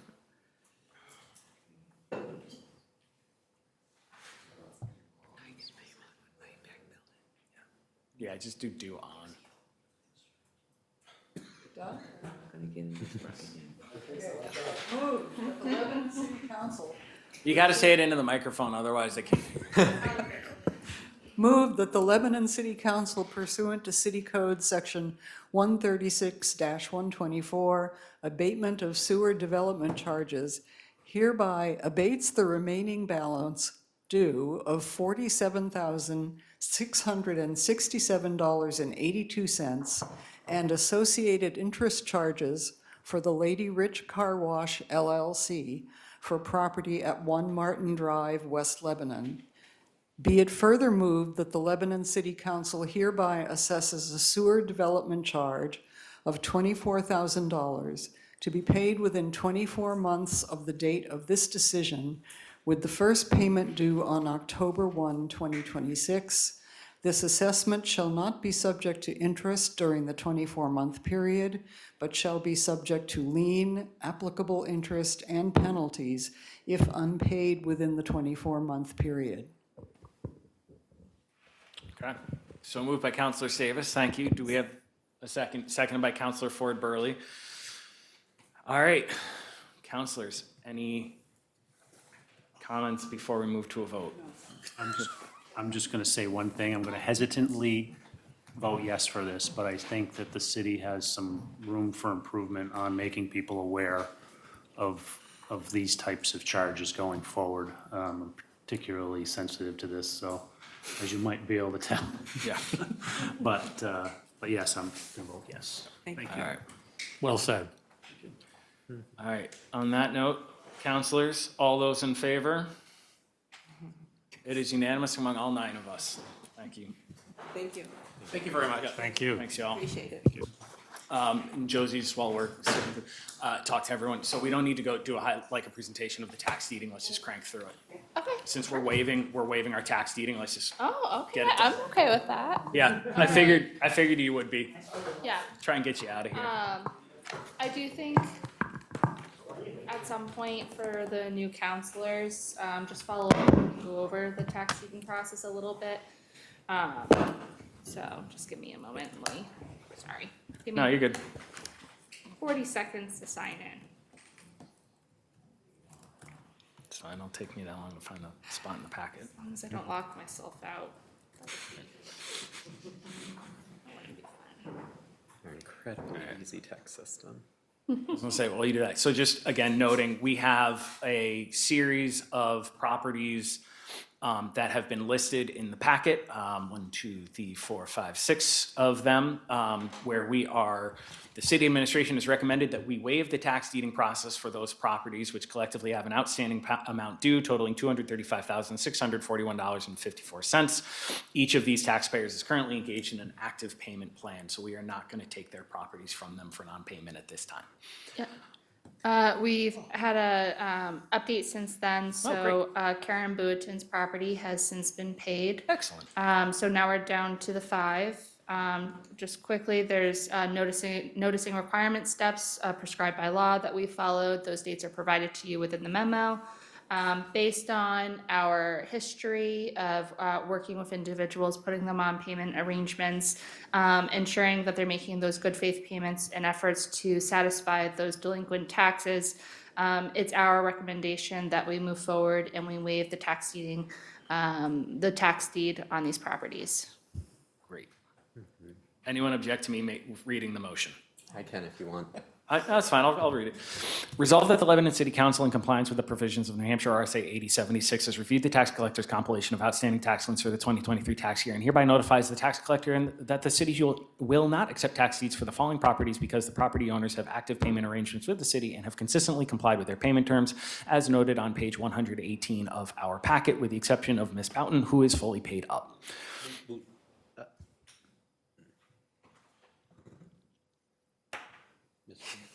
I need a second. I'll second. Great, seconded by Counselor Appleton. Any questions, counselors, since I read through that quickly? Seeing none, all those in favor of waiving tax deeding? It is unanimous, thank you. You could be an auctioneer.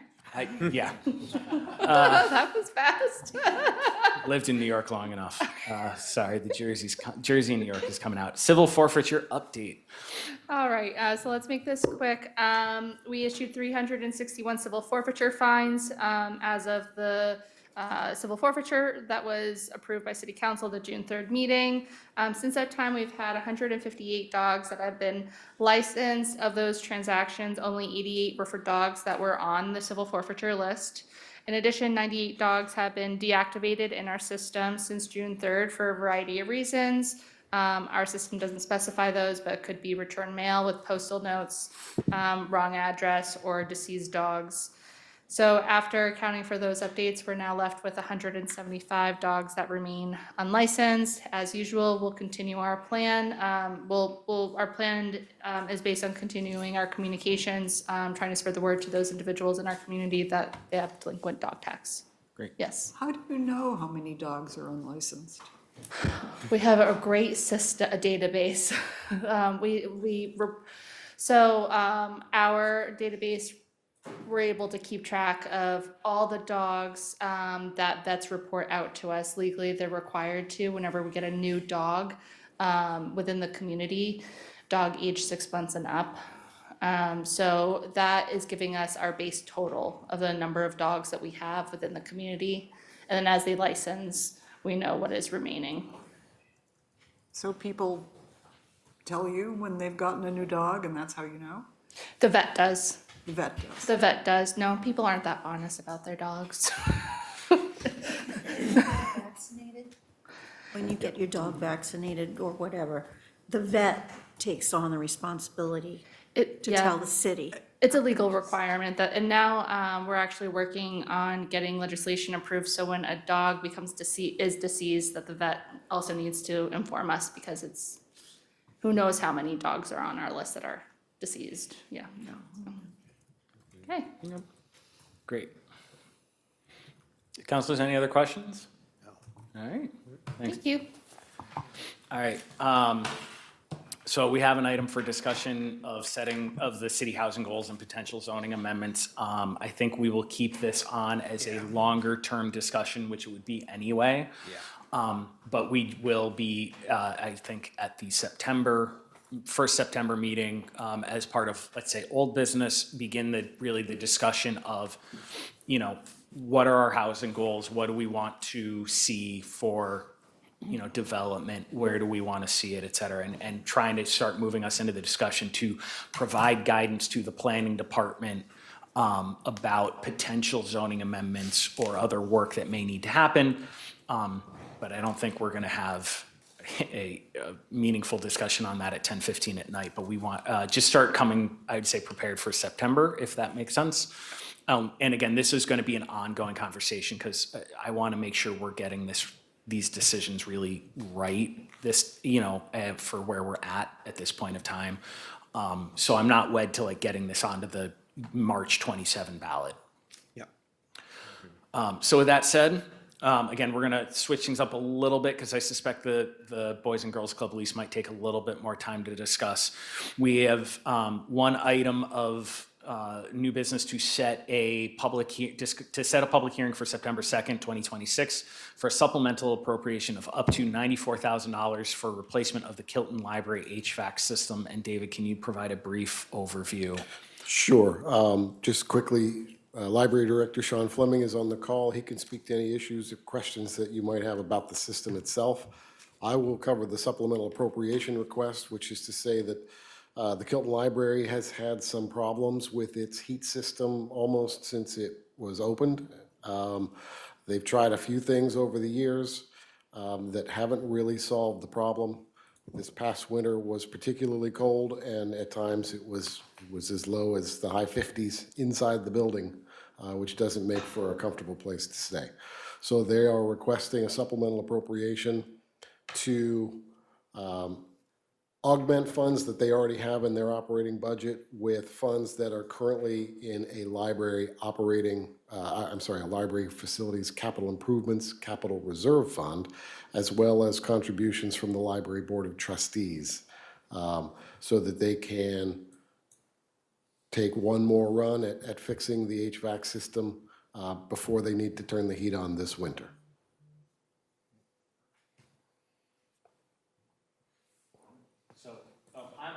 As I always do. So again, this is really about whether we're setting a public hearing to hold, to have this discussion.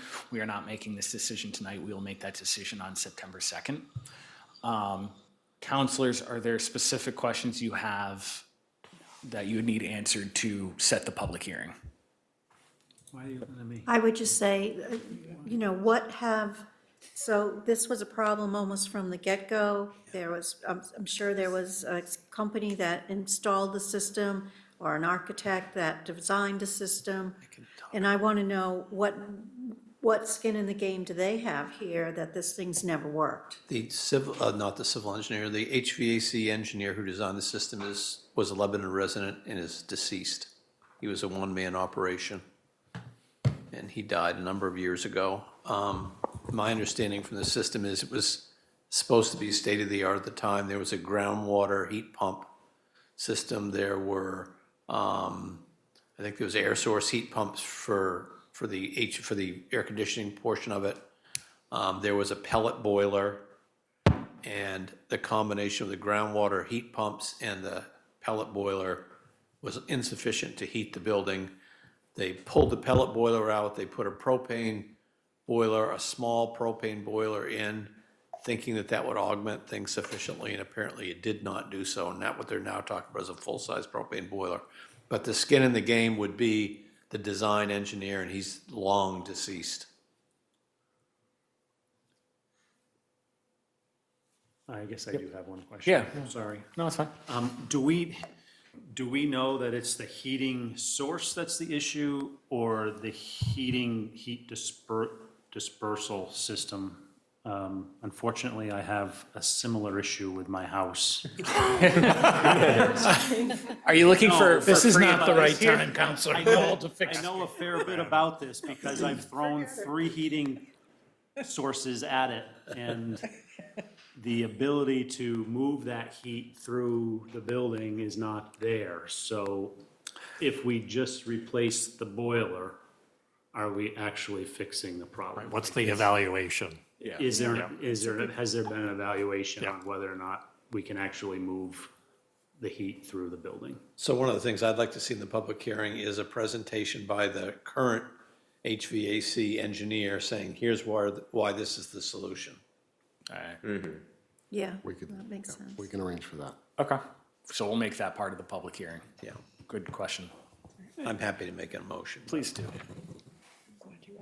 I'll move that the Lebanon City Council hereby schedule a public hearing for Wednesday, September 2nd, 2026, beginning at 7 p.m. in Council Chamber City Hall and remote via the city's virtual platform for the purpose of receiving public input and taking action on a supplemental appropriation of $94,000 to the FY 2026 library operating budget for the Kilton Library HVAC system replacement project, to supplement existing operating funds with a transfer of $57,000 from the library facilities capital improvements reserve fund, capital reserve fund, and a contribution of $37,000 from the library board of trustees. Second that. All right, so motion by Counselor McNamara, seconded by Assistant Mayor Wilkie. All those in favor? It's unanimous. Thank you. All right, we'll now move into our last item of new business, a proposed lease with the city with the Boys and Girls Club for 226 Mascoma. Mr. Manager. Thanks very much. A couple of items here. I have Tim Corwin here, who helped draft this lease. As you know, the endeavor with the SAU and possibly putting a childcare center on Seminary Hill School did not come to fruition. Looking for a backup plan. Most of you, if not all of you, are familiar with 226 Mascoma, which was purchased by the city in anticipation of expanding a cemetery a few years ago. Has a single structure on the property right now, which is a couple-bedroom house in a rather dilapidated condition, similar to what you might find on the properties in Main Street, if you will. Has not been occupied for approximately a year right now, and the hopes of it being occupied, generating rent, or anything of that sort is would take a significant investment in that property. So we identified this property as a city-owned property.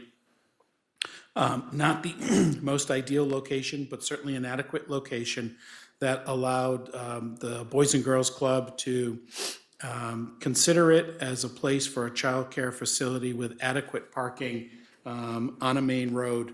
This is the option that is presented to you right now. I sent out to all of you earlier today, I believe, a document from Chief Wheatley. If we were to take that next step and lease this property to the Boys and Girls Club, would like to use this property for a live fire training structure, which would allow, and if you take a look at that document, I think Chief Wheatley describes it very well. And what if we were to offer a control burn and train our firefighters, also train them with other surrounding fire departments that we often depend on in crisis situations, emergency situations. So we've got a possibility to to burn the property, use it for training, and then with DPW can then demo what remains of the property and take it to the municipal solid waste facility. At that point, the property would be ready for the site work, which will be completed by the Boys and Girls Club. This facility would be built, operated, maintained by the Boys and Girls Club. The lease indicates it's initially a 40-year lease to the Boys and Girls Club for $1 a year, certainly a nominal fee, but what it does allow them to do in their business pro forma is allow them to best serve low and moderate income families. As many of you can recall, there was a congressionally directed spending of about $1.6 million that the city received through Congresswoman Custer a number of years ago. Since that time, we have Boys and Girls Club has secured a CBDG grant of about $750,000. There are also CDFA tax credits that have been allocated for this project. So they have begun to stack the funds. Original estimates with the SAU property was about $5 million, a little over $5 million, of which the Boys and Girls Club, through other community partners, have been able to stack a little over $4 million, which leaves about $1 million delta in their fundraising activities. They anticipate that they can do that. They're confident that they can raise the funds privately to complete that funding stack. We anticipate this facility to serve approximately 50 childcare slots. And again, more specifics, I have Tim Corwin here who can talk to specifics about the lease. I'm not sure if you have any other questions about how this came together. I'm happy to do my best to answer. Chris Eman, Executive Director of the Boys and Girls Club of Central and Northern New Hampshire, was online. He's out of the country in about 5 hours ahead of us. He stayed on for quite some time, but he bailed out, I think, just recently. We may have Frank Anzalone. The architect's on the line. Is he remaining on the line? Yeah. Frank is there, so he may be able to answer some questions or correct any mistakes I made as well. Oh, yeah, sorry, this is, I'll just go around. It's Your meeting. Yeah, I know. Not mine. So you answered my question was, would this facility have the same number of enrollees as we were gonna have at Some Hill, the 50? And so it sounds like it's the same capacity in the facility. I will say that we anticipate that, yes. When they get into more detailed plans for the structure they'd like to build there, we can confirm it at that point, but it's anticipated to be about the same number. Yeah. And the second comment is I was obviously around when we purchased this property. We purchased it, as I think I said at the last meeting, for the specific purpose of expanding the cemetery at some point in the future. There was never any concept that we were gonna have this house around for a long period of time. One of the things we negotiated with the then owner was that they were able to stay in there for a specific period of time. They stayed there, they went away. We could have torn this down at any point in time. It was never intended to be a long-term building on the site. Yes. All right, Councilor Cole, let's go around in the circle. I do have questions on how this came to be. I was in a state of kerfluffle, I have to admit, at the end of the last meeting. I wasn't quite sure. I missed the emails at the tail end of the day. How, like, the paint hadn't dried on Cemetery Hill, and we've got 226 in our crosshairs already. How did that happen? I think, yeah, well, the paint hadn't dried because we didn't paint anything there because it dropped dead. Look, I will tell you this, Councilor Cole, there was a time during the process of negotiations with the SAU that I felt that the opportunity there had expired. The school board was still had to take their final vote, but I think you kind of know when a deal is ripe and when it's overripe, and that had overripened and was so. In light of some of the time constraints for us for not only us to use our congressionally directed spend, which that has a longer lifespan than some of the other grant opportunities, but I had conversations with Chris Eman about the time constraints associated with his grants as well. So I thought it to be prudent to have a backup plan if the SAU and the school board voted down the opportunity to build on Seminary Hill. So just as a backup plan, I knew we owned this piece of property. I knew it could probably serve what they were looking to do. And it was sort of kept it in the pocket as not the best option. I still think the SAU is the better option, but as an option for us to consider. To stay on that tight timeline too, because obviously we'd love to get this built sooner as opposed to later because the need is immediate. I guess that's my point. The whole, what precipitated the Seminary Hill project was a ballot initiative that allowed us to pursue that endeavor, right? It's a ballot initiative which allowed the school board to pursue that Right. potential collaboration with the city and the Boys and Girls Club. Yes. I'm wondering, does that automatically mean we have to go find another place for the Boys and Girls Club? No, it does not, but I think the demonstrated need in our community for childcare is such that time is of the essence, and therefore moving not with so much haste that we make mistakes, but moving at a very deliberate speed to make sure that as this need continues to increase, we are fulfilling a policy initiative and priority of this council to satisfy the childcare need in the city. So that's, again, we're trying to move quickly, but not so quickly we make mistakes, but to stay on a timeline because the need is immediate and the window to take advantage of some of these grants will close at some point. It's my understanding through all of the time that we've spent discussing this, that there's other child care centers in the area that have capacity but can't find the labor. So I'm curious as to why speed is of the essence here when we know that there's plenty of this capacity. There's physical capacity. I just want to, like, I don't disagree with what you're saying, but I just want to note, it's really what they're saying is their physical capacity, their footprint within their facility. They're saying, oh, we can expand, but they can't get people to do that under their economic structure, right? So I think that's the other piece is, just to kind of head that off, is just to say, like, they can't afford to pay the people to do it. Like, they can't find people who are willing to work in that facility for the amount that group is able to pay. But the built-in demand would far exceed even that, right? I mean, the Valley News had its article like this week that was like people are on wait lists, like literally prior to their children being born. So I just, I do get what you're saying, but I pull back to the comments I've made throughout this process, which is the Upper Valley has actually lost a number of licensed child care facilities over the past 5-10 years, especially in the 2020, 2021 timeframe. So I think there's at least 2 I can think of off the top of my head that closed shop, and if not more. And so I just, just to your point is while those individual facilities have capacity if they can find the people, that doesn't mean that they currently actually have capacity to take on more children.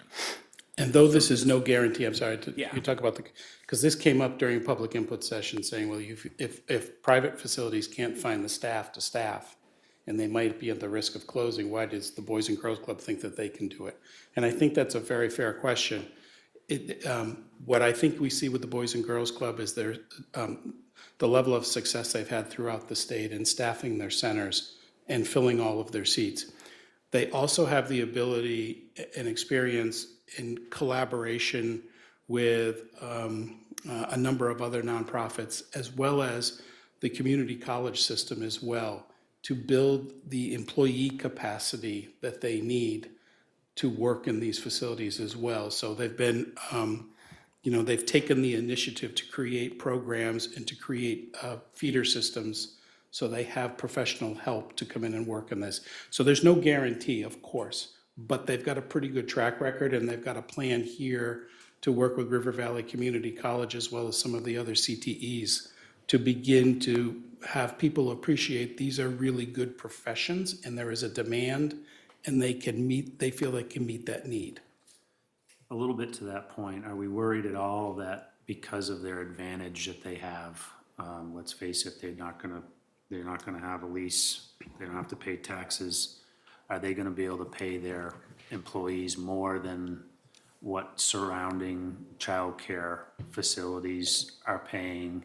And will they draw from that pool and take away from those existing childcare facilities because of that? I guess. I don't expect anybody to have, a crystal ball and questions, but these are concerns that I have. Sure. And if I can answer that one question, you Sure. can just hit me with another question, absolutely.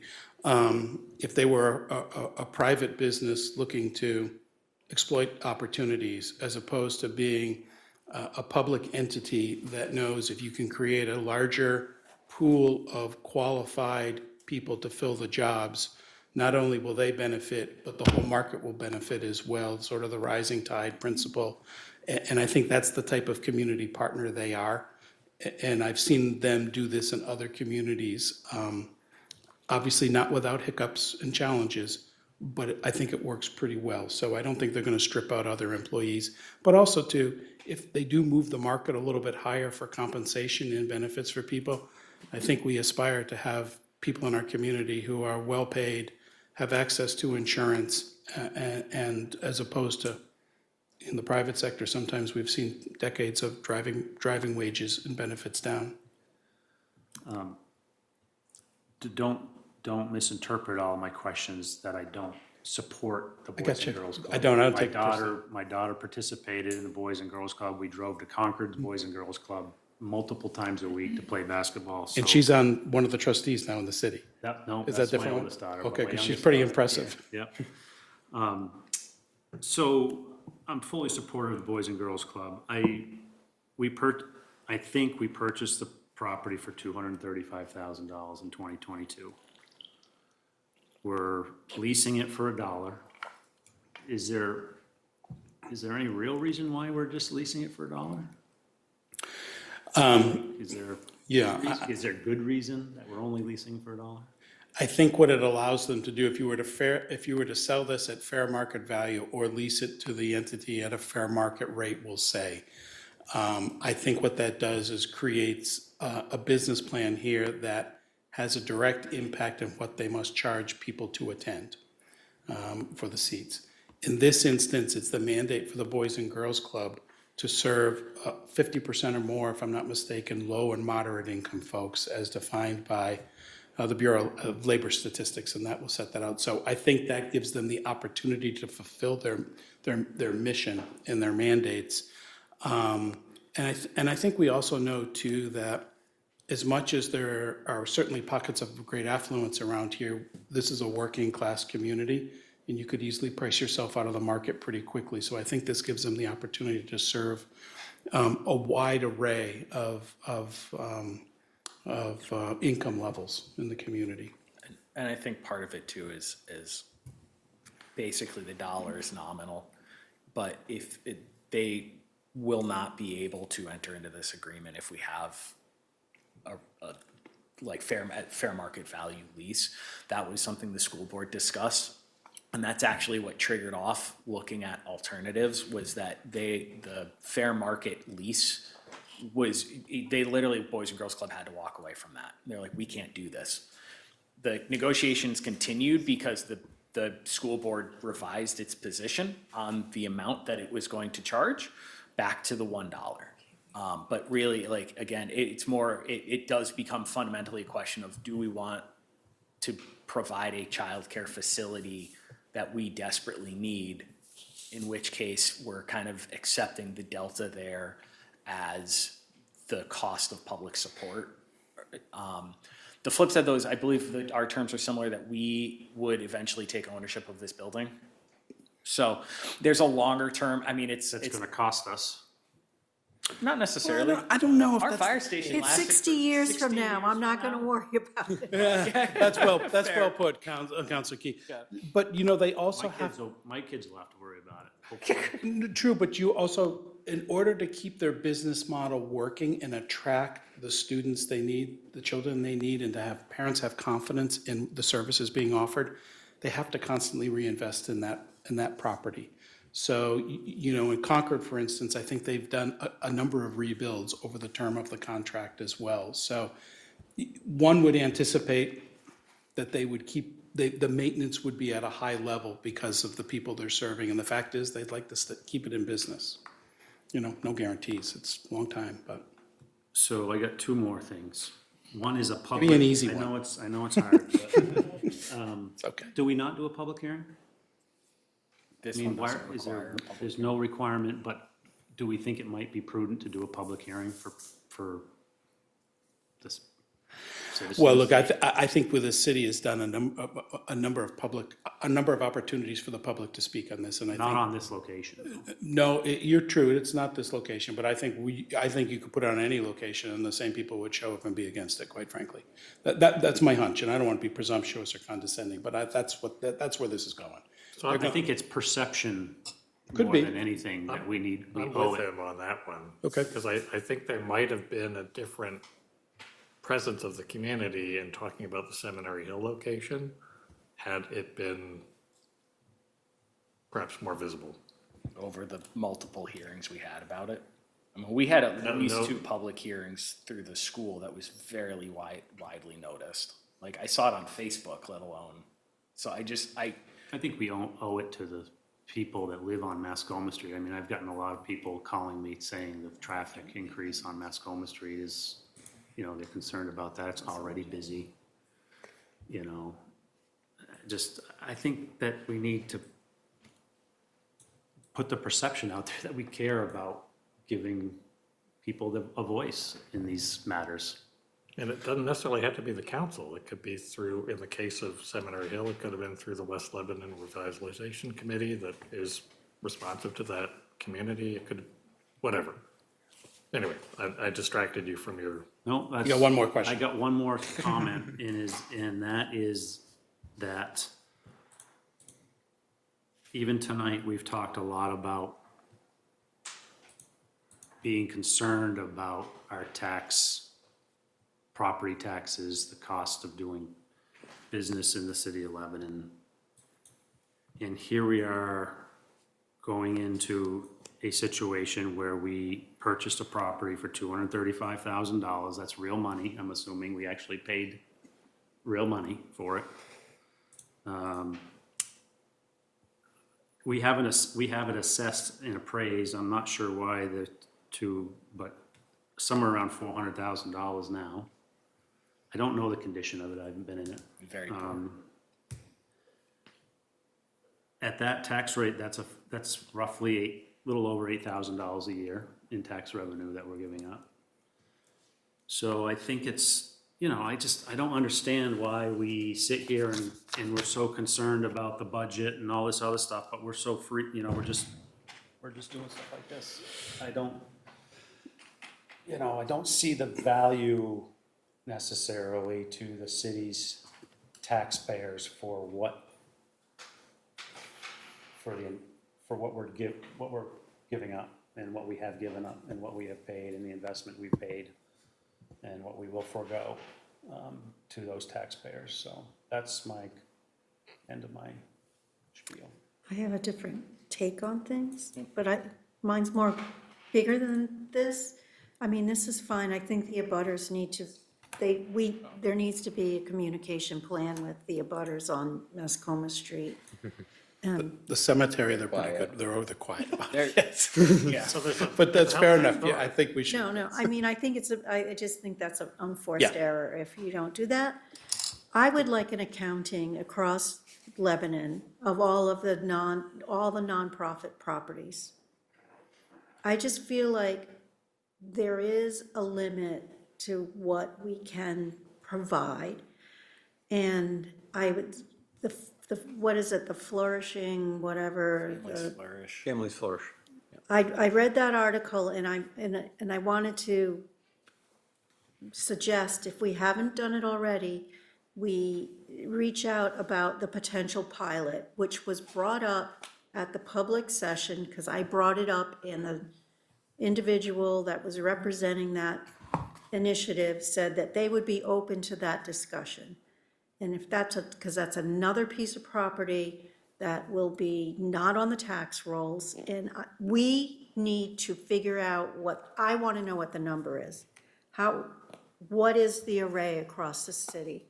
And what are we actually foregoing in property taxes?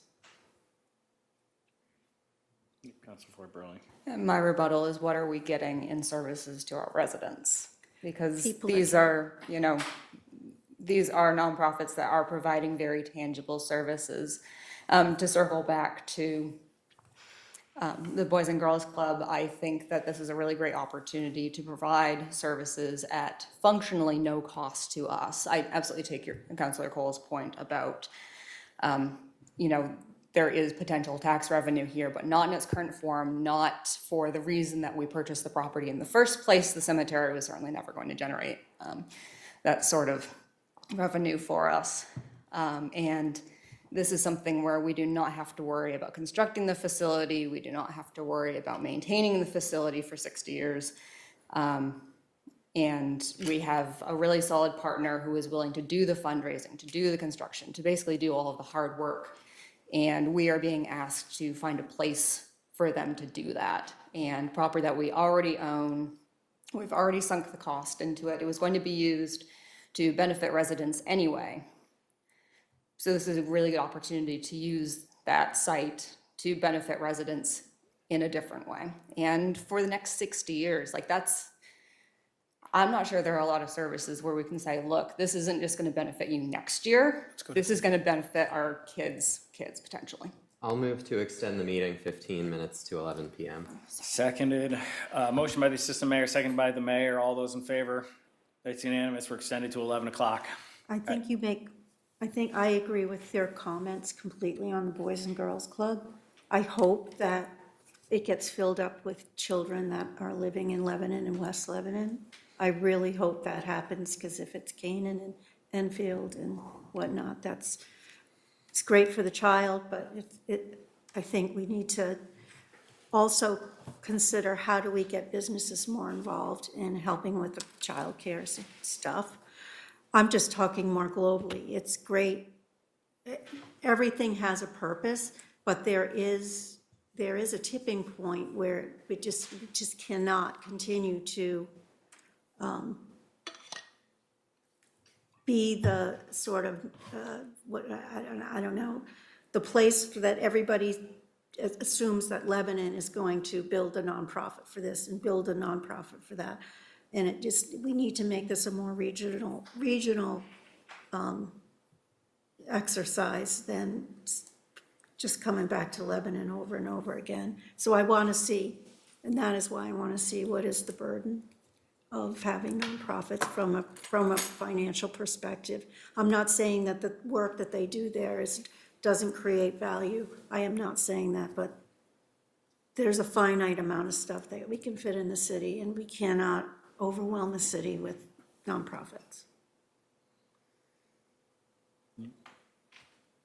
Councilors, or Councilor Fons?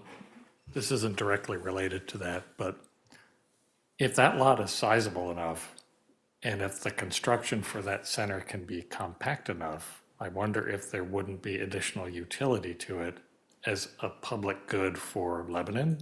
I know that there's some trails that run through that area. There's cyclists that I see frequently. I don't know that this group is going to see any of the actual plan for that facility, but I would encourage a thoughtful and compact design in case the city can get any other utility out of the property. Thank you, Councilor Fonson. I think we have anticipated in the discussions here, which trail is it there? There's a recreational trail that we are looking to make sure that property, the parcel accommodates. Is that the Greenway and the UVMBA trails? Correct. It's a connection from the Greenway through that property to get to Boston Lot and those trails. But in addition to just a way to pass through, it might be nice to have a place to stop and land and enjoy the outdoors next to the neighbors and such. Good stuff. Yeah, okay. Let us work on that and see how something again- like that fits in. Compact, multiple uses. Okay. Is it even possible to get what they want on 0.77 acres with all the parking that will be required and? They've looked at it, and they want to go forward with it. Planning ultimately will take a look at what this looks like and how it fits in there, and I'm sure there'll be an opportunity for public input at that point certainly as well, and some suggestions from planning, but it's a peculiar, the shape of the parcel is peculiar, right? It's angled a little funny, and, yeah. It says it's an optimal location in our information here. Available. In fairness, anything that exists is optimal relative to something that does not exist. Yeah, nothing's Pretty good or sure- bad until you I'm compare pretty it to sure something you else. said it's not optimal in your. Equidistant from the two city centers. Right, Yeah. yeah. Optimal. Counselor Ford Burley, Be happy to make a motion. please do.